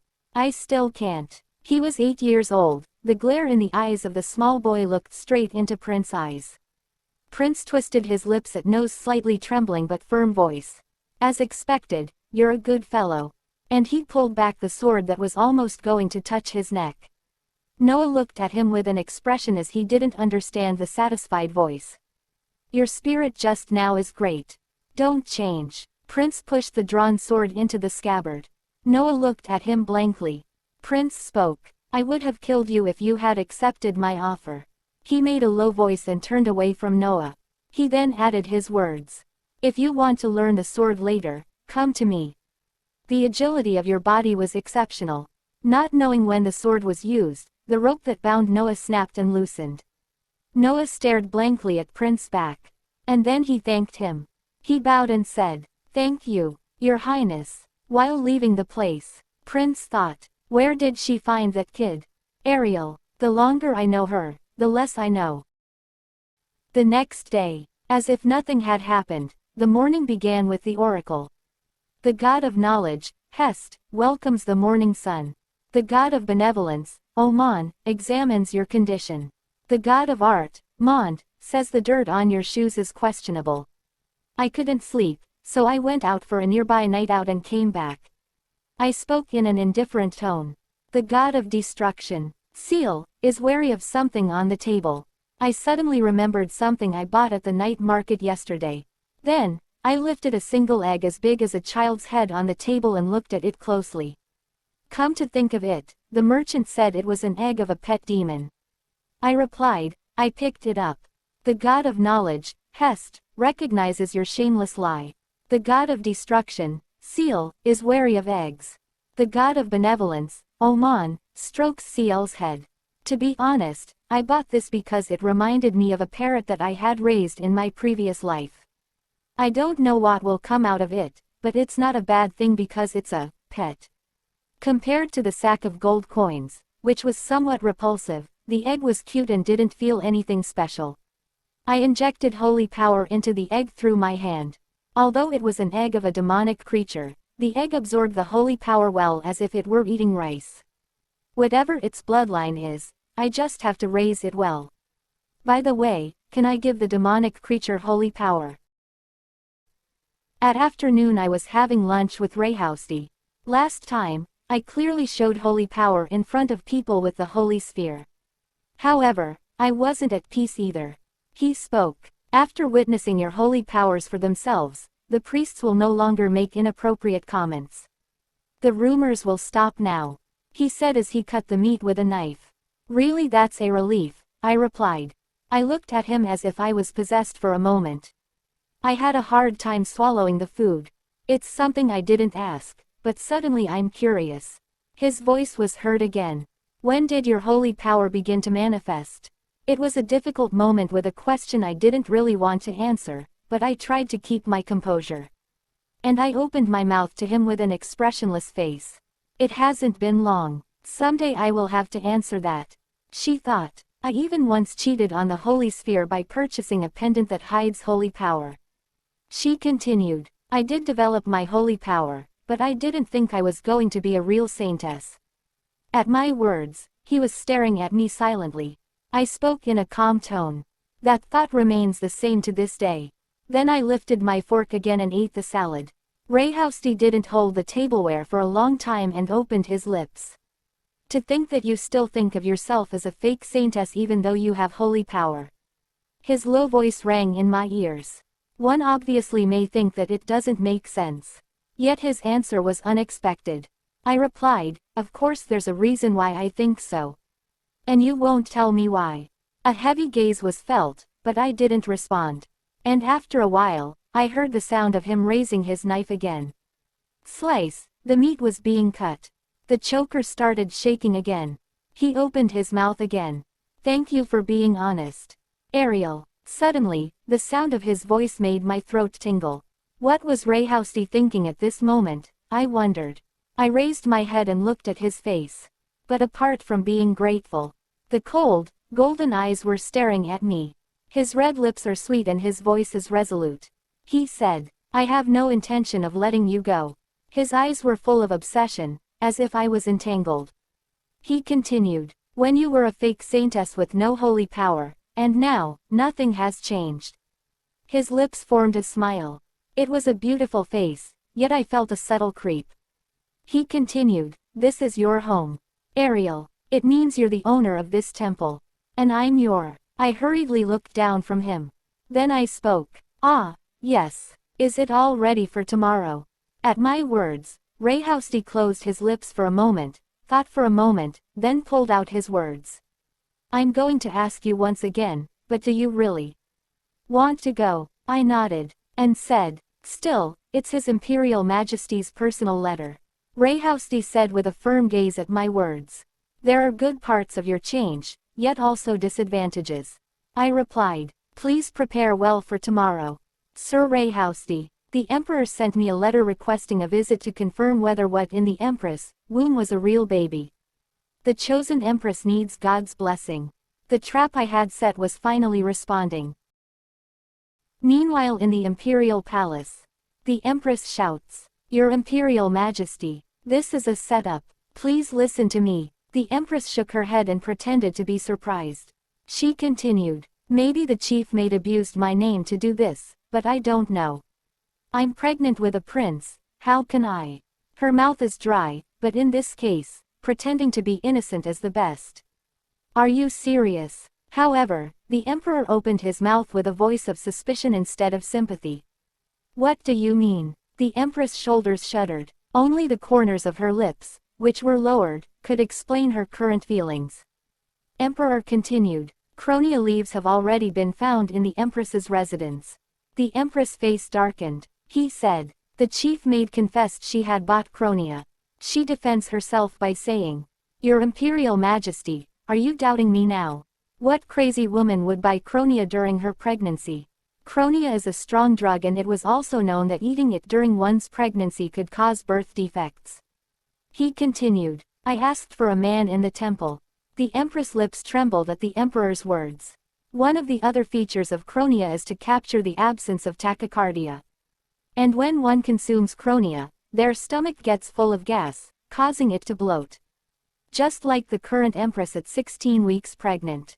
Depending on the person, it may swell like a full term. So Cronia is a drug that can lead to gastrointestinal pregnancy. "Your Imperial Majesty." The Empress's submerged voice scratched the Emperor's nerves. The Emperor continued, "In addition, the temple asked for Alberto's severe punishment." The Empress knew what had happened after hearing the news today. It is said that conclusive evidence came out that Alberto was the instigator behind the attack on an apprentice priestess, who was the saint's entourage at the temple. Alberto obviously said he handled it well, yet he couldn't even guess what had happened.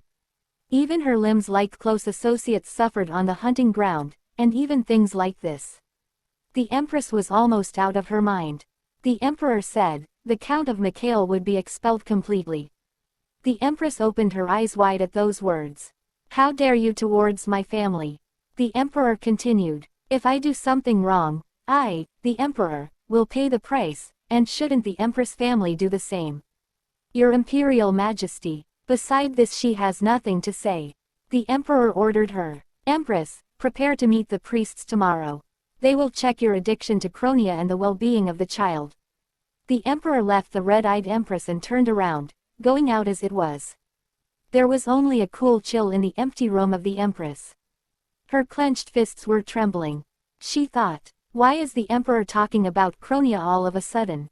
They even found evidence of the assassination order. Alberto said he dealt with it properly this time. "Don't tell me, is this another one of your foul tricks, Saint Ariel? If the Emperor finds out my pregnancy is fake, it's all over. All of my meticulous planning ruined by that wretched saint." After a while, a scream that was close to a groan rang out desperately. The next day, I went to the Imperial Palace with Dwayne. Behind me, the guards were standing as if escorting us, and when I rolled up the magnificent corridor and went into the hall, I saw the Emperor sitting on the throne. And next to the Emperor was the Empress with a haughty face, holding her slightly swollen belly. The area around the throne was adorned with jewels and peonies, and hundreds of golden candlesticks were burning on the walls. As much as it was the imperial palace of the empire, it was majestic and splendid. How much is all this? I clicked my tongue and moved on. Originally, there would have been high-ranking nobles and officials, but they weren't invited as the reason for requesting the blessing was a doubt that would be triggered by Cronia. There are only the guard knights who can take the Empress with them at any time. The guard knights stood still without a single move. Blessings from the 9 gods to His Imperial Majesty the Emperor and Her Imperial Majesty the Empress. I bowed my head and greeted them as usual. Then I lifted my head and looked into the eyes of the Emperor. Those dark brown eyes looked a bit hazy these days. Thank you for coming. A slightly hoarse voice came out of the Emperor's mouth. He feels a little different than usual. I felt a strange sense of discomfort. Today the Saintess was called. The Emperor coughed once and continued. To ask for the god's blessing for the baby in the Empress' womb. The Empress' cold gaze was directed at me. The atmosphere in the hall was strangely chaotic. May the glory of the gods be with you. To celebrate the meeting, the temple also prepared a small gift. Sir Dwayne brought the box and opened it. It was made using Crodium, the prince-to-be's birthstone. I bowed my head once and saluted the Empress. Then I lifted the small, equal-sized sphere that had been given to him by Dwayne. Thank you. The servant took it and placed it at the Empress' feet. I turned my head and looked at the Emperor. And asked, but the crown prince is nowhere to be seen. Then he gave a worried expression and furrowed his eyebrows. Prince, that guy, where is he, I wonder? Around the time I frowned and thought that the Emperor was somehow different from usual. The Empress intercepted the Emperor's words. The crown prince was busy and couldn't attend. Ah, right. The Emperor nodded his head blankly. I lifted my head and met the Empress' eyes. Her lips were smiling, yet her eyes were as cold as ice. From the first moment I met the Empress' eyes, I could confirm that what I expected was right. The Empress continued. Last time, there were many rude things about the fake Saintess from Chiago. Saintess, I replied with a light smile to the Empress' words. Don't say things like that. Today is the day I came to bless your Imperial Majesty the Empress. We were both smiling, but the mood felt as if we were walking on the edge of a knife. Rosé raised the corners of her lips at my words, which seemed to gesture to her to get to the point, and continued. I was told that the Saintess had proved your divine power in the temple. Then, the candle, which had flickered in the slight breeze, no longer flickered. At that moment, the sound of Dwayne staggering was heard. I narrowed my eyes and looked at her. Rosé's eyebrows were raised. She spoke. Could you possibly heal dozens of people who are addicted to unscented and odorless poison at once? I heard Dwayne collapsed with a thud. I looked behind me to see he was banging his head. It's poison. Come to your senses. I heard the guards screaming in surprise. But that's only for a while. Everyone started swaying one by one. The sound of the pulled swords falling to the floor one by one was heard. I glared at Rosé, trying to keep my mind straight. The Emperor, whose eyes gradually became cloudy, finally closed his eyelids. His head fell to the side. Did you end up doing something like this? Cornered rat has few options. Whether to undo the mistakes of the past, or to just go out until the end. And she was definitely the latter. You don't answer my question. The Empress' venomous voice was heard. A person who will somehow trample on others and climb up, rather than fall down because of a false affair full of chronia. A few of the guard knights drew their swords, yet they fell to the floor before they could even approach. The incense had probably spread before I came in. But certain types of scent poison require a trigger to work, and she probably used it to trap me. The Empress slowly came forward. And then, a small empty bottle with a magic circle on it fell as it brushed against the hem of her dress. The bottle is probably designed to react quickly to the scent of poison that fills the air when it's opened. She bent her back, picked it up, and began to descend the stairs. I fell on my knees, and knelt down. The Saintess, who had a persistent love for the crown prince, was ordered by him and tried to kill the Emperor and Empress with poisonous incense. Seizing the opportunity, the saint carried with her a cursed draft, which she used to kill the benevolent leaders, even at the cost of her own life. The Empress' lips moved softly. In the process, His Imperial Majesty unfortunately passed away, and the Empress the Prince protected her. She smiled as she touched her tummy with tenderness. She spoke. Our poor prince who protected his mother and became a star. A ship that had nothing in it, it almost gave me goosebumps. Soon she put the bottle in front of me. Even if you're the Saintess, you're only human, and you can't stand poison. Her complexion looked fine alone because she had already drunk the neutralizer. I lifted my head and opened my dry lips as I stared at her. And asked, where is the crown prince? Then she smiled as if it were a pity. You worry about Prince until the very end. But don't worry too much, I'm not going to kill him. The Empress' eyes widened deeply. I'll just blind his eyes by drugging him and seal his aura. It isn't difficult to add medicine to the food of the Imperial Palace. Maybe Prince is with Alberto right now. Alberto suffered a lot too. And then I will make Prince my personal pet. But this time, I'm going to ask you to take all the blame, overturn the temple, and restore that child's honor. I'm sure your maid, who's lucky enough to survive, will be killed. After chatting for a while, the Empress turned her back on me. It wouldn't be a bad thing to live as the widow Empress after all. And when she took a few steps, I said, she's not a maid, she's an apprentice priestess, our Daisy. The Empress turned around at the sound of a voice different from before. I'm saying that if you know it, you should tell me. After I finished acting, I got up from wiping my hands, and said, Scenario 1 is amazing. What? At the first hearing of her term and my normal appearance, the Empress made her face hard and her lips trembled. How? I shrugged my shoulders and told her. Except that this is also a scenario I wrote. What the hell is? The Empress muttered. I ordered Sir Dwayne. Wake up. Dwayne, nap time is over. Dwayne, who was pretending to collapse, got up at my words. He looked at me with a fed-up look and said, as expected, the Saintess is a very terrifying person. The god of knowledge, Hest, agrees with Dwayne. When Dwayne gave me a compliment, I said, have you been taking acting lessons, though? I was quite impressed. He replied, I just did as you said, Your Holiness. And I may have rehearsed a few times. I replied, it shows your acting was truly terrible the first time we practiced. You really might want to consider a career as an actor when all this is. Hearing our conversation, the Empress got irritated. She then shouts, enough of this nonsense. I don't know what you're playing at. But you'd be remiss to think I hadn't planned for these sorts of complications. If one file isn't enough to take you down. The Empress quickly took another bottle out of her clothes. Perhaps another poisonous incense she had prepared as a precaution. What a well-prepared person. She quickly opened the bottle. Yet her face hardened as she saw us standing still after a few seconds. Then I spoke. It doesn't work. And that's not poisonous incense. I also pointed to the bottle rolling on the floor. That one, too. Then the Empress opened her eyes wide. Ariel continued. It's a paralyzing poison. The guard knights and His Imperial Majesty will wake up in an hour. At my words, she started to take a step back, as if in disbelief.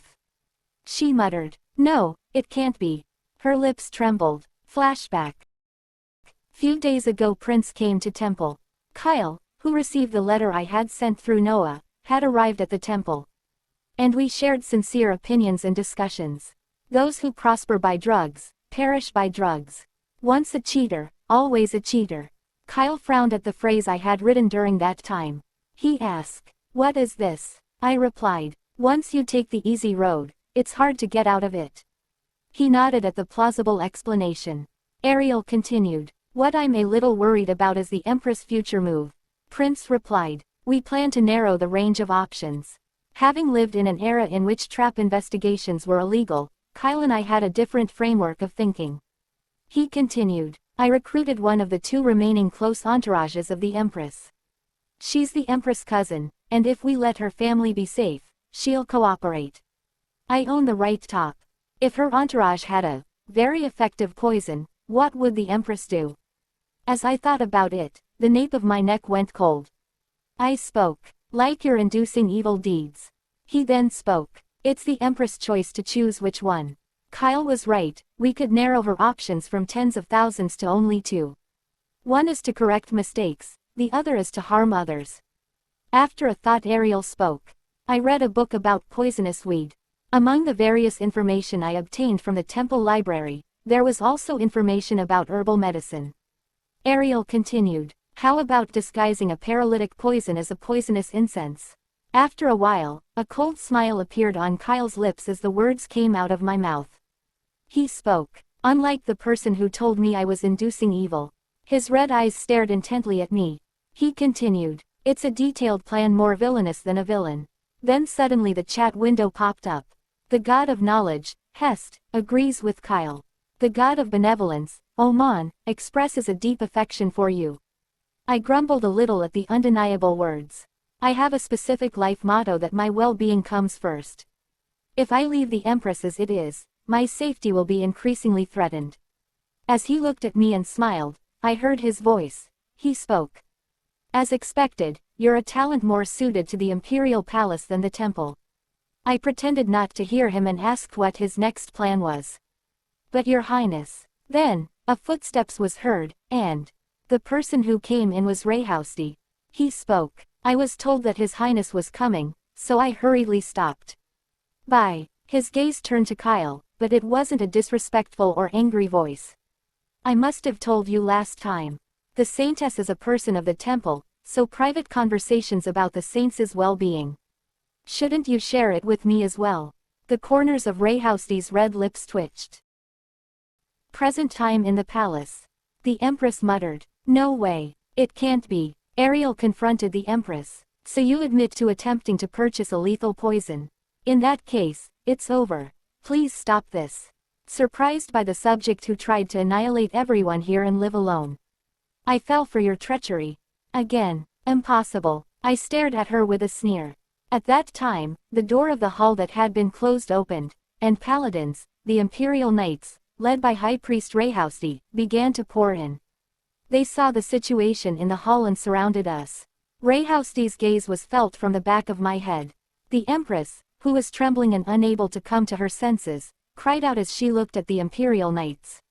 She shouts. The Saintess has made a trick. Surround them. It was a bit of a misleading situation. The guard knights were down, the Emperor had lost his mind, then the Empress and I were standing. And also only Dwayne. It's true that it's hard to guess that a single, powerless Empress could have created such a situation. The Empress shouted, and she tried to frame us instead. The Saintess was instigated by Prince Kyle and tried to put everyone to sleep and then kill them by using a paralyzing poison. With this paladin, Dwayne's grunting was heard behind me. No, why me? And according to the gesture of the commander of the Imperial Knights, who was watching the situation, the Imperial Knights drew their swords. As soon as they did that, the paladins also did the same, aiming at the Imperial Knights. The two forces of equal number faced each other with their swords pointed at each other, and the situation in the hall created a tension enough to see blood at any moment. At that moment, Rayhousey, with his cool eyes, began to walk. You mean to see you in danger? He walked between the Imperial Knights and Paladins who were aiming swords at each other, then the Knights flinched and opened the way at the vivid energy emanating from him. As Rayhousey energized the sphere, the Empress' face began to turn white. A familiar voice began to be heard from the sphere embracing holy power. The Saintess, who had a persistent love for the Crown Prince, was ordered by him and tried to kill the Emperor and Empress with poisonous incense.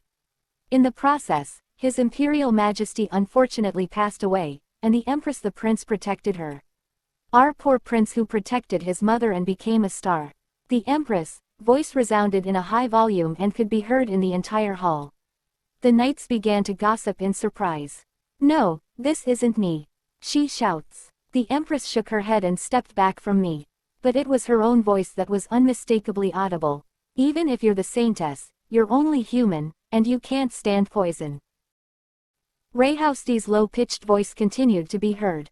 I didn't expect that the precious voice recorder that was presented to the Empress from the temple would be used in this way. His gold eyes were full of bloodlust toward the Empress. The Empress' pupils trembled. And immediately, the commander of the Imperial Knights rang out. Protect His Imperial Majesty and seize the Empress. The knights immediately poured out and arrested the Empress. She struggled, yet she couldn't resist the power of the knights. She shouts. No, it's all a conspiracy from that bitch. Her venomous eyes were staring at me until the very end. Anyway, things have been sorted out. Suddenly, a group of men came in with harsh footsteps. At the sharp wind, I staggered back and turned. I could see the slightly disheveled red hair, the red eyes blazing like the flames of hell, and the blood-covered uniform of the Crown Prince, and the blood-drenched blue blade. As if he was the Demon King from the demon realm, a dark red aura was blooming around him. The final organizer of this situation appeared in time. His red eyes were focused only on the Empress. The Empress, who had rebelled wildly, stopped and stared blankly at him. Her eyes shook violently. Thud. From his right hand, something unrecognizable fell to the floor and rolled like a ball. As I set my eyes on it, I realized it was a human head after a while. Oh, my gods. The god of destruction, Seal, covers his eyes. The god of art, Mond, curses at swords and wielding things because they have no dignity. Prince's cold voice was heard. Empress, I brought your long-awaited brother. The Empress' face was drained of blood as Alberto's miserable head rolled and stopped slowly. Alberto, the Empress' voice trembled. Soon, her furious gaze turned to Crown Prince. A desperate voice rang out. It was a voice filled with evil that seemed to pierce the sky. You're taking everything from me.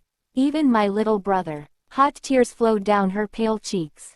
Crown Prince Cayley spoke to her with an expressionless face. The number of innocents you and Alberto killed after you became the Empress is 17. The number of innocents you killed before you became the Empress is 8. If I hadn't saved Noah and Daisy, the 2 would have been added. If I had saved Tina, who came as a fake Saintess, it would have lessened by 1.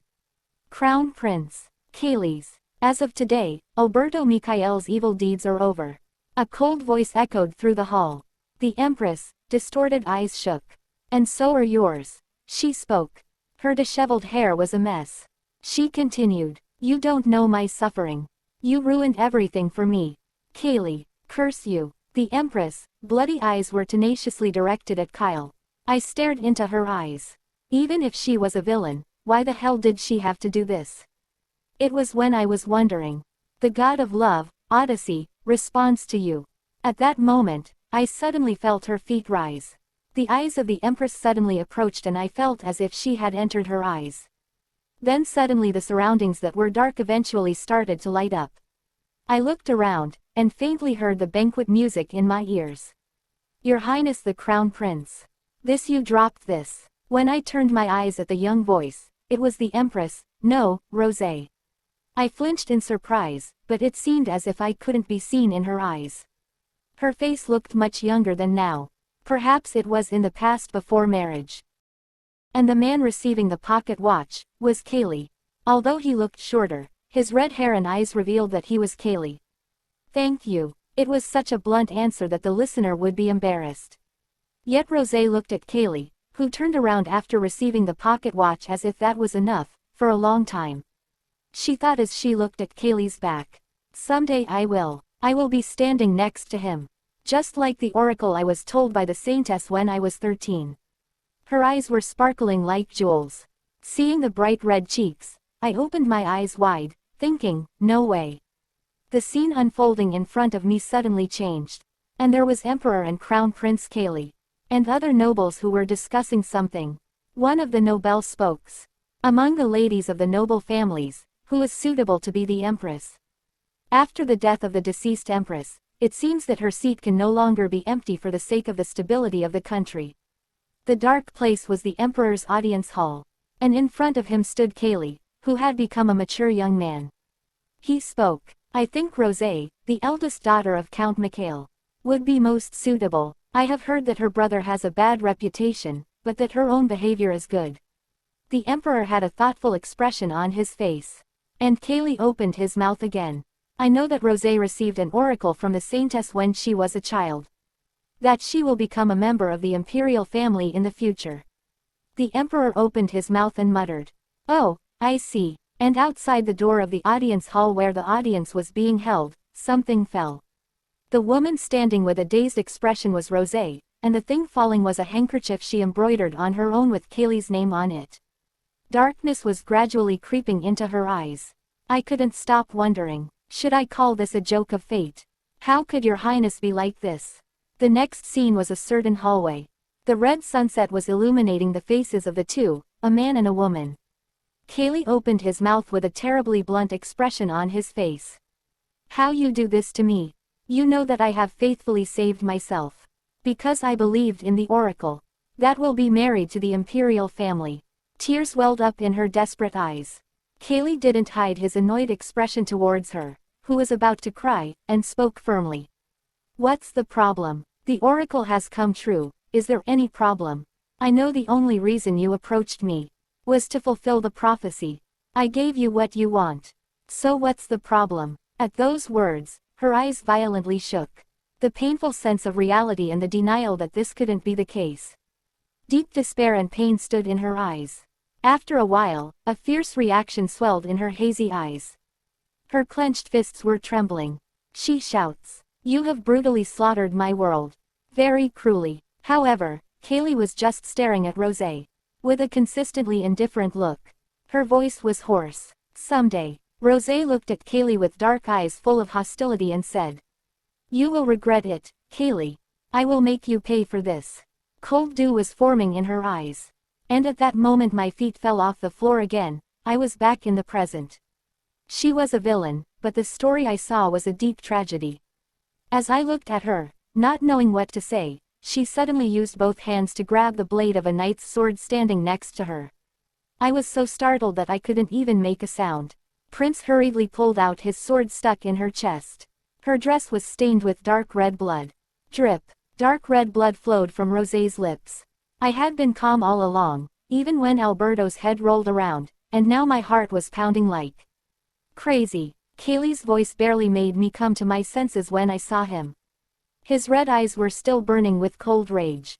He said, "She is a woman who shouldn't escape her crimes in this way." Dark bloodlust fluttered behind him. His low voice rang in my ears. He spoke. "She shook the pillars of the empire, tried to assassinate his imperial majesty. She killed my people. She shouldn't die so easily. I don't want you to try to save her." Rosé's eyelids shook, and blood poured out again. It seemed like he was saying it because he was afraid I would save her. I shifted my gaze to Rosé. Her eyes were directed at me. Her bloody hands would no longer have the strength to drive the sword deep. Rayhousdy was staring at me with deep eyes. Why did Odyssey show me those scenes? I stood for a moment and thought.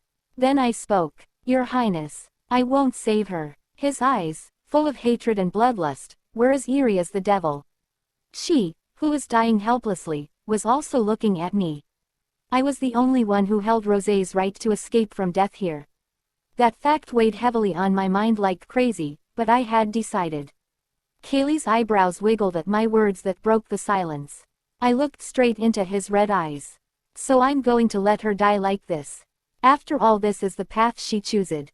I confronted him as I looked into his eyes, who was ready to draw his sword at any moment.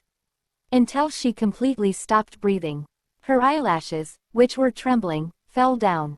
I could save people, but it wasn't my area to save someone who wanted to die. Even if there is a reason why she shouldn't die like this. The decision not to save one is as heavy a decision as to save one. I just stood silently. It was far from my eyes, but comfort-like words came to my mind. "The god of love, Odyssey, stands behind you." I could see the blood fading from her pale skin. The sparsely exhaled breaths widened, and as she exhaled her last breath once, she was immersed in the sea of eternal rest. With a selfishly calm expression on her face. The scene shifts to the next day. At the temple, Ariel and Daisy were chatting. Daisy spoke. "The country has been turned upside down. It would have been a big trouble for the Saintess, too. Oh my gosh. How dare she think of plotting a rebellion? Only the baby in her belly who died together is pitiful. Really." Daisy let out a small sigh. What happened in the imperial palace was left undisclosed, and to others, it was declared that the Empress had plotted rebellion. The Count of Mikhail was devastated and the Empress faction completely collapsed. Except for the Empress' second cousin, who was hired by Kaylee to help with this. The Empress' body was immediately incinerated, and the truth wasn't known to anyone. That the child in her womb was fake. It was the decision of the imperial family, fearing that the country would be overturned once again if that fact was known. Ariel spoke. "I also heard that His Imperial Majesty was also bedridden because of it. That can't be happening, but, whatever." The Empress faction was uprooted, and the listed priests who had internal communication with them were also handed over. Among them, most of the priests sent to the imperial palace were all treated according to the strict new law. The latest examination of priests revealed that the emperor had been poisoned for quite some time. In addition to the chronia the Empress was taking, she used several dark drugs to manipulate the emperor. And after the death of the Empress, the emperor, having learned all that had happened, lay in bed. I tried to heal the emperor with sacred power, but I found out that the sickness of a heart couldn't be cured even with that. Even if I poured holy energy into his weakened body, he didn't have the will to absorb it properly. Then Ariel asked, "Have you not received a message from the high priest yet?" At my words, Daisy nodded her head suddenly. She spoke. "The high priest also. He's too much to leave the temple empty for 10 days at a time like this. Let's go get some wind." I thought it was going to be okay, and I walked the corridor with Daisy. A familiar voice was heard. "Ariel." I slowly turned my head. Red hair fluttered in the light breeze. The color of his eyes in the sun looked a little darker than usual. However, his strong shoulders, tall stature, and a long sword shackle hanging from his waist were creating a sense of intimidation as always. But I turned to look at Kyle and bowed my head slightly. "May the blessings of the 9 gods rest upon you, Your Highness the Crown Prince." My dress moved and there was a sound. His face, covered in blood and anger, overlapped for a moment with his clean face, but I shook off the afterimage. Instead of the emperor who was recuperating, it said that it was his duty to act in the place of the emperor. Now the whole country was his. "I came to see you. There is something I want to ask you. Why didn't you save her that day?" His words lingered in my ears. I opened my mouth. "You really didn't know." At my words, he stared at me with his eyebrows hardened. He looked as if he had no idea. Kyle had no interest in relationships with women. But if Rosé had said that much, at least a little bit of tact. He asked, "What do you mean?" He seemed like a man who wouldn't even notice the slightest bit, so I decided not to talk. And after all, the past was a late Empress personal feeling. And knowing the truth won't change anything, so maybe I should keep this as a secret that only I know. The reason I didn't say was because of the God's will. Kyle's eyes became complicated and subtle. He muttered, "The God's will." I continued, "I'm the Saintess. Doing the God's will is my priority." Odyssey showed such a flashback scene, so it was really a God's will. It was a pity to have the Empress, who committed such a bad thing, die gracefully, but it was still the last wish of the dying. "I see." He spoke. I continued looking at him between his nicely folded brows. I asked, "How is His Imperial Majesty?" He replied, "Still not good." A warm wind blew, a gentle breeze, as if the terrible situation of that day was a lie. We stood precariously between the rolling heads, blood, and pressure. I looked up at Prince and said, "Don't blame yourself. The reason His Imperial Majesty is in the sickbed is because of the Empress. It's not your Highness' fault. We need to make sure who is at fault." His eyebrows wiggled. After staring at me for a while, a faint smile crossed his lips and then disappeared. After a while, I heard his voice. "I'm also glad you looked brave." I nodded and smiled. Even so, I was quite strong and possessed a personality with a lot of self-rationalization. A strong wit is a trait suitable even within the imperial palace. Even his jokes are scary. "The temple is enough for my makeshift kennel." I spoke up to change the subject. "The weather is really nice today. The blue sky over there. The god of destruction, Seal, is doing his best." As there was only silence in the awkwardness, Kyle, who suddenly glanced up at the sky, continued. "Thank you." I was quietly listening to the unfamiliar words, which were making me shy for no reason. My mouth was dry. He continued, "For letting her die. For preventing me from becoming a real monster." At his words, I stared blankly at him. He looked different from usual. Would I say he is a lonely, untamed beast? Never mind. I looked away from him and wiggled my hands. As expected, and Kyle's low voice, "I think I will be visiting the temple more often in the future." The moment I heard those words, my heart was pounding for some reason. And the status window started flashing. An emergency meeting of the gods was held about adopting Kyle Alexis Illide as son-in-law. The god of art, Mond, fiercely opposes. The god of knowledge, Hest, demeans those who wield swords, saying that they are really useless. The god of destruction, Seal, bites Hesiod's leg. The god of love, Odyssey, is eating corn crackers. The god of benevolence, Oman, rises on the podium and gains attention. In fairness, he proposes to take all 3 as concubines. A majority of the gods agree. "Stop it." Watching the flickering chat window, I screamed involuntarily. I thought it was going to be weird. Kyle asked, frowning, "Are you talking to me?" Only then did I come to my senses and look up at Kyle again. No, that's not it. Anyway, now that Her Imperial Majesty the Empress has passed away, the reason why you will often visit the temple. However, his voice pierced my ears. Since someday, when I see you, something comes to my mind. Pardon, what are you thinking? Without realizing it, the end of my voice trembled a little. Everything has a reason. That voice coldly penetrated my abyss. His eyes were glimmering on me. There must be a reason why you became such a different person. A cold voice pierced my heart. I'm very curious about you. The god of benevolence, Oman, is interested in Kyle's sharpness. Sword masters are skilled in Kai, that's why they have good sensitivity. He continued speaking. How would you react if our common enemy was gone and I was still curious about you? I stared blankly at his red lips and finally came to my senses. It's time to end the increasingly dangerous conversation. I bluntly spoke. Now I'm going to have to go inside. It's been a while since I've been under the sun, so I'm dizzy. He then spoke. You're saying you're running away in a roundabout way. I turned away from his gaze, which was silently staring at me, and made a calm voice. I continued. Your Highness, please go back as soon as possible. Don't you feel uncomfortable going on an outing like this when you have a lot of national affairs? He let out a sigh. And spoke. It's always like this. Being barely close is enough. The positive aspect had to be put in for the real relationship of the original story. I don't know if the original story has any more meaning, though. It was when I left Kyle behind and took a few steps towards my room.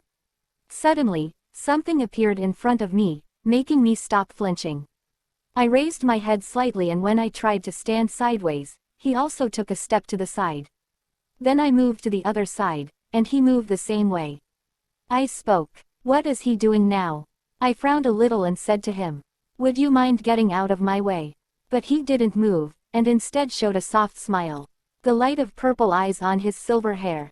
A handsome face, white skin, and contrasting red lips. His shoulders are broad and he's a little shorter than Kyle, but he's on the tall side anyway. Is he in his early 20s? Then he spoke. I'm a little disappointed. It was a soft smile, yet somehow my spine was cold. A sense of dread that had been in place for a while. He continued. I can't believe you don't recognize me. His voice rang in my ears. The moment I thought, who is it, a chat window flickered in front of my eyes. The connection with the Oracle will be disconnected. What? I didn't even press disable, but my connection with the gods was cut off. Confused, I licked my lips again. He then spoke. Will you remember if you see this? And as he clenched his fist once and opened it again, a silver coin with a murky light flashed in his palm. I took a breath in surprise. Now I know who he is. The guild leader of the Deviamon Magician Guild. Then, behind my back, another move touched me. Prince spoke. What business do you have in the temple? Baron. At that, I opened my eyes wide. Baron. The head of the Deviamon Guild is a baron. The man frowned and slowly turned his gaze to Kaylee. He replied to the prince. I have come to investigate the case for the collapse of the annex of the temple because it's being finalized. Prince muttered, the Lord yourself. He continued. Well, it's a request. From the high priest, so I have to do this much. Kyle nodded his head and spoke. It seems that the saying that Vester built the temple easily is a rumor. Those words pierced my ears. Wait a minute. Vester. If it's Vester. Diego Vester. That villain. The mastermind who sent the real Ariel to her death in the original story. He continued and spoke. There were times when we briefly bumped into each other for a while, but now magicians and priests are getting along well. Wouldn't it be wise to respect each other's territory? As soon as he finished speaking, his purple eyes turned towards me. My heart was beating like crazy. After sending the two men, my mind was confused. I ran towards my bedroom. Don't let anyone in, I said to Daisy as I entered the room. Diego Vester, one of the rulers of the demon realm and the villain of the novel. I found the man, whom I never wanted to run into, on my own. And I was tired of pretending to be enchanted. At that time, I was wearing a holy relic that hides my power, so he wouldn't have recognized me, but I could tell that he had just recognized me again. There were 2 old books about the Devil Realm that I borrowed from the library. Both of them were officially non-existent books, but reading these books over the past few days helped me understand a little about the demon realm. In the demon realm, there is a demon king and demon princes who are its subordinates. Aside from that, many nobles, ordinary demons, and even insignificant demons form a pyramid-shaped hierarchical society. Of course, they weren't large compared to human society, but they were a threat to the extent that everyone could use black magic. In the original story, Diego is the successor of Demon King Leto and a powerful magic duke. He is living as Baron Diego Vester in the human world, but his true identity was like that. Why did he have to be the guild leader of Deviamon Guild? Damn it. Had I known he was Diego, I would never have put such an irrational number. I suddenly heard a voice from behind, breaking my little relief. The Saintess' bedroom is quite comfortable. I jumped up in surprise. It is true that if you're too surprised, your voice won't come out. As I was staring at him with my big eyes frozen, he gave me a light smile. He continued, "You're also raising a cute egg that appears to have been purchased from the Pencil Guild." Dangerous purple eyes. There was a man who shouldn't be in this room. He spoke in a firm voice. "Ah, don't shout. It will only hurt your neck." It felt like my goosebumps were standing still, but I clenched my fists to regain my composure. The coolness returned after a while. I repeated what he had said, and I knew that perhaps by some trick he had done, my noise wouldn't be heard outside. He then spoke. "You tried to use Deviamon to expel the Empress. The penalty for deceiving me by pretending to be enchanted. I'm worried about how you should receive it. It must have been because of Diego's influence that the Oracle had been disconnected until now." He took 1 step, 2 steps closer to me. I said to him, barely hiding my fear, "I understand you're angry. I would have done the same." His eyes darkened at my words. He continued, "The Empress was completely ousted. I later found out that there was no name Celestine around the Empress. But to see you again at the temple like this." His low voice rang in my ears. He continued speaking, "Should I call this a harvest, or should I call it fate? That you, who deceived me, is that Saintess. Why did I only know now? Whether it was malice or magic, an ominous energy enveloped me." His purple pupils contained deep curiosity. I couldn't understand what he was saying. Oracle activation. I looked at him and spoke over and over again. Of course, I fully understand why he's angry with me, but I'm a person who puts my safety first. Then I spoke. "If you come any closer, you will get hurt." And a chat window flashed in front of me. The Oracle is activated. However, unlike usual, the Oracle window wasn't clear and flickered continuously. Still, I focused as much as I could. Seeing the window flickering, I could guess how strong his magic was. There was interest in his eyes. He spoke. "I have never seen a Saintess with such power. Everyone was a puppet tying up strings, yet you stand on your own 2 feet." I reached out to him as if I were healing. Then a warm light shone on him like a ray of light. It was because the thought that it might be a healing power for humans but an attack for demons came to my mind like an instinct. Diego stretched out his right hand, black darkness pouring out of his hand, colliding with the light. Whether it worked or not, his darkness didn't come close to me. It wasn't the magic of ordinary magicians, it was a black magic called magi. His fine eyebrows trembled slightly. I spoke. "I don't know what you're talking about, but people can't always win and live. You get to know the world by getting hit in the back of your head once or twice." I blatantly advised him. Then, "The god of love, Odyssey, is curious about the relationship between you and Diego. The god of knowledge, Hest, speaks of his reasoning. Although the gods were wary of Diego, they were reasoning about his relationship with me." And soon my light began to engulf his darkness. "No matter how strong his power is, this is the temple. The house of the gods, the realm of the gods," he said. "So, just coolly forget about the last time." 1 step, 2 steps, he started backing away. But his eyes were as relaxed as if he were dreaming, and his voice was monotonous. "Celestine. Ariel Celestine." I suddenly shrugged at my full name. "I have just decided to regard this meeting as fate." My light almost engulfed his darkness, and he finally smiled faintly as his back touched the window. His voice crept into my ears. "Let's take it slow. There's plenty of time." His voice crept into my ears. "We will see each other again soon." And in an instant, his body disappeared. As if he wasn't there from the beginning. My hand was looking for its color again. The status window in front of me flashed. I let out a small sigh. And to the gods who were curious, I told the whole story. Even secretly finding the Black Magic Guild and meeting Diego. After a while, the oracle window appeared. "The gods are holding an emergency meeting." I stood blankly and sat down on the bed. In addition to the gods and the 3 male leads, even the villain took an interest in me. I don't know what kind of interest it is, but it's true that it's ominous anyway. And I felt that my peaceful dream life was getting farther away.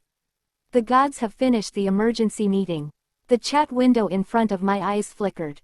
Oracle LV4 is opened with the unique power of the gods. The power of the gods can no longer be used to raise the oracle level. And immediately the chat window flashed. "The god of knowledge, Hest, uses instinct on you."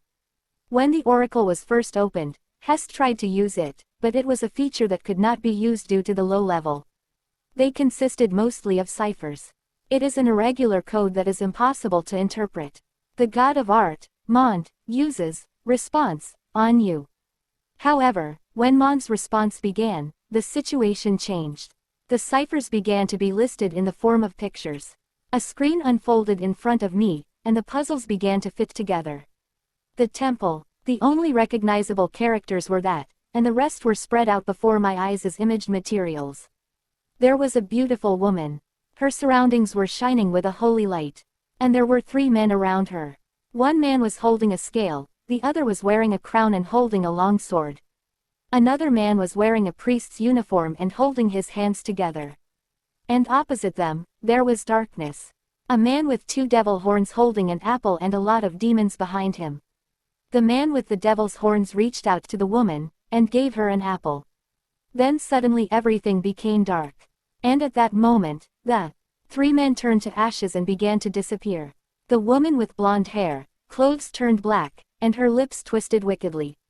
The world began to fall into darkness. I woke up from my emotions and looked at the book again. Its letters were disappearing. What the hell is this? While watching that amazing scene, the window in front of me started to glow. The god of justice, Hetus, enters your oracle. Who couldn't enter the oracle, takes over the mat of Hetus. They were gods with a somewhat contradictory mood. The god of knowledge, Hest, welcomes the god of justice, Hetus. The two seem to be close because they are similar. The god of benevolence, Oman, demeans Hetus, saying it's a cross. The god of art, Mond, is a bit disappointed when he learns the identity of the newbie. This side didn't seem very friendly.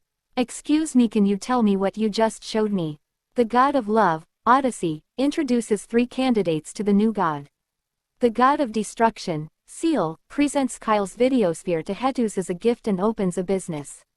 Well, I don't think now is the time to open the male lead's business. I sighed and waited a little longer, yet they didn't explain anything further. What I felt while watching the oracle was that once the flow went in a certain direction, there was no turning back. And for some reason, the gods didn't give plausible information through the oracle. "Please take care of me." The newly arrived god. In the end, I slightly bowed to the god who entered my oracle. What does the memory I just saw mean? Up to the beginning, it seemed to be similar to the contents of the original story I had read. Saintess Camilla wins the love of 3 men, and is in a noble position. But what follows is a story that can only be described as ominous. Could the man with the devil's 2 horns have something to do with Diego? His words still linger in my mind. "That you, who deceived me, is that Saintess." My mind was complicated, the feeling of being handed a piece of a complicated secret. "We will see each other again soon." I shook my head. There was nothing to jump to conclusions yet. Sense shifts after 3 days. Rayhousty returned 3 days later. A priest came running to me and told me that High Priest is injured. He didn't look very well. One of his arms was wrapped in bandages. Of course, there are also blind gods. The god of art, Mond, likes his disheveled top. Contrary to his usual uniform, His tight chest was half exposed, although he looked rather decadent. "Are you okay?" I looked down at him with a worried expression on his tired face. "Shouldn't you rest a little more? You look very tired." It was the first time he had ever shown himself like this. "Master, no, Saintess." He seemed a little confused as to whether he was really in a bad state. I asked, "Where have you been?" He replied, "I visited Ares mine." Ares was the largest mineral and magic stone production area in the Empire. In the original story, it was described as Camilla's hometown. Rayhouse's voice flowed. "I wish everything was in my prediction." His face looked quite dark. Feeling strangely ominous, I asked him, "What happened?" He replied, "The gate of the Devildom has exploded in Ares mine. You can take it as a bridge connecting the demon realm has been built. It means that the two worlds that should have been separated were connected by a small gap. That means chaos in our world has begun."